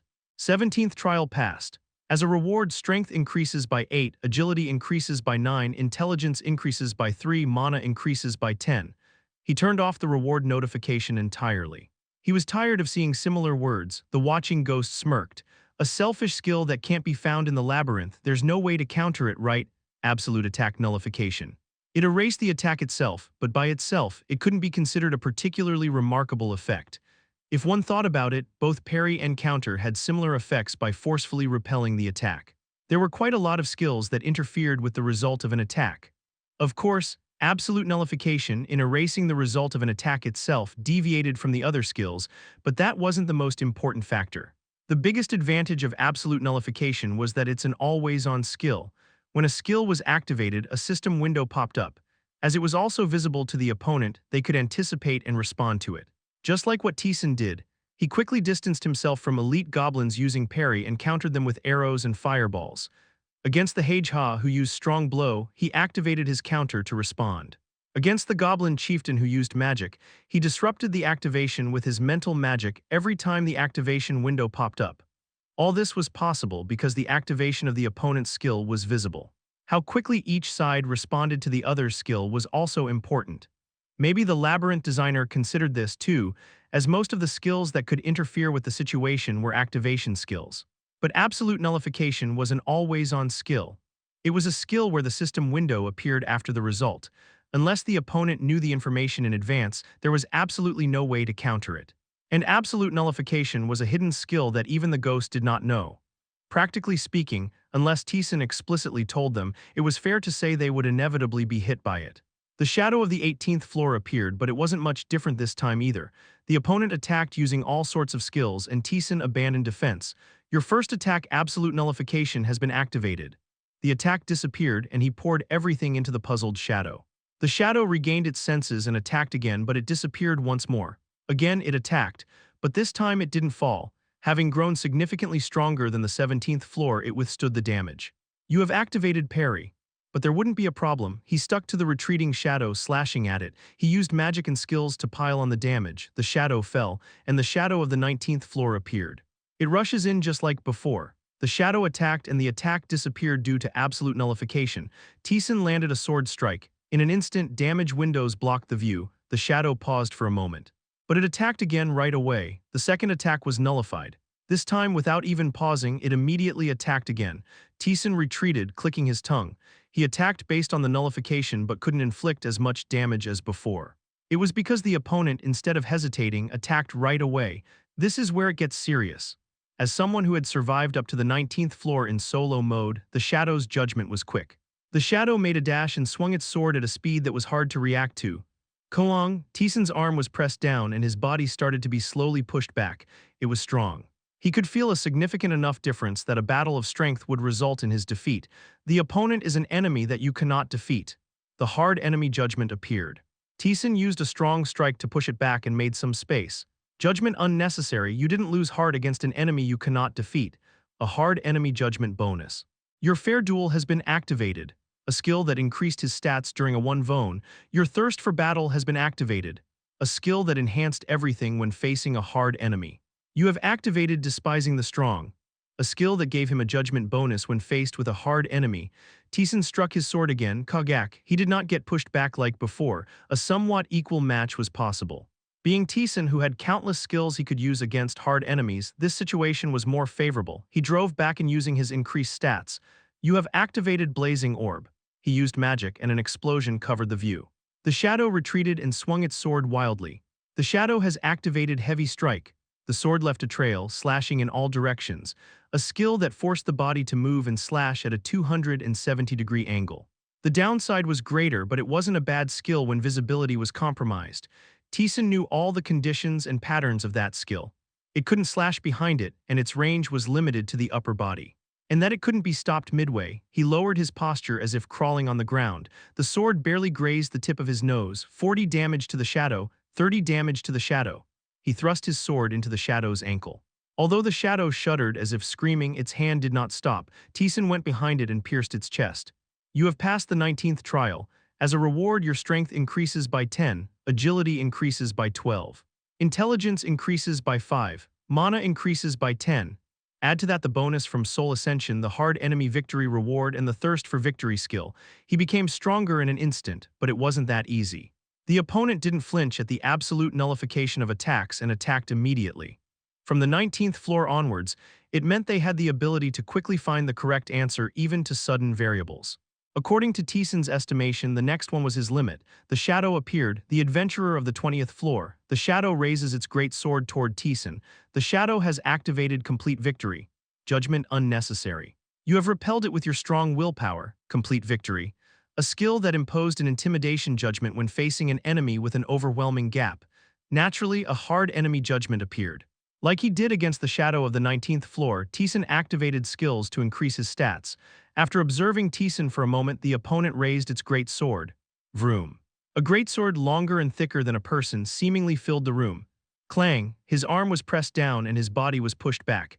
Even with skills raising his stats, the gap was too wide. Taesan put strength into his arm and dug in his feet. You have activated Acceleration. Clash. With their swords separated, Taesan closed in on the shadow. It swung its arm, attempting to hit Taesan's head with the hilt. Taesan did not slow down and rushed in. Your first attack, Absolute Nullification, has been activated. The attack was erased, and Taesan drove his sword into the shadow's chest. The shadow attacked with a gauntlet-clad fist. This attack was also erased. The damage indicator obtrusively obscured the view. The shadow swung its elbow and Taesan activated the dodging skill. The elbow swung past, brushing his shoulder. The shadow has activated Repulsion. An intangible force pushed Taesan away. Forced to widen the distance, Taesan admired it. You have Repulsion, a skill that pushed away using an intangible barrier proportional to one's stats. It was a skill that Taesan learned quite late, but it didn't end there. The shadow has activated Continuous Attack. The shadow's hand moved. The greatsword formed afterimages as it rapidly swept the room. It also has Continuous Attack, an upgraded version of Random Attack. It rapidly attacked. Unlike Random Attack, it had no restrictions on actions or range. The sweeping sword strikes formed a kind of defense barrier. Taesan narrowly dodged and cast a spell. You have activated Madness. Hesitation. The interference with the shadow's mind caused the sword's tip to waver. Taesan seized the opportunity and dug in his feet. The shadow has activated Repulsion. You have activated Acceleration. He pierced through the intangible barrier with pure speed. As much as it was based on stats to push the enemy away, it was possible to break through depending on the conditions. The shadow activated the dodging skill, but Taesan pierced through it with a strong strike. The opponent lashed out with the sword hilt. You take 152 damage. An enormous amount of damage came in. As expected, a 20th floor adventurer hurt significantly. As the fight continued, Taesan realized one thing: it's not a monster. Those who came from the outside must attack with a weapon with attack power for damage to be applied. The opponent did not push with their feet or shoulder. It meant it could not deal damage using those parts of its body. The opponent had a greatsword. The advantage of reach was on his side. Then it became simple. Just stick to it and don't give it any distance. You have activated Sturdiness. You have activated Evasion. He pre-activated the skills and started the battle. Unlike the shadow, Taesan, who possessed the Arak martial arts, could deal damage using any part of his body. He made good use of this advantage and gradually wore down his opponent. But the opponent also didn't just take this passively. It wasn't likely that an adventurer who went down to the 20th floor in solo mode would be so weak. The opponent sheathed its greatsword and drew a longsword. He didn't expect that he could change weapons too, so Taesan was momentarily taken aback. The shadow swung its sword in its present state. The shadow has activated heavy strike. You have activated heavy strike. Clang. With this clash, Taesan was pushed back. As both of them had used heavy strike, the outcome depended on their basic stats and the amount of mana consumed. While blocking the sword, Taesan activated a spell. Frost arrows were drawn in the air. Whoosh, the shadow narrowly tilted its head. Seizing that opportunity, Taesan made his move. 26 damage to the shadow. He calculated the damage. So far, he had dealt nearly 1,000 damage. The health of the 19th floor shadow was around 1,100. The end was near. Taesan abandoned defense and the shadow's longsword pierced through Taesan's shoulder. You take 210 damage. You have activated unyielding will. Instead, he pushed his body forward, deeply impaling himself on the sword. Ignoring the sharp pain, he manifested magic and swung his sword. The shadow drew its greatsword. Taesan activated strong strike. Clang. With a blow that almost exhausted all his mana, the greatsword was lifted and pushed away. The shadow tried to push him away with repulsion, but he stuck close using acceleration. His sword pierced the shadow counterattacked, but Taesan fluttered his robe. You have activated the Robe of Darkness. The Robe of Darkness, the effect was to apply invisibility for 1 second. As his body disappeared, the shadow's sword stopped. He took advantage of this moment of hesitation. As a series of system windows appeared, the shadow disappeared. 20th trial passed. As a reward, strength increases by 12. Agility increases by 13. Intelligence increases by 10. Mana increases by 14. Your soul ascension has been activated. Your strong strike proficiency increases by 7%. Your soul ascension has been activated. You have obtained the special activation skill Repulsion.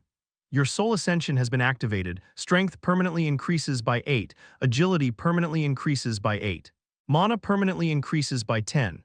Your thirst for victory has been activated. Strength permanently increases by 8. Agility permanently increases by 9. Vitality permanently increases by 10. Victory.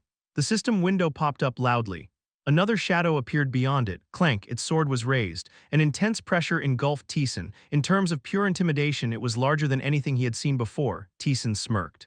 That's far enough. It was too much. Breaking past a theme made it incomparably stronger. It was hard enough on the 20th floor. There was no chance of winning against the 21st floor. His current limit was the 20th floor. He had clearly understood that. The trial of Oman ends. Oman is silent on the outcome. Chapter 50, 8th level, The God of Trials, Oman, Part 4. Now this guy who just entered the 8th floor somehow managed to win against someone who was on the 20th floor. What an absurd occurrence. Indeed, Taesan was also surprised. While he was currently strong, he had assumed his limit would be around the 15th floor, given that each floor exponentially increased in difficulty. However, he was able to win against an adventurer from the 20th floor, which was more than twice as difficult. I might have been able to go further, but I guess I should stop here. He might have had an easier time if the opponent were a monster with no real intellect. But the shadow was an adventurer who had broken through solo mode. They were the ones who had broken past the 10th floor of this crazy place without any knowledge or information. They would have more information about this place than Taesan. They were not only strong but also quickly responded to Taesan's skills with their accumulated knowledge and experience, so it was better to stop here. Regardless, he achieved victory against enemies up to the 20th floor adventurer. With the soul ascension, victory rewards, and enemy judgments, he became incredibly powerful when all these were combined. Status window, Kang Taesan. Level 21, Shield 50/50, Health 835/835, Mana 215/215, Strength 332, Intelligence 170, Agility 268, Attack plus 24, Defense plus 29. The target is in the best condition. The ghost laughed hollowly. What an absurd growth. The growth rate is no joke. The acceleration was no joke either. Comparing it to the growth rate in easy mode, he almost felt ashamed. He might soon catch up with Lee Taeyeon's stats at this speed. She avoided all the trials, so it wasn't impossible. The trial wasn't supposed to make you this strong. You would normally become just strong enough, but due to your crazy skill and Oman's capriciousness, you've become like this. Anyway, it's quiet. The trial had ended. But the reward hadn't arrived yet. The power from the altar was subtly shaking. It appeared the god was dealing with a complex emotion as if it was confused. After a moment, a system message appeared. Oman's influence range has diminished. The power was shaking subtly. Taesan could feel that the total amount of power had decreased. It was a decrease he hadn't felt from Lacaratas or Balthazar. Your mind must be complicated right now, whether to be happy or sad.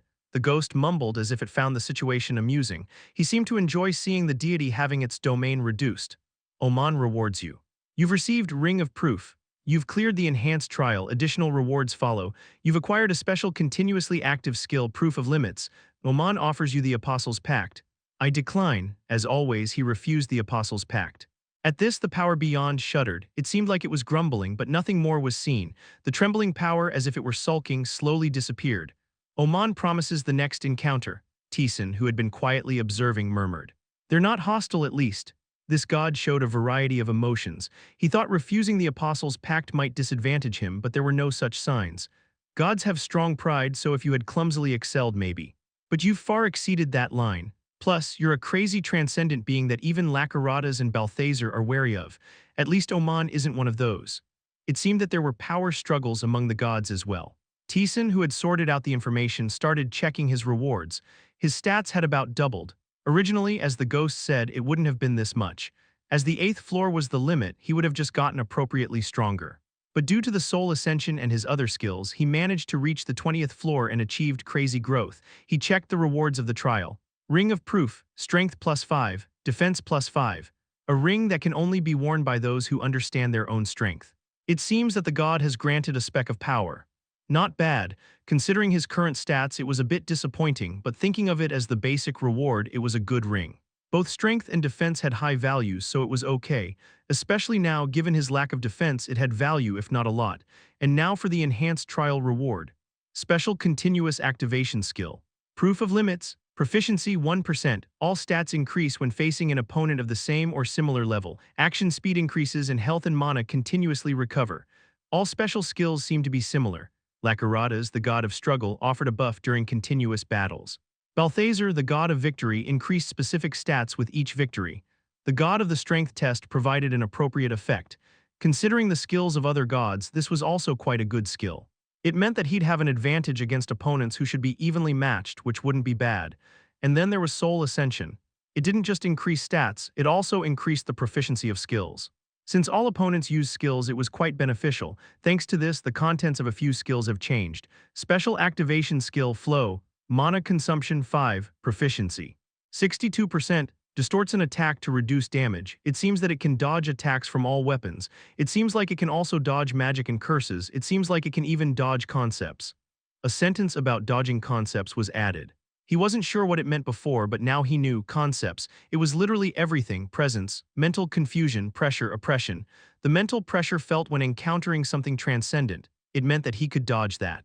Will it be useful? Whether it will be useful or not, having it won't hurt. It simply meant having more options. But flow wasn't the only skill that had changed. Special activation skill counter, mana consumption.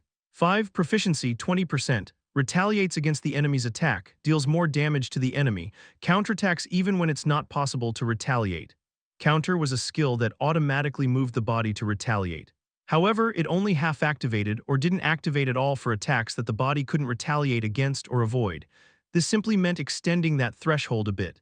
Taesan had seen counter used several times in the previous world. It literally defies the laws of physics. From what he remembered, it was quite a useful change. Many other skills that he had ignored also underwent significant changes. Special Continuous Activation Skill.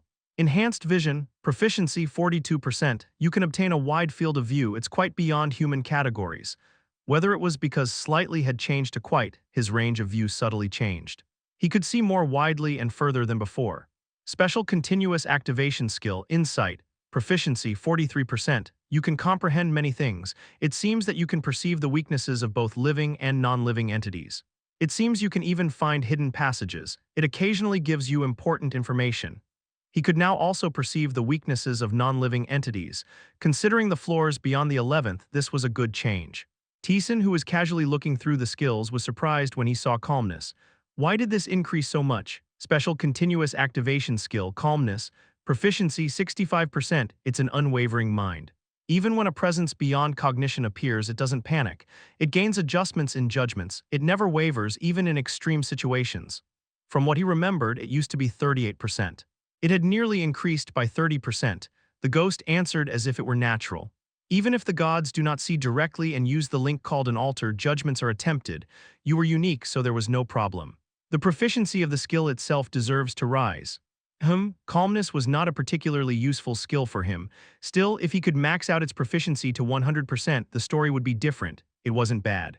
The proficiency of the Storm Scar Sword was now 15%. It was a moderate increase. This should be fine. He could stop whenever he wanted. Starting from the first floor, it was good to slowly understand things. It was a trial worthy of being shared with the community later. Unlike other gods, Oman didn't just throw anything haphazardly at him. The evaluation of this trial rose in Taesan's heart. After that, it was a breeze. The monsters, which were already too easy, had about twice the stats compared to when he first entered the floor due to the trial. If he roughly blocked and roughly hit, they collapsed. It's a bit regrettable like this. Taesan's current attack power was relatively low. Considering his average strength, it was on the high side but unbalanced compared to his stats. He wanted to quickly pass the 10th floor and buy equipment. But since his level hadn't increased, he was able to gain all the experience and level up. While he was breaking through the floors, he found another secret room. As always, traps were waiting, but there were no problems.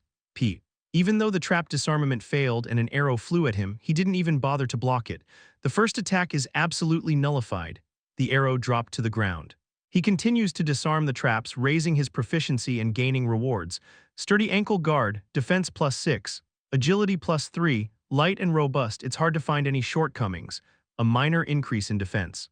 The agility was a bonus. Taesan cleared the floor, but no other altars or rooms were found. This is the end of this place.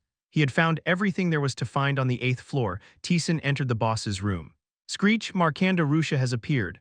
A red bird, twice as large as the normal monsters, appeared. It flapped its sharp beak and tough wings to attack Taesan. Taesan swung his sword lazily. The sword crushed the bird. Screech, the bird, flapped around in a struggle. It tried to dodge and somehow deal damage, but it was too slow for Taesan. Having blocked all its attacks and then countering them, he emerged victorious without a scratch. You have won against Markanda Rusha. This isn't even a challenge. It was too easy. The struggles he had faced until now seemed laughable. That's what happens when you perfectly clear a god's trial. There's nothing on the surface to stop you. You roughly know, right, how this place is structured? I do know indeed. Hidden rooms, the trials of the gods, doors of completely different colors, NPCs. In the solo mode, there were a variety of existences. The relationship formed with them and the manner in which progress was made could cause a significant difference. A prime example was Lee Taeyeon. She had abandoned all the trials and descended. She appeared strong from the outside, but listening to the warrior's words, her level wouldn't fill a castle.